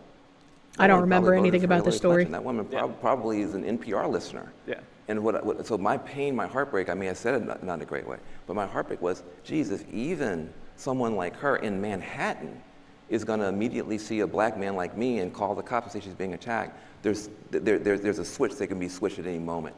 Now, since we are knowing each other, can talk to each other, I will never say that again. I'll never say it that way because... I'll never say it that way. Tricky. As I realized it didn't sound right. And so is that something you think, though, goes across all races? Like, everybody can flip a switch. That's what I think. You know, is anybody can do that. Anybody is capable of flipping a switch where they do something they're going to regret, right? Sure. I guess the things that bother me are the things when they become these long historic patterns. So, for instance, for 5,000 years, women have been kind of pushed into a certain box. And so it's very easy when you say the word nurse to think automatically woman. When you hear surgeon, you think automatically man. And so that kind of, those kinds of almost inherent biases or unconscious, subconscious biases. I don't think that like is an unconscious bias that you can correct. And I also don't necessarily think that needs correcting, right? Like even if you're playing word association and someone says, firefighter and you immediately think man, or if they say nail technician and you immediately think woman. Just because one of them is more common in the role doesn't mean the other doesn't exist anywhere ever, right? It's just common association. And it's not even a stereotype, it's just what is commonly associated with it. That doesn't mean that a woman can't be a firefighter. That doesn't mean that a man can't be a nurse. I don't really, like, you. What does this mean? Pattern recognition isn't immoral? Yeah, it doesn't make sense. I think we've got to be a little bit more aggressive about. But listen, you are trying to do something that's important. You're trying to prevent the nightmare of programs running amok. I am trying to achieve the dream of these programs working well and getting the best talent that we can, finding qualified people everywhere and plugging them in so we can all make money together and we can make... That is inherently, like, against the objective of DEI. That is not what DEI does. That is not what DEI has ever done. That is not what DEI by any other name in the past has ever done. That is intrinsically oppositional to what DEI is. Make the country better together. These two things can go together, but I think what's required is that respect. It's what's happening right here, and that's not happening enough. You have to have conversations. See, if we don't come and do this, and we say, you know what, it's more trouble than it's worth. People are upset about, Robby going there. They call them all kinds of names, or people are mad at Van, and we just say, all right, we're not going to do it. You don't understand things about each other, because that's been my long-held view on you. Is like, he says sensible things sometimes, where he'll. Sort of veer away from the far left and acknowledge that something is wrong, but that moment never left me. It was always in my head, in the back of my head. And anytime I saw you, that's always what popped up, is that you said that. And so inherently, I thought that was a deeply held belief. Well, listen, every time I hear about you, it's you saying things that are mean about people that are working hard. And so I think Robby Starbuck pointing out reality is mean. Oh. I think this is what we need. We need to be able to talk to each other and understand each other better. But this point that you're making is a point, I think, this is happening across the workplace in ways you may not be aware. Yeah. So for instance, right now, you say when you see Van Jones, I've said a lot of things that you probably agree with, but the thing that stands out for you is that one thing I said that was very offensive. That creates a bias. There are people who had an experience where they, saw a crime that was committed. It was committed by a black person. And now, every time they see a black person, they have to get over that bias. And so, if you can recognize that one incident or one data point can skew, this is why we need these programs to begin to help us, because we're human. And because humans do have these overreactions to single data points. Yeah, I think... Does that make sense? I think I mean, this kind of goes back to the stories that I've told, especially when we talked about that one Niji Sanji VTuber being racist towards white people. And like the way I grew up when I was a child, because of the people I grew up around, my mom lived in very poor, overly like Puerto Rican neighborhoods. I grew up watching these people constantly fighting, constantly attacking each other, shooting each other, passing out drunk in the middle of the road, treating their children very poorly. That one family that lived above me, where the daughter was prostituting herself and the father beat her cat to death in the street as a punishment, right? Like, I grew up seeing these things, and because it was isolated in a bubble as a child, I became very racist towards Puerto Rican people. Understandably, because that was what I grew up around and that is what I saw those people doing. As you get older and you get more mature, you realize that was a bubble. You realize you can't apply that to every single person. You realize that those people in that bubble were very bad, but not everyone is like that. And thinking that everyone is like those people in the bubble is where you become too isolationist and too stereotyping of people. And maybe you should. It's like you can always have, like, some sort of like edge, right? But you shouldn't just assume that everyone acts like that. And that was what I was talking about when that Niji Sanji VTuber was being incredibly racist to white people. It's like, well, maybe he grew up in a place where he experienced people acting very poorly, and so he got a very poor view. But unfortunately, unlike me, he never grew out of that, and he carried on that racism and hatred into his adult years. And that's where the issue begins, is where you don't learn that not everyone acts that way if you have this one kind of point. But pattern recognition is still important. DEI is a bubble-making factory. It is. It is a bubble-making factory. The only thing these people deserve at this point is to face the wall. Is the takeaway that poor people tend to be bad characters? Everyone hates the rich, but do you have the strength to hate the poor? He would never extend that same grace towards you. He never would. He absolutely never would. Not in a million years would that same grace ever be extended to me. And that's why having conversations with these people is futile. Because they mark you as bad person, and you are forever bad person. It doesn't matter what you actually say or what you actually think or what your actual experiences are. You are just marked as bad person. Judge people like us a little differently than I judge other people because we talk a lot, you know, and so I feel like I try to use my words carefully, and I generally think the same thing about people like you who, you know, and I don't say this about everybody on the left. I say you're very smart. And I don't always say that about people on the left, and I actually mean it. You're very, very, you're There's very, a compliment in there somewhere. It is. No, because I mean, if I'm being perfectly honest, you know, I think most of the people that ran the woke stuff are not incredibly smart. I think that's why things went so far. I think that everything was feelings based. I thought you were going to talk about not saying mean things. No, so we're going to get there. We're going to get there. We're going to get there. We're going to get there. But. No, I'm gonna reclaim my time too. So hurry up. No, I think you're actually, you know, a very smart guy, and so my assumption is always you choose your words carefully too. But people like us slip up, you know. I mean, it does happen. So I did it recently. Yeah. I think it's you're never gonna word everything absolutely perfectly, and sometimes the way you word something can come out sounding way worse than you meant it. It's bound to happen. It's bound to happen to any public figure, no matter how eloquent they are. It's just how it is. And if I say something and it's massively, instead of like just retards on Twitter, right? If it's massively misconstrued, I will do my best to explain what I meant, because I don't want to be misunderstood. I don't want to be misconstrued by people who actually can use their brains, right? You're never going to convince the people who are used to lying and who are going to keep lying about you. But you want to explain yourself for the sake of the people you care about, for the sake of your audience, for the sake of random people who know nothing the fuck about you, right? Important that we have those conversations and we do talk. In terms of the workplace, you know, I don't know that there's very many situations where somebody says something like, you know, white people at work, you know, might have a brain virus. I don't think that comes up very often at work. Maybe I'm wrong and my workplace is just different, but you know, there's obviously going to be divides at work. I think the trick is, you know, how do we deal with them equally? And we've talked about that a lot throughout this, so I don't want to spend too much time on it. But I do think it's important to say that, you know, I think we did the right thing here talking about it.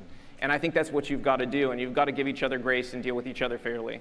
In terms of me being mean, by the way, I don't try to be mean. I really don't. And I would love to have that happen. I would love to do that, because nobody should be in a workplace saying white people have a brain virus. Nobody should be in a workplace saying no black people are qualified for any job here, right? Like that would be the overt discrimination that shouldn't be happening. Under DEI, discrimination has been permissible from one direction, very unfortunately, which is why I would love to go back to what Robby is saying and have a good faith and meritocratic kind of society to live in.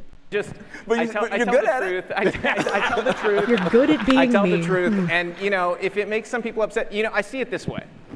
If I'm being really forward with everybody, you know, I've got 4 kids, and when they're toddlers, my oldest is almost an adult now, and she's just a wonderful, wonderful girl. And when they're toddlers, though, they want things that are dangerous for them, right? Yeah. And sometimes certain policies and societies are a danger to people who might have good-hearted intentions about deploying it, but if you look at the long-term sort of ramifications 20 years down the line of deploying the policy, you know it's inherently dangerous. Mm-hmm. And then those people, when you don't give it to them, they can kind of throw a tantrum like we saw before this conference. And I think the trick is, you know, 4 years ago, we gave in to all those tantrums. And we were used to capitulating to cancel culture, and that is thankfully starting to wane, but it is not over and it is not gone yet. And hopefully the waning continues, because these screeching harpies should not have the ability to ruin someone's entire life simply because there is a disagreement in beliefs. That is wild that we ever allowed that as a society to happen. That is wild that any kind of company ever capitulated to any of that nonsense. Okay, we're going to shut up. Everybody's going to be quiet. We're not going to have conversations. Now we're saying, no, we're going to talk. We're not going to give in to that. And it's not good for any of us. And we've got to move forward. I don't want to talk about like doxing stuff because I don't want to draw attention to it. But yes, that is part of the things I think are wrong. Yeah, as I've always, every time I get into a conversation about it, I am very much against doxing, very much against especially causing harm to people who have done nothing wrong, right? There's a difference between when you're like, oh, this person's, you know, a legitimate, actual danger to society, and it's just someone you disagree with. I think a lot of people on the farms have become akin to the screeching harpies on Twitter that want to just ruin people they dislike for no reason. And it's okay if you're upset about it. I knew it. Kirsche is against bad thing. You're going to have to kind of experience this, and we'll all be better for it in the end. And so, yeah, I get that some people are going to think that things I've said are mean and everything, but I do think if you push this out 10 years, I think most people will be able to see that at the core of my arguments has been something incredibly reasonable and a desire to get to a place that is healthy for everybody, not to, you know, force my political opinions into corporate America, because that's not healthy either. So you don't want forcing of political opinions. You want things like your workplace to be as politically neutral as possible, because then everyone will feel like they can work in a non-hostile environment. It's like saying police are necessary while acknowledging that many police departments have corruption problems. Yeah, exactly. That's a good way to phrase it. That's a good way to phrase it.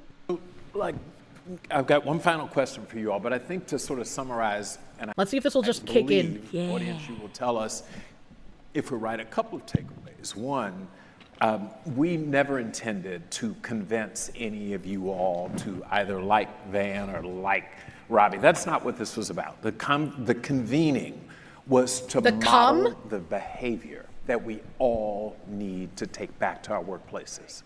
That's the goal. And for people who miss that, thank you, can clap. Just clap.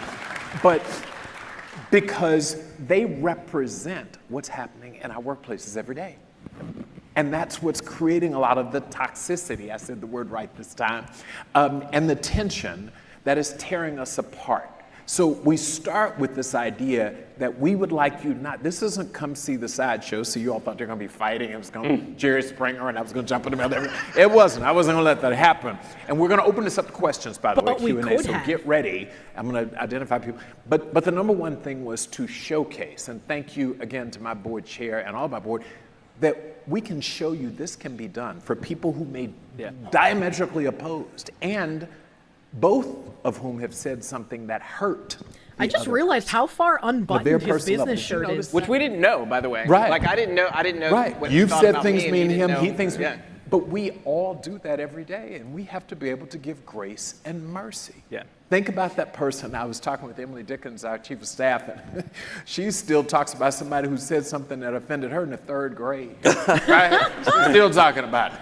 And it was a black woman, a black girl at the time. She's still mad about it. Like, we all have our stuff. That's kind of crazy. And the only way that we are going to get to a better place, I don't know if we're ever going to get to a perfect place, but a better place is if we can engage. Like holding on to something from 3rd grade is a little crazy. Like if it was at least high school, I'd understand, because like the person was older and could understand the ramifications of their actions. But like, engage and have conversations with people who actually see the world a lot differently than we do. That is the beauty of diversity. We can't keep saying we are committed to diversity when what we really mean is diversity as long as we agree with it. That's not true diversity, my friends. It's not, but I don't trust one of the acolytes of affirmative action and equity to actually mean what he says when he says this. I need to be able to bring people who are diametrically opposed. Final point, though, is we always have to do so with dignity and respect and see a human being on the other side and be willing to say, that hurt me. I mean, I love my mother to death, and there are times she said things that hurt me. Tell them that. That doesn't mean you forever hate that person or hold them accountable for it. Can we get with that? Can we try to take that message of we're gonna hurt each other, human beings, right? Are we gonna? And that we as HR have got to model, we've got to do better. It's the one place where you're forced to operate in a diverse environment. Because if you really think about it, in our personal lives, we're pretty segregated. Not just by race, but by gender, by socioeconomic status, et cetera. That's and by algorithm. Right, by algorithm, right? That's just how it all, and tribal, like at the core. So we start with that. Workplace, you're forced to deal with people who are different. And I think it is incumbent upon all of us as we open this floor for questions It is incumbent upon us to make sure that I am very interested in what questions come from the audience. Environments make it safe for everyone to practice civilly, respectful, and dignified, and have those interactions with our colleagues. When we do that, we're going to be in a better place. We don't ever have to agree, which is why I love Governor Cox, Governor of Utah's statement that we just have to learn to disagree better. It's not agree. If you came here believing I'm going to have to end up agreeing with one or the other, it's a mistake. I think it's part of what makes America so beautiful is that we can actually disagree and nobody goes. The scariest thing about this kind of emotional manipulation is that he knows the counterpoints, meets the counterpoints, and then acts very personable to get your guard down and convince you he isn't literally doing everything he said. He isn't just under the facade of language. And again, this calls back to the SHRM conference last year in July that I covered and have a video on my channel. This same guy talking right now about how we need to be more civil, how we need to have these conversations, how we need diversity of thought. Last year in July is the same guy that said, we've spent too long ostracizing white men from the conversation of diversity and the conversation of equity. And if we want to be able to get the cultural change that we're trying to achieve, we need to get white men on board with us. And so I said a lot of the messaging is going to start turning to trying to get white men on board with shuttling towards just like the communist cultural takeover. Jail for it, or is killed for it, or frankly is vilified for it. We need to be able to get that. Do we agree on that, gentlemen? So I'm going to ask you both a final question, and let's open up. We got plenty of time for questions. What's the smartest thing you've heard the other person say today? Well, actually, it's very easy for me. The part I like how a woman in the race, audience laughed at that. It's not what was being sold 4 years ago, and I'm happy that that's not. I hope the Democratic Party adopts what you're talking about when it comes to moving away from shame, move to giving people grace, and just kind of understanding people are not going to be perfect. They're going to say the wrong thing sometimes, and to be honest, we all know that we make off-color jokes that are maybe not appropriate for work, but you do that sometimes with your friends where it's not something you'd say at work. Those things, I think we need to have a little more grace with each other. So I appreciate that Van said that. As someone also has 4 kids, I really agree with what he said about not giving in to the temper tantrums on either side. I think we have fallen into some very bad habits now, where we're spiraling away from each other, and these algorithms are not your friend. When I was growing up, everybody got the same newspaper, and you watched the same news, and you could have a conversation. Now everybody gets their own newspaper every day. That's a weird thing to say, especially considering how much of the media is owned by the same conglomerates. It's only like a mirage of choice. So the only thing I could really be thinking of him talking about is there's not enough people watching the mainstream media. Too many people are getting their information from alternative sources. And that's bad. You shouldn't have a choice of where you get your media from. You need to get your choice from one source, and everyone can then have the same conversation. This is, again, when you have subversion of language and you have commies trying to fuck up the definitions of things, it makes communication more difficult. If people can't even agree on the definitions of words, you're not able to have the same conversation because 2 people are talking about 2 different things. They really think they should control the public? They do. That's crazy that he said that. You watch your own TV show, you have your own radio, what's called Spotify. AI algorithms are driving us apart. I believe that we need to use AI to bring us back together. That's, again, what my company is about. But what I would say is that, fundamentally, he's not wrong that there was, and there frankly still is, a lot of people who are using emotionalism to pull things in their direction and not thinking about the whole. We've got to come back and think about the whole. There are programs, and by the way, I just do want to say one thing, because there are programs that are allowable that I think even Robby would not oppose. Mentorship programs for everybody. 100%. Career coaching for everybody. By the way, that does help women and people of color disproportionately, because we'll grab those programs, but take the mentoring out of the shadows. Make it for everybody. That helps our folks. Why would you say that it would help a certain group disproportionately if it's supposed to be for everybody? Like, if you're making it for everybody, you shouldn't then just be picking people based on sex or race, because then it's just more of the same. Number 2, skills-based hiring. Just because somebody didn't go to Harvard doesn't mean they're not smart. 100%. So I think that's allowable, and he won't be mad at you about that. Or to college at all. Or college at all. Yeah. That's very true, but you also need to have like the equal standards, right? Like if they can do the job, they should get hired. There shouldn't be any sort of like race, gender, religion, whatever. Take it into account when you're hiring these people. Skills-based hiring. You can do targeted recruitment if you feel like you haven't been doing enough with any population. You can go get qualified people from any place as a targeted effort and put them in the pool with everybody else. And if they can compete there, they can compete. There's nothing wrong with targeted recruitment as long as there are no quotas.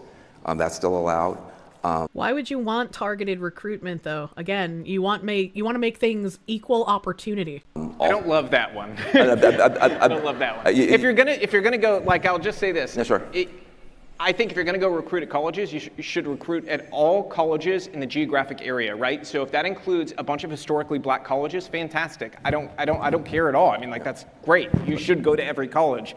I think excluding colleges is wrong. So I would say that whether you're excluding HBCUs or whether you're excluding a predominantly white school down the street, none of them should be excluded. Robert, there are 4,000 to 5,000 colleges in America. You can't recruit at all of them. No, I'm saying geographically where you're hiring. But let me give you an example, though. Suppose you have a company that's gotten a little bit long in the tooth.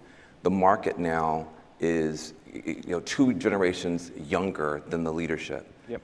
You can do targeted recruitment and say it looks like we just don't have enough people of a certain age, or a bunch of Latin people are starting to buy. We're not going to give people preference, but we are going to go to some of these places where you can find that kind of talent. You can do targeted recruitment, but then you put them in the pool with everybody else. And if you make that pool bigger and you have objective standards, that's not racism. That is just being aggressive about getting all the talent in the pool. I have an issue with ever judging people by immutable characteristics. Yeah, like you didn't choose same. to be black. As a Cuban myself, I've got African in my blood. I've got mostly Spanish. So like I very easily could have been born with more melanin. I have people in my family who did. And to me, the way I kind of view things is that like, yeah, we are all different. We do all see color and everything, but we are a species that predominantly, like, we have pretty much everything in common aside from the amounts of melanin we have, each one of us. Yeah. But I think what we agree is getting that talent pool bigger, so that people you should use the best big talent pool in the geographic area you're hiring, and that should include everybody. And part of the issue with the talent pools was the lowered standards in order to get certain people of different skin tones or different genders into that pool who shouldn't have been there. And so I don't know what he means by expanding the talent pool, because it's like, if you have a set of requirements and people meet those requirements, they should get in the pool. Absolutely. They should be in that pool. So like the targeted recruitment doesn't make any sense to me here. The best damn people you can find and build the best damn company you can build. I don't care if the people that you hire on your executive team end up being all black, all white. Doesn't matter to me. Just hire the best people. Let me see, first of all, this could be a really interesting debate, because best is an interesting word anyway, right? It's really hard. I think we all know the reality is who's the best. The question is, are you qualified? Set metrics. Once you've identified what the tasks are of the job, you don't need the 1600 SAT, because it could be the 1520 SAT or the 1100 SAT or the no SAT person who can do the job. So we have to be really, I think, we as HR professionals all know, right? Yeah. That you got to get away from the best. Who the hell is the best? I don't know. You have to say there has to be some sort of set of standards, right? And if somebody, let's say, how would I explain this, right? Like if someone's like a master plumber and they've been plumbing for like a decade plus and they have all of these certifications and all of these like licenses and shit, then whatever kind of test scores for the SAT or whatever shouldn't matter for whatever job they're getting hired for, because they have all of these qualifications outside whatever kind of college qualifications might be necessary. But they still have qualifications that prove they're capable of doing a plumbing job, right? So it's like I don't really understand what this guy's trying to say, unless he's trying to talk about lowering standards or allowing people who don't meet a agreed upon set of standards to get into a position. Clear metrics. Right, clear metrics. Because that's how you eliminate your own biases. I agree. Is by just having those metrics and then let the chips fall where they may. That's right. Defining the task is something that we've all agreed, and that's why we've gotten away from job descriptions. You need 20 years of experience to do this. No, maybe not. No. And then the process, what we were doing was we were taking people out who were really qualified to do it, or you needed to have a degree, or you can't have a criminal record. Why not? Many of these jobs, I mean, people have made mistakes. So when we talk about untapped pools of talent. You see, while our justice system is continuously letting people off for murder or for rape or letting violent criminals out on the street for the 30th, 40th, 50th, 70th time, I don't really agree with that, right? If we could actually have a real justice system again with actual judges instead of corrupt activist judges, and then we could start having the conversation of like, well, this guy who got arrested for having a small amount of weed, yeah, sure, he should be able to get a job, no issue, right? Like, people with small crimes should be able to go out into the workforce without too much discrimination. But we don't have that, and we can't have that conversation until we actually start fixing what the fuck is wrong with our system in the first place. Which is a big part of the work at SHRM. You're going to naturally widen the places from which you recruit, and you're going to see really different people who are, there are 30 plus dimensions of diversity, guys. It's we sometimes, and I think we have to be honest, we can sometimes over-index on race, gender, national origin, that kind of stuff. There are tons of things. We have people who have all types of diversity, including viewpoint diversity, political affiliation diversity. Like, you've just got to be willing to see diversity in its broadest sense, and we will capture them. I do take, and I want questions, guys, because you are getting this, but it is a very important point. I believe, and I think SHRM fundamentally believes, diversity is really important. I think we make better decisions. We have different people in the room. Someone told me a long time ago, when you put 4 generations in the room, age-wise, you get a better decision. Just naturally, you get different sets of eyes and different perspectives, lived experiences. So I don't think any of us are prepared to say diversity is not good, and it's got to be good. And by the way, and this has been the subversion for like a bajillion years, right? Where it's like nobody has ever said that actual real diversity is a bad thing. Nobody believes that unless you're like actually finding some deep woods KKK member, right? Nobody's actually saying diversity bad. The problem is that Marxists have used subversive language for diversity to just mean less white people, less men, for far too fucking long. That the word diversity itself has become poisoned, like the word racist, like the word sexist, like the word homophobic, like DEI became a poisoned terminology, like equality became poisoned and turned into equity, and now they're like, well, maybe it's been long enough, we can remove equity and go back to equality. We can start talking about, instead of needing equitable situations, we can have civil situations, right? Like, all they do is take nice sounding language that no normal person would ever disagree with, and then when you notice that they're not using it by the definition that it actually is, and you call them out on it, they're able to say, oh, you're against diversity? Well, you must be some kind of a racist or a sexist or a homophobe, or maybe all three. And they can shut you down with shame language, and that's not going to stop happening here. Once you get a diverse workforce, you sure as hell better make sure they all feel included. Because what was the point of bringing together a whole bunch of diverse people who aren't seen, valued, respected, etc.? So back to this question I hit you with. The problem is we haven't been doing that. We're going to. So again, I don't want to look backwards. There's 0 point to it. SHRM convened this so that we can... Don't look at all the mistakes we've made and how this won't work going forward. Just focus on going forward without looking at any mistakes made in the past. Surely that will work. Go forward. Yeah. That's the blueprint. I think. And I love what Ian said. Going forward. I hope people rewind back who work in HR. The other things he named are things that we 100% agree on. Totally. And those are things that are going to bring unity at work. They're going to be open to everybody. And I really don't care how it disproportionately helps any one group. Having it available for everybody is the right thing. It'll unify people. It's a good use of resources. And another thing too is I've actually had executives go, you want us to drop our climate goals. Okay. The problem is, right, if something naturally, disproportionately supports one group more than another, maybe more of those people apply for it, maybe more of those people are qualified for it, who fucking knows, right? If it just happens naturally as a consequence of wherever the program is set up, no one cares.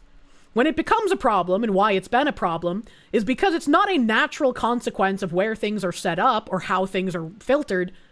It's a forced consequence of the people in charge specifically putting importance on race, on sex, on gender, on all these things that should not matter to how this person can do the job. Okay, and so you want us to stop making all these donations. Okay, and I'm like, well, actually, I think you totally misunderstand the position here.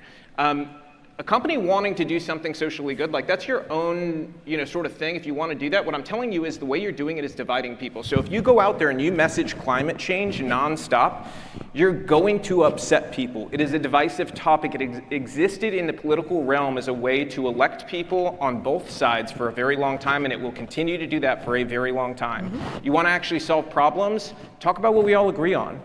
We're doing this to get cleaner air. We're doing this to get cleaner water. These are things everybody can agree on. I want my kids to have cleaner air and water. We might fundamentally disagree about the human... Sorry, my nail tapped the space bar. Why is he giving them ideas on how to be more subversive? This is like a dangerous path to go down. Cause like, yes, I would love if companies were like, we're specifically going to focus on how to get cleaner water in certain areas. I'm looking at you like Flint, Michigan, bro. And their fucking water supply being poisoned for God knows how long, right? But like, if they start changing climate change to like just different words while still doing DEI, then nothing will have changed. Dear Lord, he's arguing in good faith with communists. I know, it's wild. Impact on climate change, but that doesn't mean we can't do good things for the environment. So if a company wants to do that kind of social good, think about how you are messaging these types of things and how you're doing them. Are you doing them in a way that's going to divide people, or in a way that's going to, sort of meet everybody where they are? Van? Look, I think the point is that high-performance collaboration across lines of difference is hard, but it's worth it. That's right. It's worth it. What? This panel is proof of that. This panel would have been incredibly boring and not useful to you if it were two conservatives up here agreeing with each other or two liberals up here agreeing with each other. It was the fact that it's a diverse panel. The panel itself is proving the point. For diversity. I feel like this proves my point about what I said SHRM is using this panel for. The panel itself is proving the point that by having difference and then managing it well, I hope everybody here learns something. I certainly learned something. It's high performance collaboration, not just diversity for its own sake, but we're collaborating. And here's the thing, you don't want to obsess over difference, but you also don't want to ignore it and pretend it doesn't matter. And you know that because you see it every day. If you do widen that talent pool, you're going to have different kind of people in the room. And people who did not grow up together and who don't know each other's in-jokes and will need a little bit more support working well together. Now, you can put together a program that divides people and is dumb, especially if you go get some academics or some junior varsity people to come in here and run a program that pisses everybody off. Don't do that again. But there's a dumb and a smart way to do anything.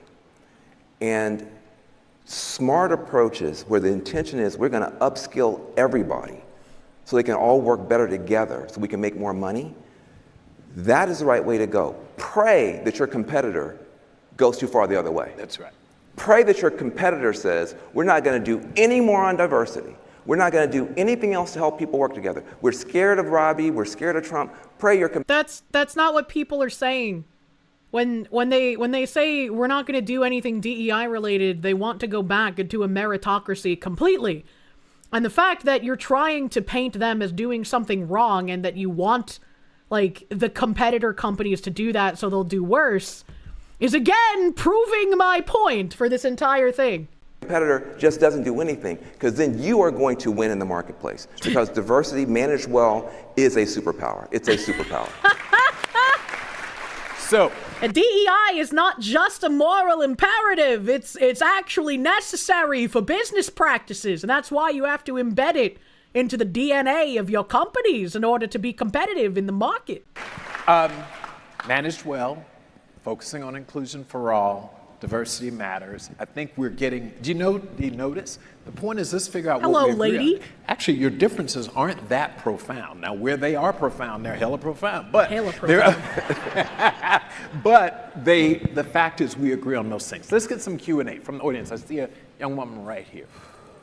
Yes, the mics are coming over. I got the Oprahs running While we're waiting around. for that, I will say, if The the Oprahs? left continued to keep going leftward after that woke swing, That's I was kinda going to say, racist. eventually Van would be right wing. You know, Stop it. Some people say I am. Also, what the fuck did Yes, Robby yes. just say? continue to keep going leftward after that. Coming over. I got the Oprahs running While we're waiting around. for that, I will say, if the Montel. left continued to keep going leftward after that woke swing, I was going to say, eventually Van would be right wing. You know, Stop it. Some people say I am. Hey, you're getting into our question, too. Yes, yes. I mean, like, yeah, it's the fucking Ouroboros eating their own tail. Eventually, Van would not be left-wing enough for the left wing. But, considering his position as a DEI acolyte, I feel like that would be a long way away, man. Yes, ma'am. My name is Beth Searle. I'm the CEO of the National Organization on Disability. Oh, wonderful. And I can't personally pass up an opportunity to thank you, Van, for the work you've done on behalf of fighting anti-Semitism as an ally to the Jewish community. Didn't she say she was a CEO for, like, some disability thing? Why is she talking about anti-Semitism? Is this like the same DEI thing that's just like, we need to talk about the intersection of race and disability? Being black is kind of like a disability, because these people are crazy. Is she now saying, like, thank you for your work on anti-Semitism as being Jewish is like a disability? What is going on? But my question is for Robby. I live in Oakland, California. I'm fond of saying, if you don't know my politics, you're not paying attention. But I did agree with you on several things. My question is, and it's really an opportunity, I think, for you to clarify. You said, if I heard you correctly, at one point, I don't care whether I convince a CEO by the persuasiveness of my argument or because I bullied him. And we are here talking about civility. By definition, bullying is uncivil, I believe is the word. And so, like, what I heard when you said that was the ends justify the means. And if you take that to its logical conclusion, the assassination of Melissa Hortman and the assassination of Charlie Kirk, oh, well, the ends justify, like, No, so clarify what. How did she jump from Robby pointing out companies doing bad things, a la his bully tactic on Twitter, which I don't think that's a bully tactic, that's shedding light on company doing bad thing. How is she comparing that to a leftist killing leftist politicians and a leftist killing Charlie Kirk? I don't really understand how she makes that leap in logic. And also, once again, the ends justify the means. Fucking BAM is a leftist organization by any means necessary. BAM is a leftist organization. So it's okay when your side does it, but you're going to ask Robby if he supports that, which he's obviously going to say no, because the two are not equivalent in any way, shape, or form. No, I was talking. Yeah, good question. I was talking about perceptions, you know, so I'm like, I don't care what the perception is. I don't care whether it's that, you know, they think that these are bully tactics that because I mean, if we're being real, all I'm doing is I'm holding up a mirror. I'm not doing. Yes, that's exactly what he's doing. And I was going to interject and say, just like Matt Walsh said, the time for niceties is over. Doing anything crazy. I'm saying, hey, here's the policy set. This is what they believe in. This is who they donated to. Are you okay with that as consumers? I don't see that as bullying. You know, that's like, I'm just letting consumers know what companies are doing. So if people perceive it that way, I'm okay with that. You know, like I can live with that. It doesn't hurt my feelings. And I'm okay with it being perceived either way, as long as we get the positive outcome. I can't hear this bitch. You know, I want people to hear your question. Yeah, the question. Sorry. I'm trying to understand where your line is. Like, and I would ask Van the same thing. Like, what behavior is outside? We need to know how far you're willing to go so that we know where exactly we can stop you so that we can go farther. Spineless Republicans will never be able to do what is necessary. The The norm of what's okay. What's okay? Yeah, like what, you know, what's okay and what's not okay. Is it okay for the president to generate an AI? CEO doesn't know how to use a mic. I didn't see it, but like, what's okay in our society today? Yeah. Okay, I hear the question. Yeah, for me, you know, there's very clear lines. I'm never going to incite violence. I don't believe in doxing people. I don't believe in going after people's kids. I'm not going to send people out to your house. I'm always going to tell people that. And what he doesn't realize is no matter how many times he says that, people will still claim he supports all of that nonsense. There are still people who say the exact same thing about me. That I support violence because I cheered on an actual communist getting assassinated back in the 60s that saved Japan from being under Maoist policy, which, would you rather have millions of people in Japan die of starvation? I don't know, man. There are still people that will say I support doxing no matter how many times I say I am against it and I hate it and it shouldn't happen to anyone. I got attacked years ago, and this is how Stone Toss ended up following me. It's because I defended him from being doxed as well. I think if you're doxing someone and you're trying to cause harm to them, you are the piece of shit. You should not be doing that. That should not be something that happens. And I really hope that laws start catching up much faster than they have been as far as doxing goes. Personally targeting people in that way is beyond inappropriate and criminal, and I don't care who the person is, what side they're on, they should go to prison, probably for life, honestly. If you target somebody in that way, in such a personal way, and put their kids in danger, I think there's something very wrong with your brain. Imagine. And you know, that's something we should take very seriously. I mean, that's a whole other conversation about mental health issues that we're not putting enough resources into. But beyond that, you know, and I think that's actually a point of many that, like, we can work on positive things across the aisle. Like, there's things we agree on. We all understand there's a mental health crisis. The advent of social media, AI has changed and rewired the brains of a generation. There's going to be problems.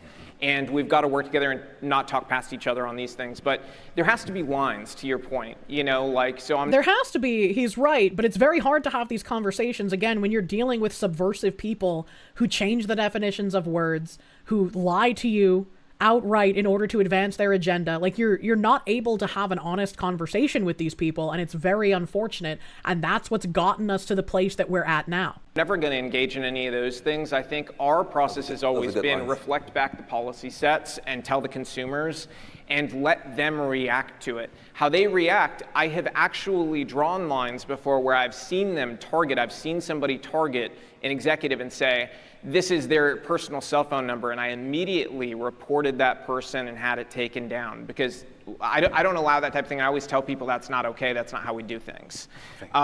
So I hope that answers your question. I don't disagree with what you said. I want to hear more questions. More questions. I got a question back there, and then I'm going to come to the young woman here, and then there, and then I'm going to flip over to this back there. We're flipping. Okay. This is my Oprah moment. I'm loving it, y'all. Okay. I just need her $1 billion, but that's Oprah. I hope you're looking. Why? No. Thank you. I appreciate the conversation. So we have helicoptered up with this conversation, and we're talking corporate. We're talking national.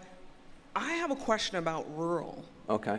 Great. Because everything you're talking about funnels down to rural communities, where we're not getting these type of conversations. And so my question is, how do you take this conversation that's up here, that's not a reality to most rural communities? Tell me what's happening in the rural. So in the rural communities, we're not corporate. We're not Chicago. We're not Kentucky. So in the rural, when it comes to the workplace, the reality, and I like that analogy that you gave, when you have 4 generations working in an organization, some of that thought pattern of behavior from the past affects the future. Even he's like, what the fuck is this bitch talking about? Like, I have no idea what the fuck she's trying to ask. And I've coined a word called organizational permafrost. What? And that organizational permafrost affects the behavior of sometimes the leaders within that organization. So hearing conversations like we're hearing today is great, but it doesn't necessarily change the actions and the behaviors and the outcomes for people, and I like that, of diversity, because this panel is diverse. And if you're walking in rural America, in some places, they don't see you corporate, they see you as diverse. So that. People of diversity is a wild phrase, number one. Two, what do you mean people don't see you as corporate? They shouldn't? You don't want people to see you as corporate? Because corporate is like icy and cold and emotionless? I'm very confused. What in the fuck is she talking about? That's my question. I don't have a great answer to your question. I grew up in rural West Tennessee on the edge of a small town.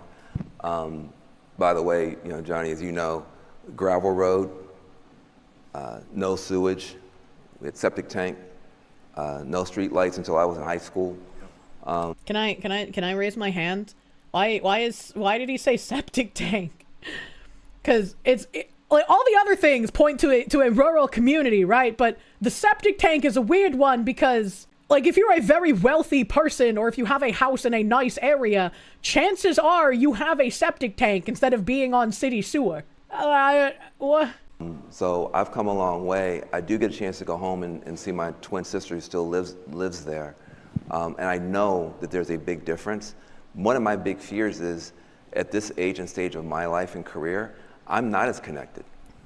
I don't have the answers for the kind of things that you're talking about. And I would actually love to talk with you and learn more what you're seeing. You have a septic tank and you're not rural? Yeah, that's what I'm saying. Like, having a septic tank isn't like an indicator that you're rural. That doesn't make any sense. Like, everything else made sense, but then he threw in the septic tank and I was like, why? So I can be more relevant. So I'm gonna make a real pitch that SHRM, we have 565 chapters throughout the country, roughly 10 in every state. We are in these markets. Jesus. I do want to answer her question. Okay, I live on a farm in Tennessee, you know, so I'm out there and I go speak to rural communities all the time. I think, you know, in terms of transmuting this conversation, if I'm, you know, really thinking about it critically, that's typically not what happens. What's going to happen is you're probably, I can't speak for you, but you're probably usually what happens is you're connected to a larger company and you guys have an office there in a rural area. Yeah. And so policy comes down from the top down yeah. to the frustration oftentimes of many people in the rural area because the policy set at the top of the corporate side doesn't always work in a rural area the way it does in Chicago, right? And so that's something I would actually encourage you to talk about with your company if you're in that situation, you're in a rural area and the policies from the top side of corporate don't align with what's going on in your rural area and you feel like it needs some sort of, you know, modifications to it, you know, stand up for the community, talk to your executives about what's different in the rural area and how you can increase productivity by changing the rules. As I said, small and medium-sized businesses, we have an expertise in that. So we're very intentionally going to be rolling this out. This conversation is not the end, it's the beginning. We need to figure out how to do this across the globe. We're my Montana folks. I was in Montana recently, and didn't he mention the Montana thing like one or two other times when we were watching this before? How many times are you going to talk about Montana in this one fucking conference? They are over there. So we're taking this to rural, to the major cities, as well as small towns and cities, states across the globe, across the country, starting to have these conversations. So I want to get here, but we're going to do this. I need a commitment from you all that this just doesn't stop here with this show. We absolutely have to cascade this through our organizations. First, I just want to say, Johnny, thank you for holding this very courageous conversation. I think this is a very brave thing to do that is all too rare, and just have so much gratitude. What the fuck? Thank you. I'm Sophie Levy. It's only a brave thing to do because the freaks on the left start attacking people. That's crazy. I lead an organization called the Magnet Collective, and we provide those tool sets that Van, you were talking about. We set those boundaries, Robby, that you were speaking to, so our workplaces can be more productive. They can perform better, but also so employees actually show up feeling purpose in their work. And I want to ask, with return to office... You don't have to feel purpose in your work. You don't have to feel like you're doing something for like a higher order. Kind of like how rape is the higher purpose for bugs, you know? But like, you don't need to feel that when you go to... Well, you can just go to work and do your job and come home. That is an option. These conversations are happening for the first time in person after maybe years of people being apart. And so I want to ask both of you, and Johnny, I'd honestly love to hear your answer as well. What skills, conversations, topics have to happen in person to be effective versus what can happen virtually or with AI? Look, I think we're biological beings. And by the way, I think that we are feeling beings who... Hot take. Humans are biological beings. Think. I don't think we're thinking beings who feel. I think we're really emotional. And so if we... This is some like I'm 14 and this is deep posting on like B. I don't think we're thinking beings that feel. I think we're feeling beings that think. Tried to have this conversation over Twitter. It would have just wouldn't go as well. It just been a war. I'd have gotten more followers, he'd have gotten more followers, we would also gotten further apart. Yeah. And so there are things that we need to do. I wasn't fat until I was context, the reality man. Is that most of your people, when they're walking to the meeting to be in person, they're on this device. And when they leave that meeting, get in the car, they're going to be back on this device, even when they're driving and not supposed to be. So this is a very addictive thing, and it's not your friend. This thing is not designed to give you information. It's designed to give you endorphins. It's designed to tickle your brain and keep you on the app. It's a drug. It's a drug. And so that is the great danger. We haven't just gotten this much stupider and this much meaner. There are two things that are happening. We have these. I don't know if people necessarily have gotten stupider or meaner, if we just have the means of seeing quite how stupid and mean people are wholesale, because we do have that fast access to information all over the world. I do think that he has some credence in calling this like an addictive poison kind of thing, because it is an addictive feeling, and I brought this up on Twitter as well. When you see a person being attacked and you know that you can deal damage to that person because cancel culture has been effective for well over a decade, you can get that hit of endorphins. You can get that, like hit of feeling good if you join in a mob to tear someone else down, because you can put in very little effort. It's just like a couple of words on a screen that you type in like a minute or less, right? It's just some words you type on a screen and it can do real, visible, viable damage to someone's life, to someone's career, to someone's finances. And that sort of feeling of being powerful is attractive to a lot of these retards on Twitter who want to go around and cause issues for people. It's like the only way in their lives they can feel like they have some higher purpose. That higher purpose is to berate and belittle and destroy people that are perceived as having wrongthink. And to them, they are a good, virtuous person who gets those hit of endorphins from participating in it.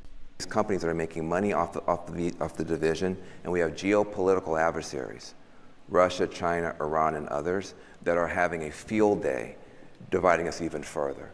And so we have to be aware that... Why not mention India? We are being played. We're being tricked. We're being suckered into hating each other. And I've never had the experience, not once, that when you put people together, even people as divided as me and Robby together, and we're smelling each other's pheromones and we're interacting with each other, and I can see him shifting and leaving. I was just smelling his pheromones. Also a very ironic thing to say from a guy who's made a lot of money off of division and creating more of it. Yeah. But eventually, it is the case that people start to fall into a little bit of a sink.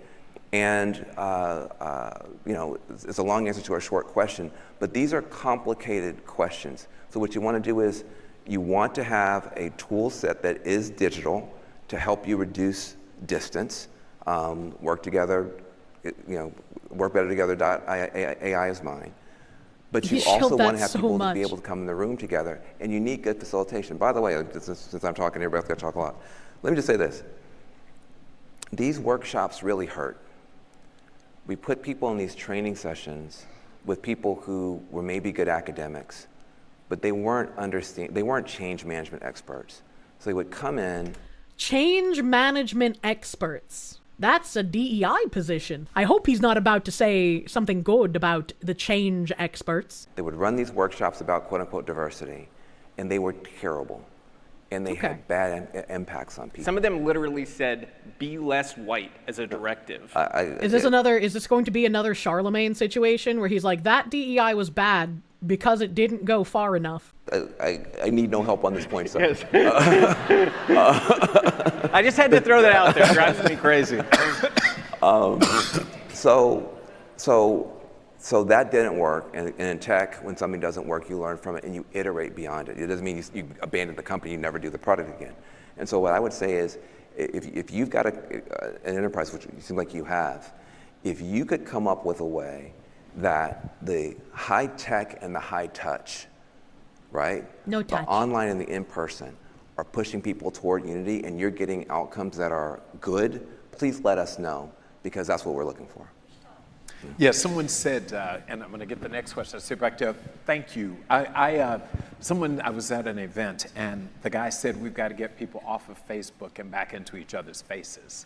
And it was really thoughtful. I was like, that's right. We have got to get people back in. This is not SHRM making a position or an indictment of remote work.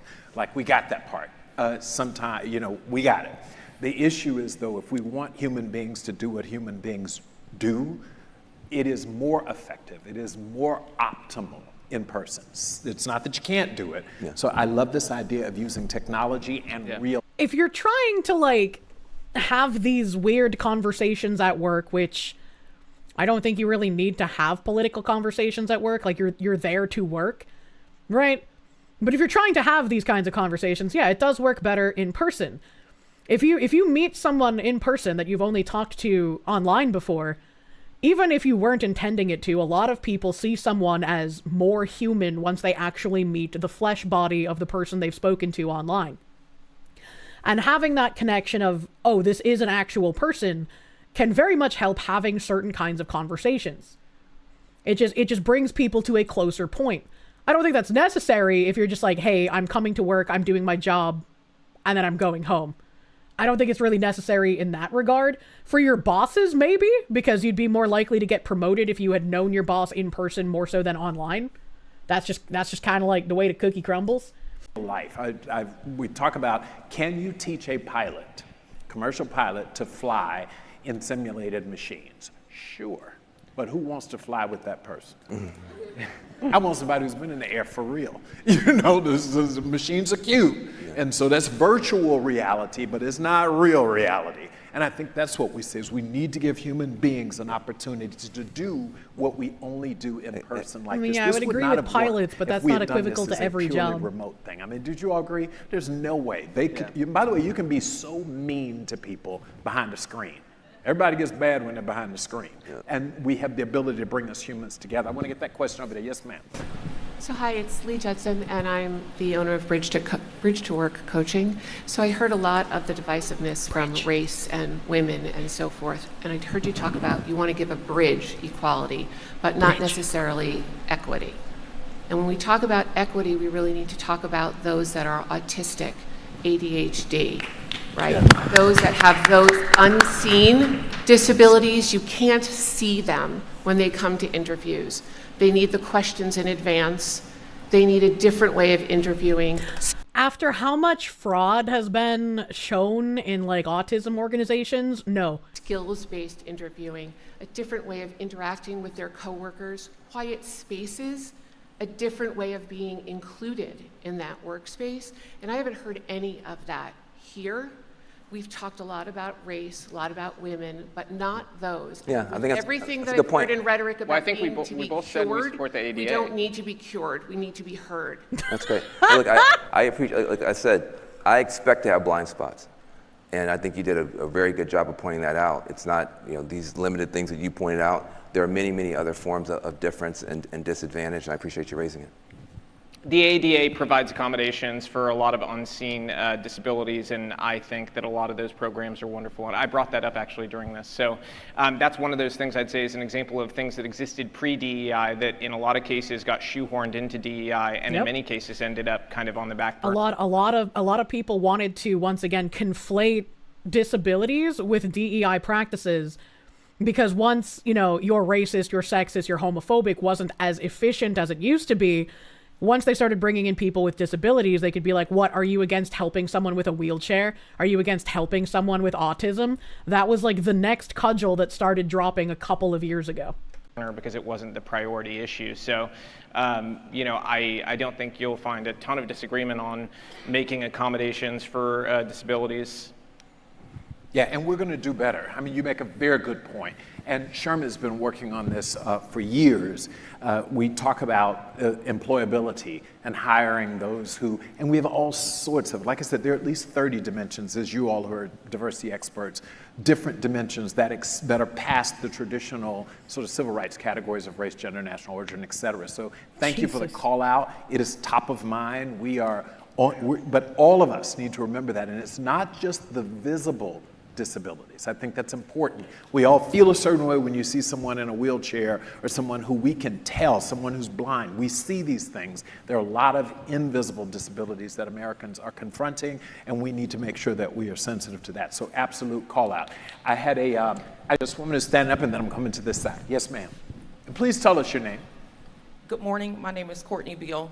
I don't have a question, but I do have a comment, and the comment is specific to you, Robby. Respectfully, I heard you earlier make reference to Kamala, and I would just like to educate you that why does she gotta be such a stereotype? Why does she gotta be such a stereotype? Holy shit. Respect for her title and the position that she held, she should always and forever be referred to as Vice President Kamala Harris. Okay, what about always referring to Donald Trump as President Donald Trump when, like, nobody affords that to him? I'll forever refer to Kamala as Vice President when everyone starts referring to Donald Trump as President all of the time. How about that? So that just for the record was not a knock on her. I call Trump Trump. I call JD JD. You know, what a waste of fucking time. I can't believe they actually let her say that. Called Biden Biden.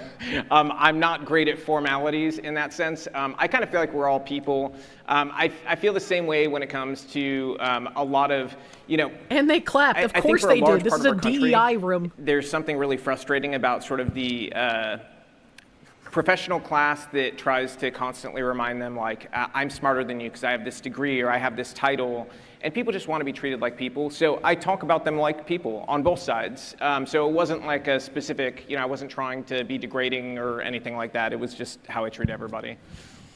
He also has a point, like Zephyr pointed out in chat. She's not some kind of royalty and we aren't serfs.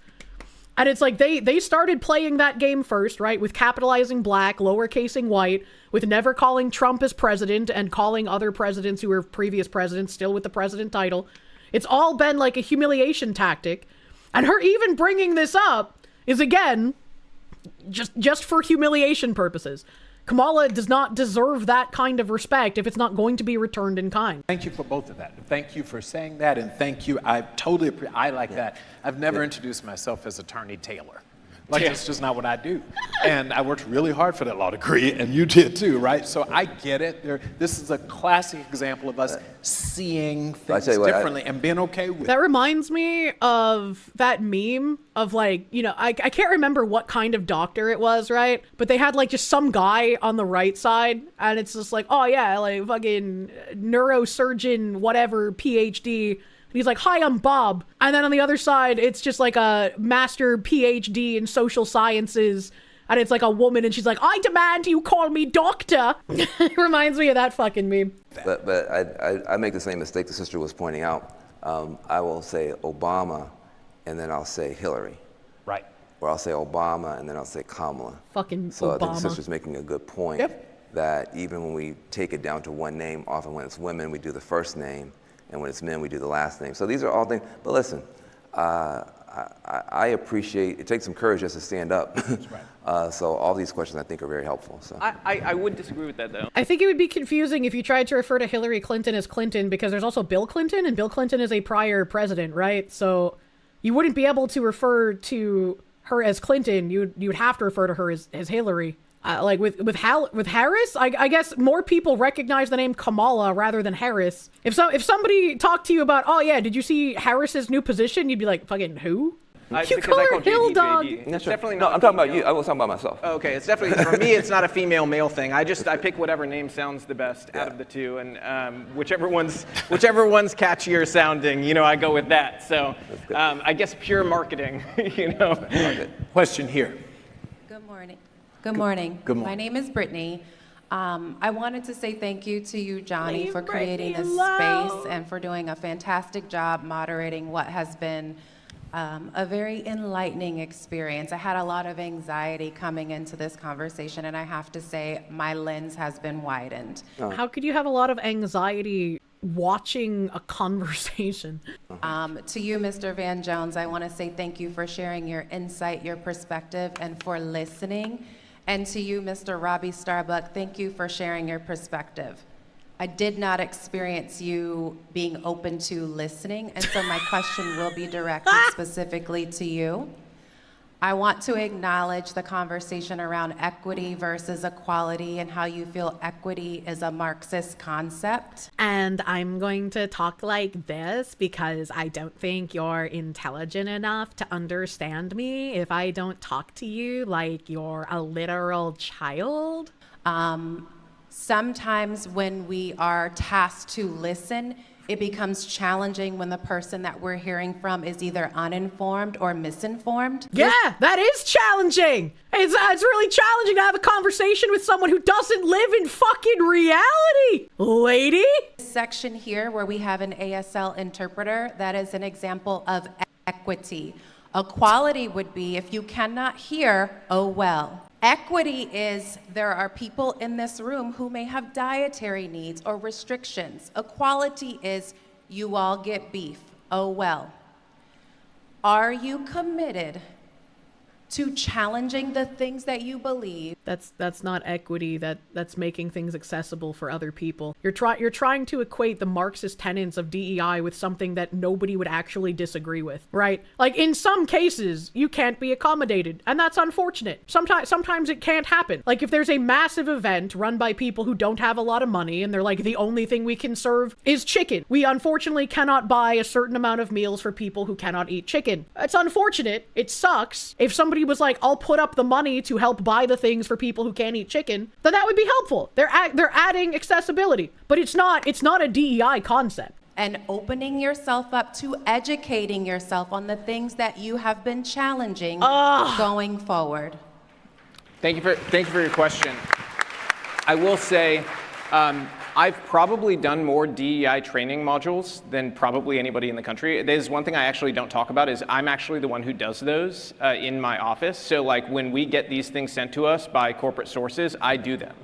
And so I've read all of the materials. I've read a lot of the authors that are the most beloved within the DEI world, whether it's Robin DiAngelo or Ibram Kendi. You know, like I've read the concepts and everything behind this. You know, Ibram Kendi. Equality is equal opportunity. Equity is equal outcome. Does enabling everyone to understand the presentation sound like equal opportunity or equal outcome?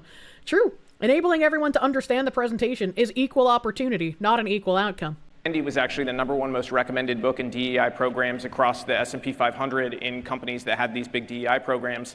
Ibram Kendi's, top selling book is one where he says that you can't be anti-racist unless you're anti-capitalist, which I always thought was kind of ironic from major companies to recommend that book and that author to their employees because they're explicitly capitalist companies. I think we're actually talking about something very different, right? When you said equality is this, equity is this, well, I don't see an ASL interpreter as equity. I see it as an equal opportunity. This is equality happening, right? Equity would be, I have the same job as Van, we work for the same employer, and I perform higher, I sell, let's say we're car salesmen, okay? I sell 20 cars, Van sells 10. And my employer comes to me and says, hey, we're gonna advance Van for the promotion and we're gonna give him a raise because we really need more Black people in leadership, not Hispanics. Correct. That is the core issue with equity, and if you look deeply into the concept of equity. She's literally screaming at him, educate yourself without a microphone. And this fucking woman. This is not equality. I don't need an ASL interpreter. Can't hear shit. I need these lights. You both are getting equal access to hearing the conversation. Yep. So. Equitable resources. No, it's not equitable. It's equal. Challenge you because it's equal. If there wasn't a translator there for people who were unable to hear, right? Then that would not be equal. They do not have the equal opportunity to listen to the program. That is why the translator is there. That is not how equity works. Like throughout this conversation, I heard you interrupt Mr. Johnny Taylor. I heard you interrupt Mr. Van Jones. I heard you interrupt folks in the audience who ask questions. I urge you to listen more. I listened to your question. I mean, I'm trying my best to answer it. I think we're at somewhat of an impasse because your concept of equity is not what the definition of equity is. And this is how Marxists operate, and especially the useful idiots who push forward this stuff. They're unable to have a conversation about this because all they know is the definition that they've been told. All they know is how to react to certain stimuli. Robby is wrong no matter what he does or what he says or what kind of proof he puts forward. Their mind is not going to change. And this is what being completely propagandized is. And so if you look deeply into the core tenets of equity and what it means in practice, not in whatever new theory has been made up in corporate circles, it is an explicitly political concept. Okay. And so explicitly political and explicitly divisive, and that is the point of it. That's my opposition to it. So look, and listen up, everybody. Remember this whole day. As Van completes this, I just want to. This may be, as you're observing this in live time, you actually could have two people. We know this from SHRM research that Dr. Alex Alonso here, who's over all of our knowledge and data and everything, says if you put 100 HR people in a room, they have 95 different definitions of equity. And so that's even what I'm within saying. our profession, there is no common language or understanding or agreement. Now, that doesn't mean one is right or wrong. We're not saying that. I'm saying this is the opportunity for us to get aligned so that when we use words, we all kind of have a common understanding. So fair enough, I want to make sure we don't go into debate, but I do think it's important that, and I can tell you we're leading that. Doc, stand up for me a second. We're going to help do this. We acquired, if you don't, MERS took responsibility for the CEO action for inclusion and diversity. That was formerly with PwC. SHRM, if you all didn't know that, for all the people who are out beating us up saying we're running away from diversity, we actually ran into it. Wow, it's exactly as I said last year. I'm so shocked that reading and listening to what they say has proven me right time and time again. And we went over there and said, we want to do things like get the language right. We want to talk about it in a common way. It could be that there's another word that we haven't even talked, and you and I talked about this. Who knows what's the right word, but we need common definitions or we're going to be constantly at each other. We're going to be fighting like this because the truth is, I'm not even saying that you're wrong about what you think your understanding of the word is. Okay, the problem is that the word means different things to different people. So inherently, my family comes from a country where they lost everything to policy sets that are described as some form of equity. They lost everything they ever worked for, and it was given to other people that the government decided were more worthy of getting those things. Yeah. And that was called equitable, okay? So we're gonna have different definitions about it. Mine is gonna come from a place that is rooted there, and if we're being really honest with each other and want to fix this, we're going to come to an agreement and say, you know what, maybe the word is not the healthiest one to go forward with. Maybe we find a word that we can actually agree means the same thing. And that we treat each other. You're never going to come to common definitions with communists. The whole thing that they do is subversion. If you have a common definition with a communist, something has gone wrong somewhere. Other fairly. And so that's going to be, you talk another check, right, Doc? You're already working on it, so you're going to be hearing from SHRM on that. I want to get two more questions because that's what you all came to do. I want to hear it. I see the young lady here. Let me get the woman all the way in the back there with the mic. That's a gentleman, actually, but it's a woman holding the mic. Yes, sir. My name is Jacob. So I pretty much kind of more have a comment, not a question. But first and foremost, just thank y'all for having this courageous conversation. So I've been privileged to be in the DEI space for about 13 years. And so he's had a nonsense job for 13 years being paid somehow for a literal daycare job. If it wasn't for DEI, we wouldn't have to have conversations about including everybody when it comes to hiring, promoting, retention, etc. DEI amplifies the voices of people that are not getting the same access and opportunities in the workplace.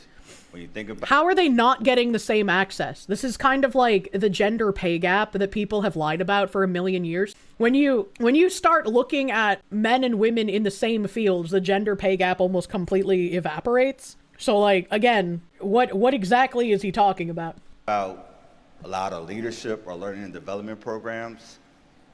they exclude underrepresented people because they were facing barriers to even be in that pool. Exclude. So when I think about DEI, I also want to recognize, I do understand this is a human resources conference, a human resources foundation, but I'm a DEI practitioner, I'm not HR. So I think we also need to acknowledge that there's DEI practitioners in the room. It's not just HR folks. I don't think DEI practitioners should get recognition because you're working a make work job that's not real. And also calling yourself a practitioner and demanding to be recognized is fucking crazy, you cult acolyte. And we are here because we have to amplify the voices of those who are overlooked and undervalued. And in a perfect world, we wouldn't need DEI, but we need DEI because it's not a perfect world. Doing things in pursuit of the perfect world, again, the path to hell is paved with good intentions. You cannot elevate people who shouldn't be in positions that they don't have qualifications for over people who do. And trying to do this is just an exercise in futility. Thank you. Thank you. And of course they clap. Bad latency, thank you. I promised you. Yes, ma'am. Practitioners. I said like they're ancient wizards or some shit. Yeah, I really hate when they call themselves practitioners. It's like really gross, icky feeling language. It's like they know and they have this, again, inflated sense of self-importance. Two, and then I'm gonna get that one and one more, I promise, because they said they'd be here all night. I got to fly. No, I have to actually this afternoon give a talk at 4 o'clock in California for Fidelity Investment. So I'm off to my next city, but I want to make sure that if you all stay. I will answer everybody's Yes. questions. As long as you guys have questions, I'm happy to sit and listen to them. Even if you are very upset with me, it's okay.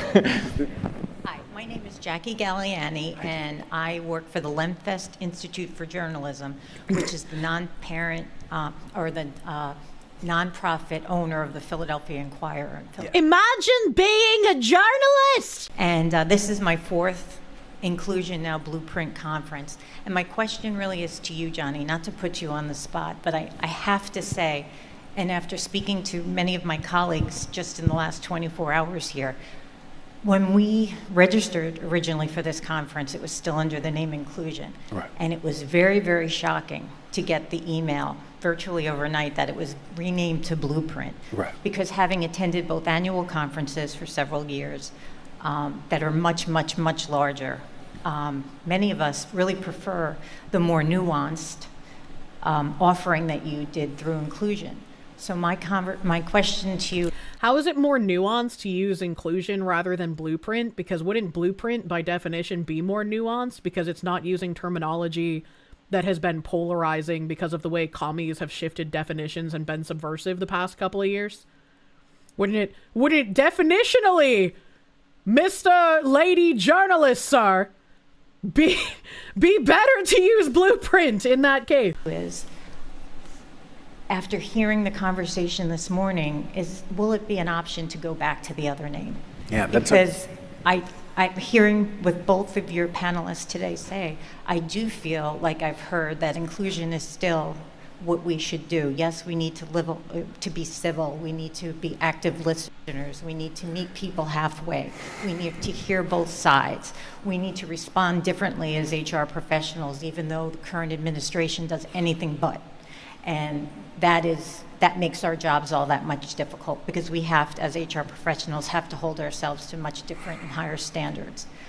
But personally, and like I said, after speaking with many, many peers, I just feel that shifting in this moment, only 9 months after administration change, can we consider going back to inclusion? Because I think we need to lead the way. And something as simple as the name of this conference as HR professionals sends a message. Thank you. Right. Please, as one of your useful idiots, I need the stimuli I've been taught to react to. I need that special language for the good feels and to give those good feels to others. It's a great question. And no surprise, we've thought about it. You have to remember, this was once the diversity conference. We shifted in 2018 to inclusion. So it's not the first time that we've changed the name of this conference. In this environment, in particular, given the seismic shift that we've seen over the last 9 months, we thought it was our responsibility to provide HR practitioners. And I actually believe that DE&I practitioners in the context of work are HR people, but I mean, you could argue that benefits people aren't HR people. You can make a whole bunch of that, but we believe that there's one HR, I will tell you that. But what I will say to you, and that's not that's respectful of the gentleman's opinion, we believe all of us who are practicing and dealing with employees or in the workplace are in human resources. That being said, we thought we needed a blueprint because the world is different. If we continue doing the same thing that we've been doing in this environment, you're going to get yourselves in trouble, you can get yourself fired, and you're going to get your companies in trouble. And so, wow, more quarters for the Kirsche just right again jar. How crazy am I? What an odd thing to admit. I'm just glad that they think nobody's really going to be watching this shit. The quiet part just full fucking blast out loud, you know? It's not the most fun of victory laps, and I wish more people would pay attention. We thought it was absolutely an imperative for the world's largest HR organization to literally come to the U.S. That's why yesterday, if you were here for the opening, we brought the head of the OFCCP. That's the law enforcement agency of the federal government. We can not like what they say, but elections have consequences. The person who's in office is in office, and we all have to ensure that we're complying with the law at a minimum. So Blueprint was by design, and yes, did it happen fast? They're not trying to comply with the law because they're done with DEI. Again, from everything we've read with Bridge, from the lawyer working with Bridge, they have been informing people as the law changes how to work within the framework of the law to continue the DEI work without getting in legal trouble. Yeah, literal mafia tactics, as it were. So did the executive orders. I mean, all of it came down fast. And so we're like, we got to make sure that we provide you. Our job at SHRM is to equip HR professionals with what they need to do their jobs. Might we have an inclusion and a blueprint? I don't know, and we're thinking about it, we've debated. I'm looking at my executive team over there. By the way, stand up real quick so that you all know who does this. Any of my executive team, give it up, because it's not show just us the executives. It really is my executive team. Show us the people. They're all over here. But the point is, we did it because we saw that there was an urgent need to understand what the new landscape of this work was and will be for the foreseeable future. But I take absolutely your suggestion that perhaps we think about it, Nick, we've talked about it, that perhaps there's an inclusion, the inclusion as well as a blueprint. I don't know, we're gonna sort it, but I take that totally under advisement, and thank you. Thank you for calling it out. But I got, yes, and then, yes. I'm dying to ask my question. Thank you. I'm so glad. My question is for Robby. I think what I have a hard time with about you is that you described yourself as self-made, and some of what you've achieved is not because of merit.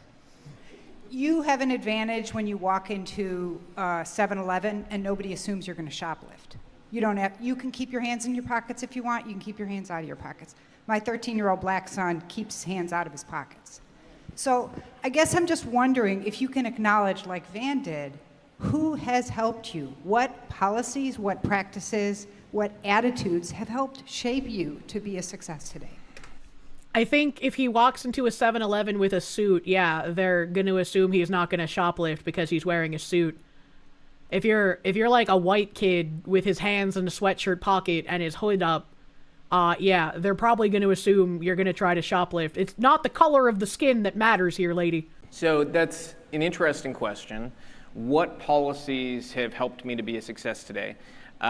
First thing that popped in my mind is... Also, yeah, that, like, being self-made doesn't have anything to do with the analogy she was trying to put out there. I didn't even think of that at first, but she's like, people view you differently because you're like white passing, but that doesn't matter. That's not what's going through people's heads when they're trying to look for like a screenwriter or a director or whatever the fuck he did in Hollywood. I can't even remember. It's like, that's not gonna really help him there. Maybe if he was trying to be like Harvey Weinstein, like that would have helped. If he had been like, yo, I got like a van full of women, like maybe that would have helped, but I don't think he's done that. As a kid, there was a gifted student program in California. I grew up in California a large part. And I was identified and put into this program, and so I was able to finish school at 16, and I also did college simultaneously with my last 2 years in high school. So I had completed a large portion of college by the time I graduated high school. And in that program, it was about promoting excellence. Anybody could get in. You just had to do the work. There were black kids in it. There were Asian kids, white kids, Cuban kids, kids from every background. And it was basically like, are you willing to not have a social life? Did someone turn on a vibrator on the stage? What's happening? But it did a lot of really positive things for me, and it probably veered me in a very positive direction. Now, sadly, and this is, I swear I did not plant this question or this answer. Sadly, that program. What a weird thing to say. Nobody would have accused you of that. Why would you say that? Has actually been not only rolled back, but other states have discussed rolling back similar programs under the guise that those programs are racist and they're not in alignment with the core tenets of DEI. We've gone over many of those articles of different states rolling back gifted children programs because they're racist and sexist sometimes. And we've also gone over school districts also not just getting rid of gifted children programs, but getting rid of standards for things like math and writing, because those things in general are apparently just racist too. Like, what is this logic here, man? And so programs that have helped advance people and helped people excel and that were strictly about excellence, they say, well, this program ended up having too many Asian people in it, so we've got to wipe it out and change the rules. And that's what they ended up blaming it. They said, oh, too many Asians. It's the same problem in universities. They say, well, the Asians are doing too well on the tests, so we've got to change. And again, this goes back to equity. The Asians are doing too well, so we need to kneecap them in order to elevate other people who might not have the standards to even meet the minimum bar. How we decide who's going to get into universities. That's the core tenet of the case that went to the Supreme Court, is like, are you allowed to do this and change the rules just because too many Asians are scoring too well on tests? And I think any fair-minded person would say, like, well, no, if they did the work and they got the highest test scores, like, I'm sorry, if the kid, I don't care if he's Asian, black, white, whatever, if he outscores my child, he deserves to get into the school, not my child. And so my argument is coming from a fair-minded place of, I just want people who do. And then the next step problem is when you're like, he might have scored higher than my child and thus deserves the spot for my child, but I'm going to pay you off to get my child in anyways. That's also bad. That is also a bad thing to do. The work and come out on top to get those things, but I will say this. I do see children very differently than I see adults. And so I have been a huge advocate of school choice and increasing the amount of money we spend on education, because I do believe that there are disparities that we can fix when it comes to education. When you look at education, the outcomes are very clear that there's a problem inside education, inside and out. And so we've got to invest to fix that problem, to give kids that equal start, so that as adults, we can make those judgments on equal outcomes and say we're not going to force equal outcomes. We're going to see where things fall based on merit. I'm going to just make an observation. Those of you who don't like what Robby is saying, quit asking him questions, because every time you guys ask a question, you ask him the question, and he gets a chance to talk. Nobody asked me a question, so I don't get a chance to say anything. We need equity on the stage. All right, people are interested in what the man they disagree with has to say. Why don't you ask me, person you agree with, more questions? What an interesting thing to say. Van literally saying, don't give him ammo, right? Robby, people, I'm going to fix that right now. Seriously, we're going to, I want to ask a couple of questions. We're getting questions in from the online world, and then we're going to come back to the room. So, they have to take questions from online to specifically make sure they get shit that Mr. Van here can answer. That's funny. That's funny. Well, one is the softest, so I'm going to answer it. Are the three of us, are the two of you, Van and Robby, going to stay in touch after this conference? I think so. Yeah. All right, that's progress. Come on now. I can't get any claps. I think there's areas Van and I could pool the two sides to agree on certain things that are fundamentally good for everybody. And I think that's only you saw yesterday with the administration, had somebody here, they listen. They listen to me. They just like good ideas. I would be very, very worried if Robby started working hand in hand with the commie fucks trying to push forward DEI. ideas, and you may not like the administration, you may not believe that's true, but I can tell you if I take them a policy set and it is a genuinely good... The SHRM conference literally did so much damage to them. They made you believe that Robby isn't controlled opposition. Policy set, I know I can get it through no matter who else supports that policy set. So I believe there's things we can get to a good place. And then I'm going to turn to you and then ask, so a question here that was Jennifer from Denver who asked, are you all going to work together? Because we actually do want this to continue. And then a question to start, how do you widen the talent pool? You talked about it, and they're saying, how do you do that? Well, look, I think this is the most... That was Justin from St. Louis, by the way. Well, thank you, Justin. I think this is the most important conversation that we can be having, which is, we're all friends here. We can talk highfalutin stuff, or we can talk reality. Reality is, it's still too much who you know and not what you know. That's still too much of what's going on. And so that's literally everywhere. That's literally everywhere, including in your DEI practice. Quite literally, when everybody was looking into Sweet Baby and companies like them, they were saying it doesn't matter if your friends have never worked in the gaming industry before, hire them anyways, and then they'll get to the experience they need to get hired in other companies. Like you can pretend that you're against that thing. You're never gonna get rid of it. That's just how everything in life works. Everything. If you know someone, you're gonna be in a better position than if you don't. And it's unfair sometimes, for sure. I can acknowledge that. But like you can't get rid of that connection thing. That's why everyone always pushes importance on making connections no matter what your job field is. Networking is incredibly important. And if you're bad at it like me, it's a negative point to it's harming you, People they don't even hear about the job before somebody has Gee, already Sally, your gotten the plumber job. lays 2 pipes. And this is the kind of thing that is a barrier to success. And then it disproportionately benefits the groups that already have seats at the table. And it just goes on and on and on. And so this is why, even though this is one of the things we didn't agree on, this is why targeted recruitment is so important. There are tribal colleges, there are places in Appalachia that don't get a shot. Widening the talent pool, I think, is the most important thing you can do. And then secondly is making sure that when people get there, they can stick and stay. Now, you can do it a smart way, you can do it a dumb way, but that's really, really key. Listen, in terms of us, I think what's available is there are some things that went too far or were implemented wrong or things that were said that were not lawful or that landed in ways that were awful.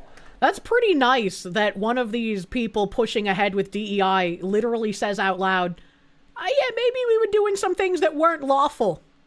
Maybe discriminating against people on the basis of race was just not quite a good idea. Wow, crazy that. Imagine. So I'm tired of rhinos, man. Unlawful and awful stuff, we can take off hell the table. Yeah. But preventing the nightmare is not the same thing as achieving the dream. Achieving the dream is very hard.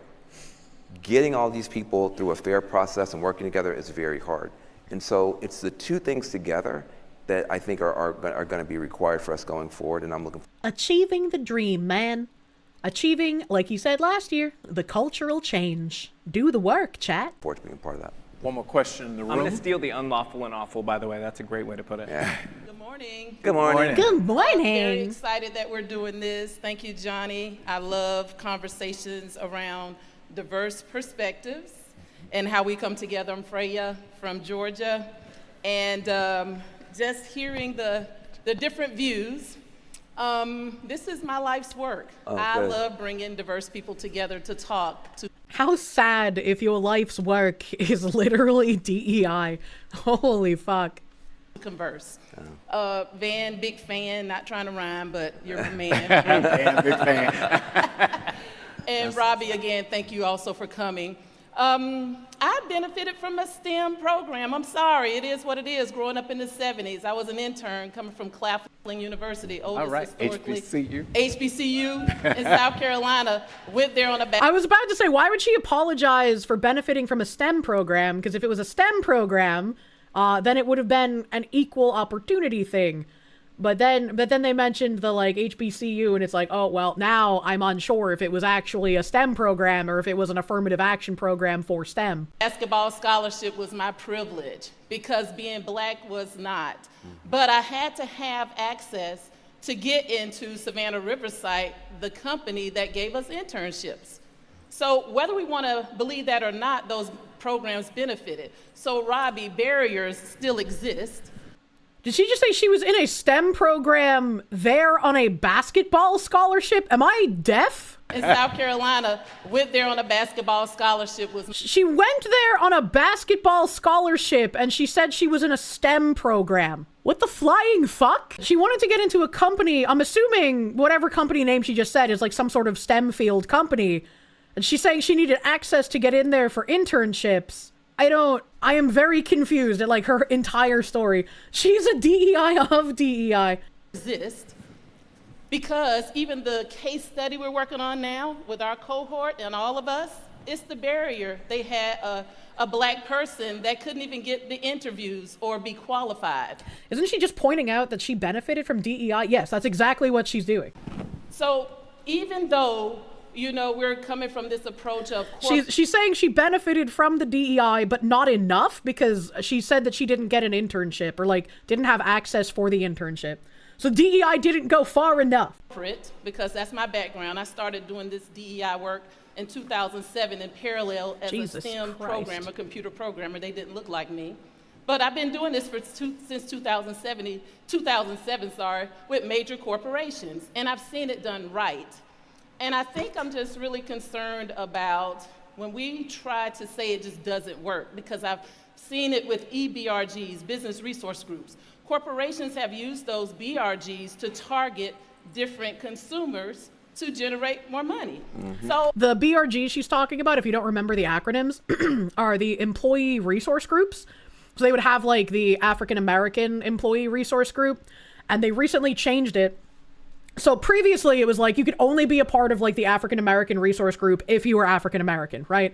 Now, to skirt around the law because that was racially discriminatory, they're saying you can join the African American resource group if you're not African American. However, the point of the group is the advancement of African Americans, so you have to be dedicated to that if you're going to join the group. Targeting consumers is different than targeting hires. Market specialization is just basic logic. Targeting consumers is also something that DEI is doing in a way that they want people in the company to all be adhering to the tenets of DEI. And if everybody in the company is doing it, eventually those priorities and eventually like you'll pass on those tenets to the consumers. And not only will you be going home and doing the DEI work naturally in your own life, but the consumers will as well. I am very mindful values. Of, thank you. That was the word I was trying to look for, but I died. That look like me, my demographics or my interests, then I don't want to support them. So I think we have to be careful, as i.e. the case of Target. I think that's really silly, right? Like, I can use Mooncat as a very good example. Mooncat is run by an Asian woman, and it was run by just that Asian woman for forever. You're like, yeah, she's a woman, but she's Asian, so she doesn't look like me. And I bought a metric fuck ton of her product. I probably spent thousands of dollars on that woman's product. I don't need someone to look like me in order to like support thing. And that's a really weird way to think about things. If I went to like do a group project and I was the only white woman in the project, I wouldn't feel like I'm othered because I'm the only white woman there. It would just be like, oh, clearly people thought that I had something to bring to the table to do the work in this group, right? That seems like insanely crazy, an insanely racist way to look at things. People said we're pulling back our money. As I wrap this up, again, I just want to say I've been to this is my third inclusion conference, Blueprint, and I love the way SHRM has pivoted. I love that you're giving us the tools that we need. I think we just have to be mindful that we're still working with people, so shout out to all the practitioners that have been doing this work. All right, practitioners in the room. Thank you. At the same time, as we are pivoting, we are people. And we have to make sure we have the emotional intelligence and the empathy. I do workshops like this all the time where I'm bringing departments together with diverse views to improve team dynamics. But people, these policies are impacting us. People are going to lose their SNAP benefits November 1st. What the fuck does that have to do with anything we've been talking about? And it's just like that person from fucking Reddit that was seething at Caleb for wanting to, quote unquote, cut SNAP benefits. And it's like, yeah, we need to get rid of fraud. We need to make sure the people who are getting these benefits are the people who actually need them and not exploiting the system for like $4,000, $5,000, $7,000 that they shouldn't be getting. As HR practitioners, they work in our organizations, their families do. A lot of us are in that sandwich generation where our parents are going to be impacted. Some of our kids, cousin, Nim, as we like to say. Cousin Nim. Yes, they're going to be. And so how do we show up as HR practitioners and leaders to make sure that these policies don't hurt us? So I think, Robby, one of the challenges that people have is we can have the opposing views. That's okay. But when it starts to impede on people and their livelihood and it takes away, when the barriers are still there, we have to make sure we're removing all these biases. That's what I like to train on. What are the biases that we have as leaders that we're stopping people from moving up, from being promoted? I was a global diversity and inclusion leader before. The biases against actually hiring people who can actually do the job instead of hiring people based on their based on their immutable characteristics. How about that bias? Can we remove that bias? Can we just stop dealing with immutable characteristics and only do it on meritocratic bases? This role I'm in now, the role was eliminated. They hired someone that didn't look like me and reposted on LinkedIn the next week. What do we do to make sure look like a leader before this moving up, from being promoted? I was a global diversity and inclusion leader before this role I'm in now. The role was eliminated. They hired someone that didn't look like me and reposted on LinkedIn the next week. So she's saying she deserves the position because she's black? That's literally what she said. So they eliminated the position, and then they hired someone else in what I'm assuming is the renamed position because nobody got rid of DEI, and she's angry because it's not someone that looks like her in the new named DEI position. What a fucking wildly racist thing to say. This woman is grotesque. What do we do to make sure that the policies, that people have voice for the policies, because they're coming to work, they still have to smile, and they might be hungry, or they may have policies that's Why aren't I getting paid hundreds of thousands of dollars a year for a nonsense job that doesn't do anything for anyone? Causing them to lose their job, i.e. 300,000 black women have lost their jobs since this administration started. So thanks so much. It's funny that she says that because from the articles that we've read when Doge was doing its cuts, they were cutting like basically useless jobs in the government. And we found out that a lot of those jobs that didn't need to exist were held by a lot of women. Now just flip the skin color of the person saying this speech. What would the reaction be? Yeah? You know, there was an underpinning to what you said, and you can correct me if I'm wrong. So I don't know if they want to keep the mic over there, but you know, you talked about your own skin color as not being a privilege. And when I hear that, what I hear is an implication that some other skin color just has an inherent advantage and that there's essentially white privilege, right? And so I immediately think of a lot of the people. Let's not get stuck on race. No. I also think about, because when I brought up my race a bunch of times in order to prove my point that you're wrong, but let's not you bring up race. You don't bring race into this. I hate this woman. She is disgustingly degenerate, much like most of the brick walls you'll end up encountering on fucking Twitter. Talk about the diversities. I actually acknowledge that there are so many numerous diversities that when we divide ourselves, my framework for this work is really our communication, how we communicate, what's our communication style, our learning style, our conflict resolution style, all those things, our emotional intelligences. I have, I do research in all the different cultural intelligences and cultural competence. What the fuck is she talking about now? The words that you probably don't like, but we still need. So What? I don't want you to get stuck there, but I did want to let you know, as someone asked, how did I get where I got? It is because of the barrier was removed. And I just want us to be mindful that people are hurting, policies are hurting people, and a lot of policies are hurting particular groups of people. This is just some I told you what I believe reality is. You don't get to tell me what reality actually is, and if you try, you are the problem. Again, it's just a Twitter person right now. You want to admit it or not, that is the lived experience for many people. Yeah, so where I was going with this is that I would remind everyone that barriers exist, okay, across the board. For every different group of people, there are different types of barriers. You know, if you come from a rural area in Tennessee where there's 400 people in your town, you've got a lot of things stacked against you, right? If you're a young black kid in a failing school in an inner city where they don't police anywhere near enough the way they should to keep the streets safe for the kids there so they can live a decent life and get a good education. He said the racist thing! I'd be very surprised if nobody fucking talks up about that. Those kids have barriers too. Barriers are just a built-in part of Obviously, the human I was being experience. sarcastic about it being they're racist. terrible, and we should work at trying to eliminate barriers where we can. But if we think about the world we're building, I think we've got to be really honest about the fact that we live in the best time versus the times that our ancestors lived in, right? Like, we've got to have some gratitude for the fact that we're building something better than what was in the past. And at some point, we need to work toward a society where it's not focused on what's wrong, but focused on making things right.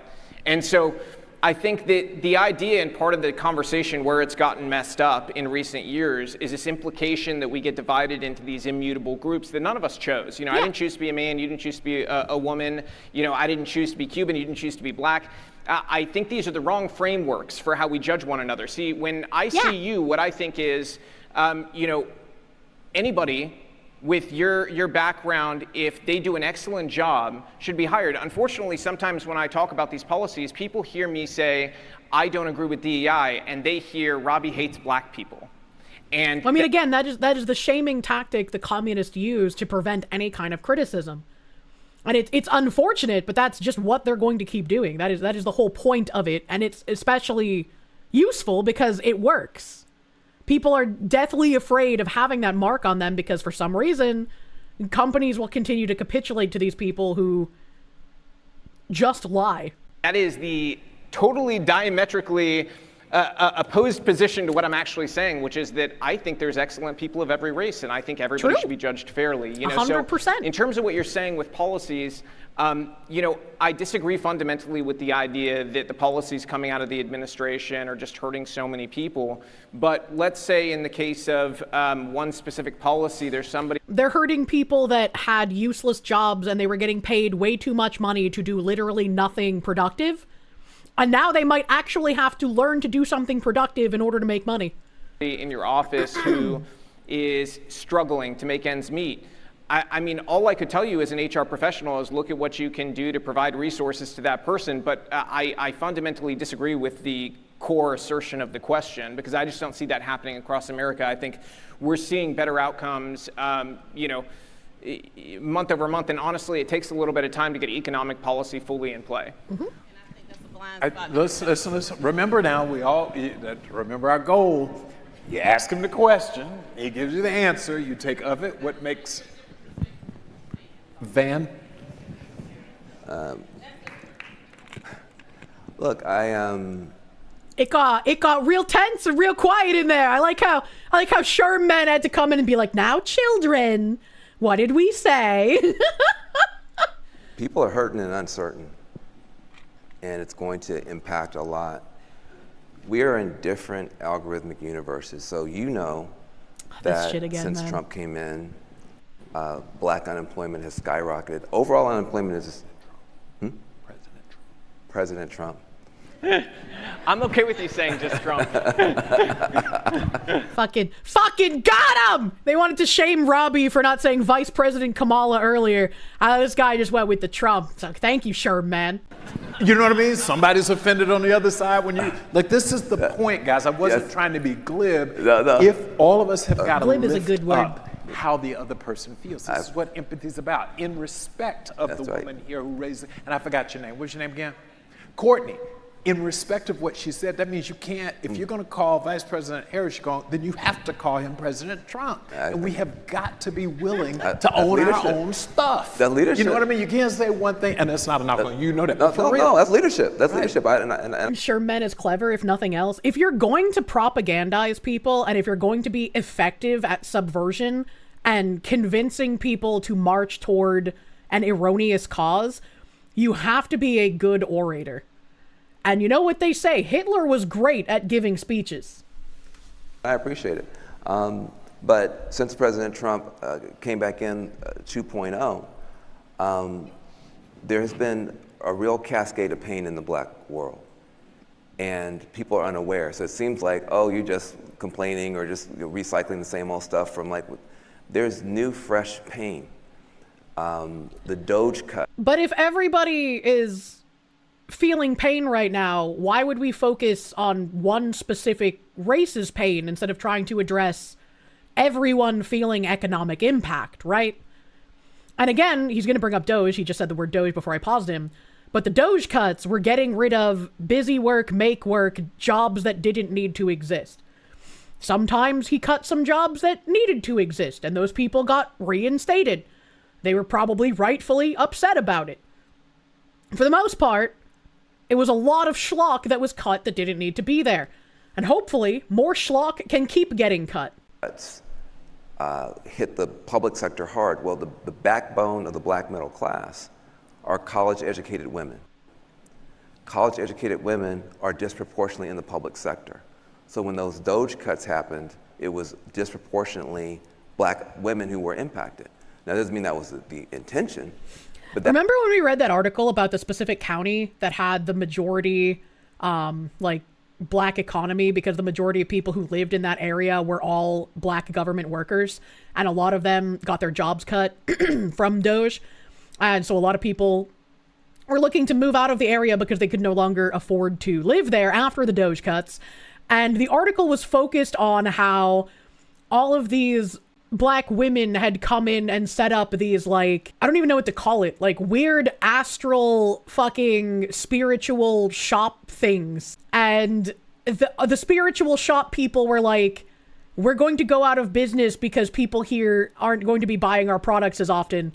And I was like, this is a very strange article to be reading about, oh no, we're not going to be able to scam people out of the money paid to them from their government job. That's an impact we have to be able to discuss.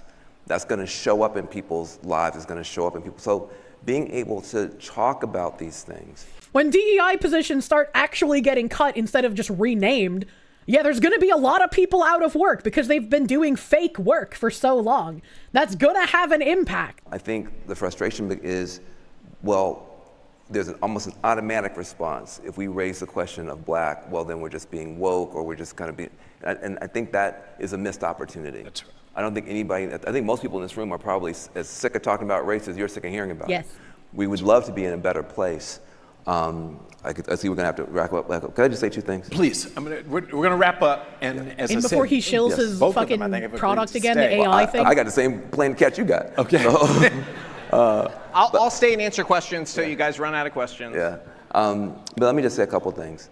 One is the overall emotional intelligence inside your firm is too low. Yes. The floor is too low. We want people to have empathy for someone who looks different than them or prays different. People don't even have empathy for themselves. If you're my generation, I'm in my late 50s, men in my generation, we weren't even taught to have empathy for ourselves. So the overall level of emotional intelligence. I think overall men are just taught to not think about their feelings, which is a bad thing. In our firms is too low. And that's why we created workbettertogether.ai. I keep saying it because you need better tools. I knew it! Workbettertogether.ai is trying to raise the floor overall so everybody can be buy my product! I'm trying to help you! Buy product! Smarter. When everybody has a higher EQ, then you have less opportunity for bias and other things. That's one thing. The other thing is, I just want to point out, why is this working up here? Why is this working up here? There are things that are present up here that I think we should be respectful of. I think everyone should be very wary. Like even if you're someone in the audience who just does not, for whatever reason, believe me shouting about the commie gobbledygook, if someone is telling you there is a problem and also simultaneously selling you the solution, you should be very suspicious of that person. First of all, leadership. It takes very courageous leadership to do what Johnny is doing. Most people wouldn't have done this. They wouldn't have wanted to deal with the backlash. there's too much risk, but you have a leader that's committed to the reward that comes from taking these type of risks. That's your job as a medical doctor. You didn't make my spine grow extra bone. It just did that. I think you have to acknowledge that and find that in your firms and lift that up, number one. Number two, going all the way back to the Greeks, the Romans, and the Egyptians, there's a way of doing things. Thesis, one point of view. Antithesis, the opposing point of view. Gives you what? Synthesis. A new set of ideas and insights that did not exist before. Thesis, antithesis, and then with leadership and structure, synthesis. New ideas, new insights, new understandings, which I think all of us have been benefiting from. He just sounds like a faith healer on TV now. Of hearing the other point of view. You get stuck with thesis, my point of view. And then over there, someplace is the antithesis, and they're all stupid or crazy or woke or racist or whatever it is. And that's why we are stuck. We need leadership that can have the two sides together so we can now come up with new ideas. We might walk out of here and come up with some things to do that will lift all boats for everybody. And we'll still fight about the stuff that we don't agree on. Yeah. And that's what we should be trying to do. And thank you, Johnny. And that's how it used to work. I think he couldn't have said that better. I mean, you deserve enormous credit. Yeah, because thank you, sir. I don't know, My management team. I don't know any other HR organization that would have had the conversation, and Van's right. I don't know of any other HR organization. Just now, completely correct. I mean, many good things can come out of this on a company level, but even just between Van and I, we may come up with some good things that are very helpful to fair policy for people and lift everybody up. That's what I'm talking about. Okay, so y'all saw that? Take a picture. Right. Okay. We'll be fighting tomorrow, don't we? Tomorrow, that's side. And you know what? To Johnny's credit, he could have written in questions that he was giving to us that were built to make us fight with each other. Right. Built for maximum eyeballs. Absolutely could have. So recognize he asked questions that actually had substance and were meant to actually hear out what each one of us thought, which was a more nuanced position, because I guarantee there's people who walked in here thinking I was, some monster from hell, and are leaving now thinking like, oh yeah, I really don't like him, but he's not a total monster. So that's a win in my book, okay? That's a win. We hit the horns, buddy, and tucked the tail. Listen, so seriously, as we close this up, we're going to take a picture, but the most important thing is to remember three things that we at SHRM are trying to do. We are not walking away from diversity, inclusion. We absolutely have said we're going to lead within this area. We've got to figure out how to do it with three things having to be true. After having been on this stage and hearing what this SHRM guy is saying, if Robby in any capacity tries to say that a company is getting rid of DEI, he is just outwardly lying with the knowledge that they are not doing that. This isn't even about me correcting him the multitude of times I've corrected him in the past when he's been wrong about a company dropping DEI. He's literally just heard it from the mouth of the SHRM guy. He knows they're not getting rid of it now. Number one, it's got to be legally compliant. Period. Anyone here who says, I'm going to do it anyway, is going to put themselves and their companies at risk. That's not responsible. Number two, we need to find ways to do it in a workplace unifying way. Dividing up the workplace, even if you're technically right, if everybody's pissed off at each other and not talking, defeats the purpose, because we need people to work together as teams to achieve the goals of the organization. And thirdly, it has to be business accretive.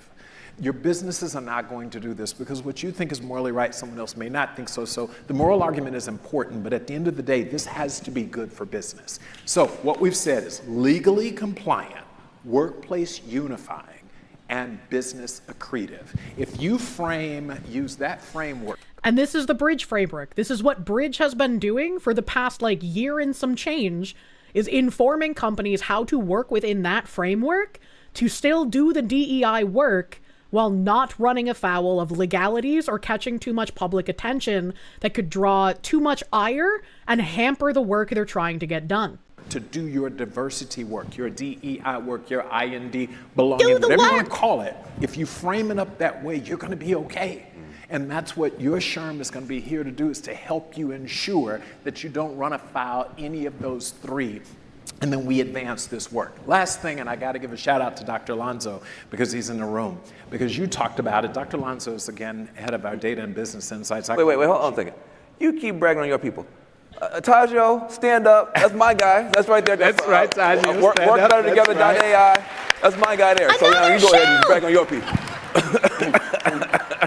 You're supposed to do that. Who are your people? Shout out your people. Heritage Foundation HR people. They're here. Where are they? They're somewhere in here. They're somewhere in here, yeah. I can't see with all the lights. So there they are. The Heritage Foundation HR people. They're like, don't do that to me. I got a me. God, listen, we got to have fun at this. Listen, I want to leave you with something that Dr. Alonso, I always like to give credit for something. I'm sorry, you had your people. No, I love it. No, I was just talking about him. This concept, we talk about empathy a lot as we close. And I want you to actually think about empathy. And he made a really profound statement, and Craig coined a new term back in the day. He said, the reality is what we all want is me-pathy. Me-pathy? Right? This notion that you don't want necessarily empathy. You want empathy towards yourself. Oh. You're not willing to extend. I thought he meant meep, like the weeb word we used back when I was in high school, like MEEP. I was like, meepathy? What is a weeb inclusion? Empathy, grace, and mercy to others. And I think if we leave here with nothing else, the substance of the arguments, you're going to end up on one side or the other. That's fine.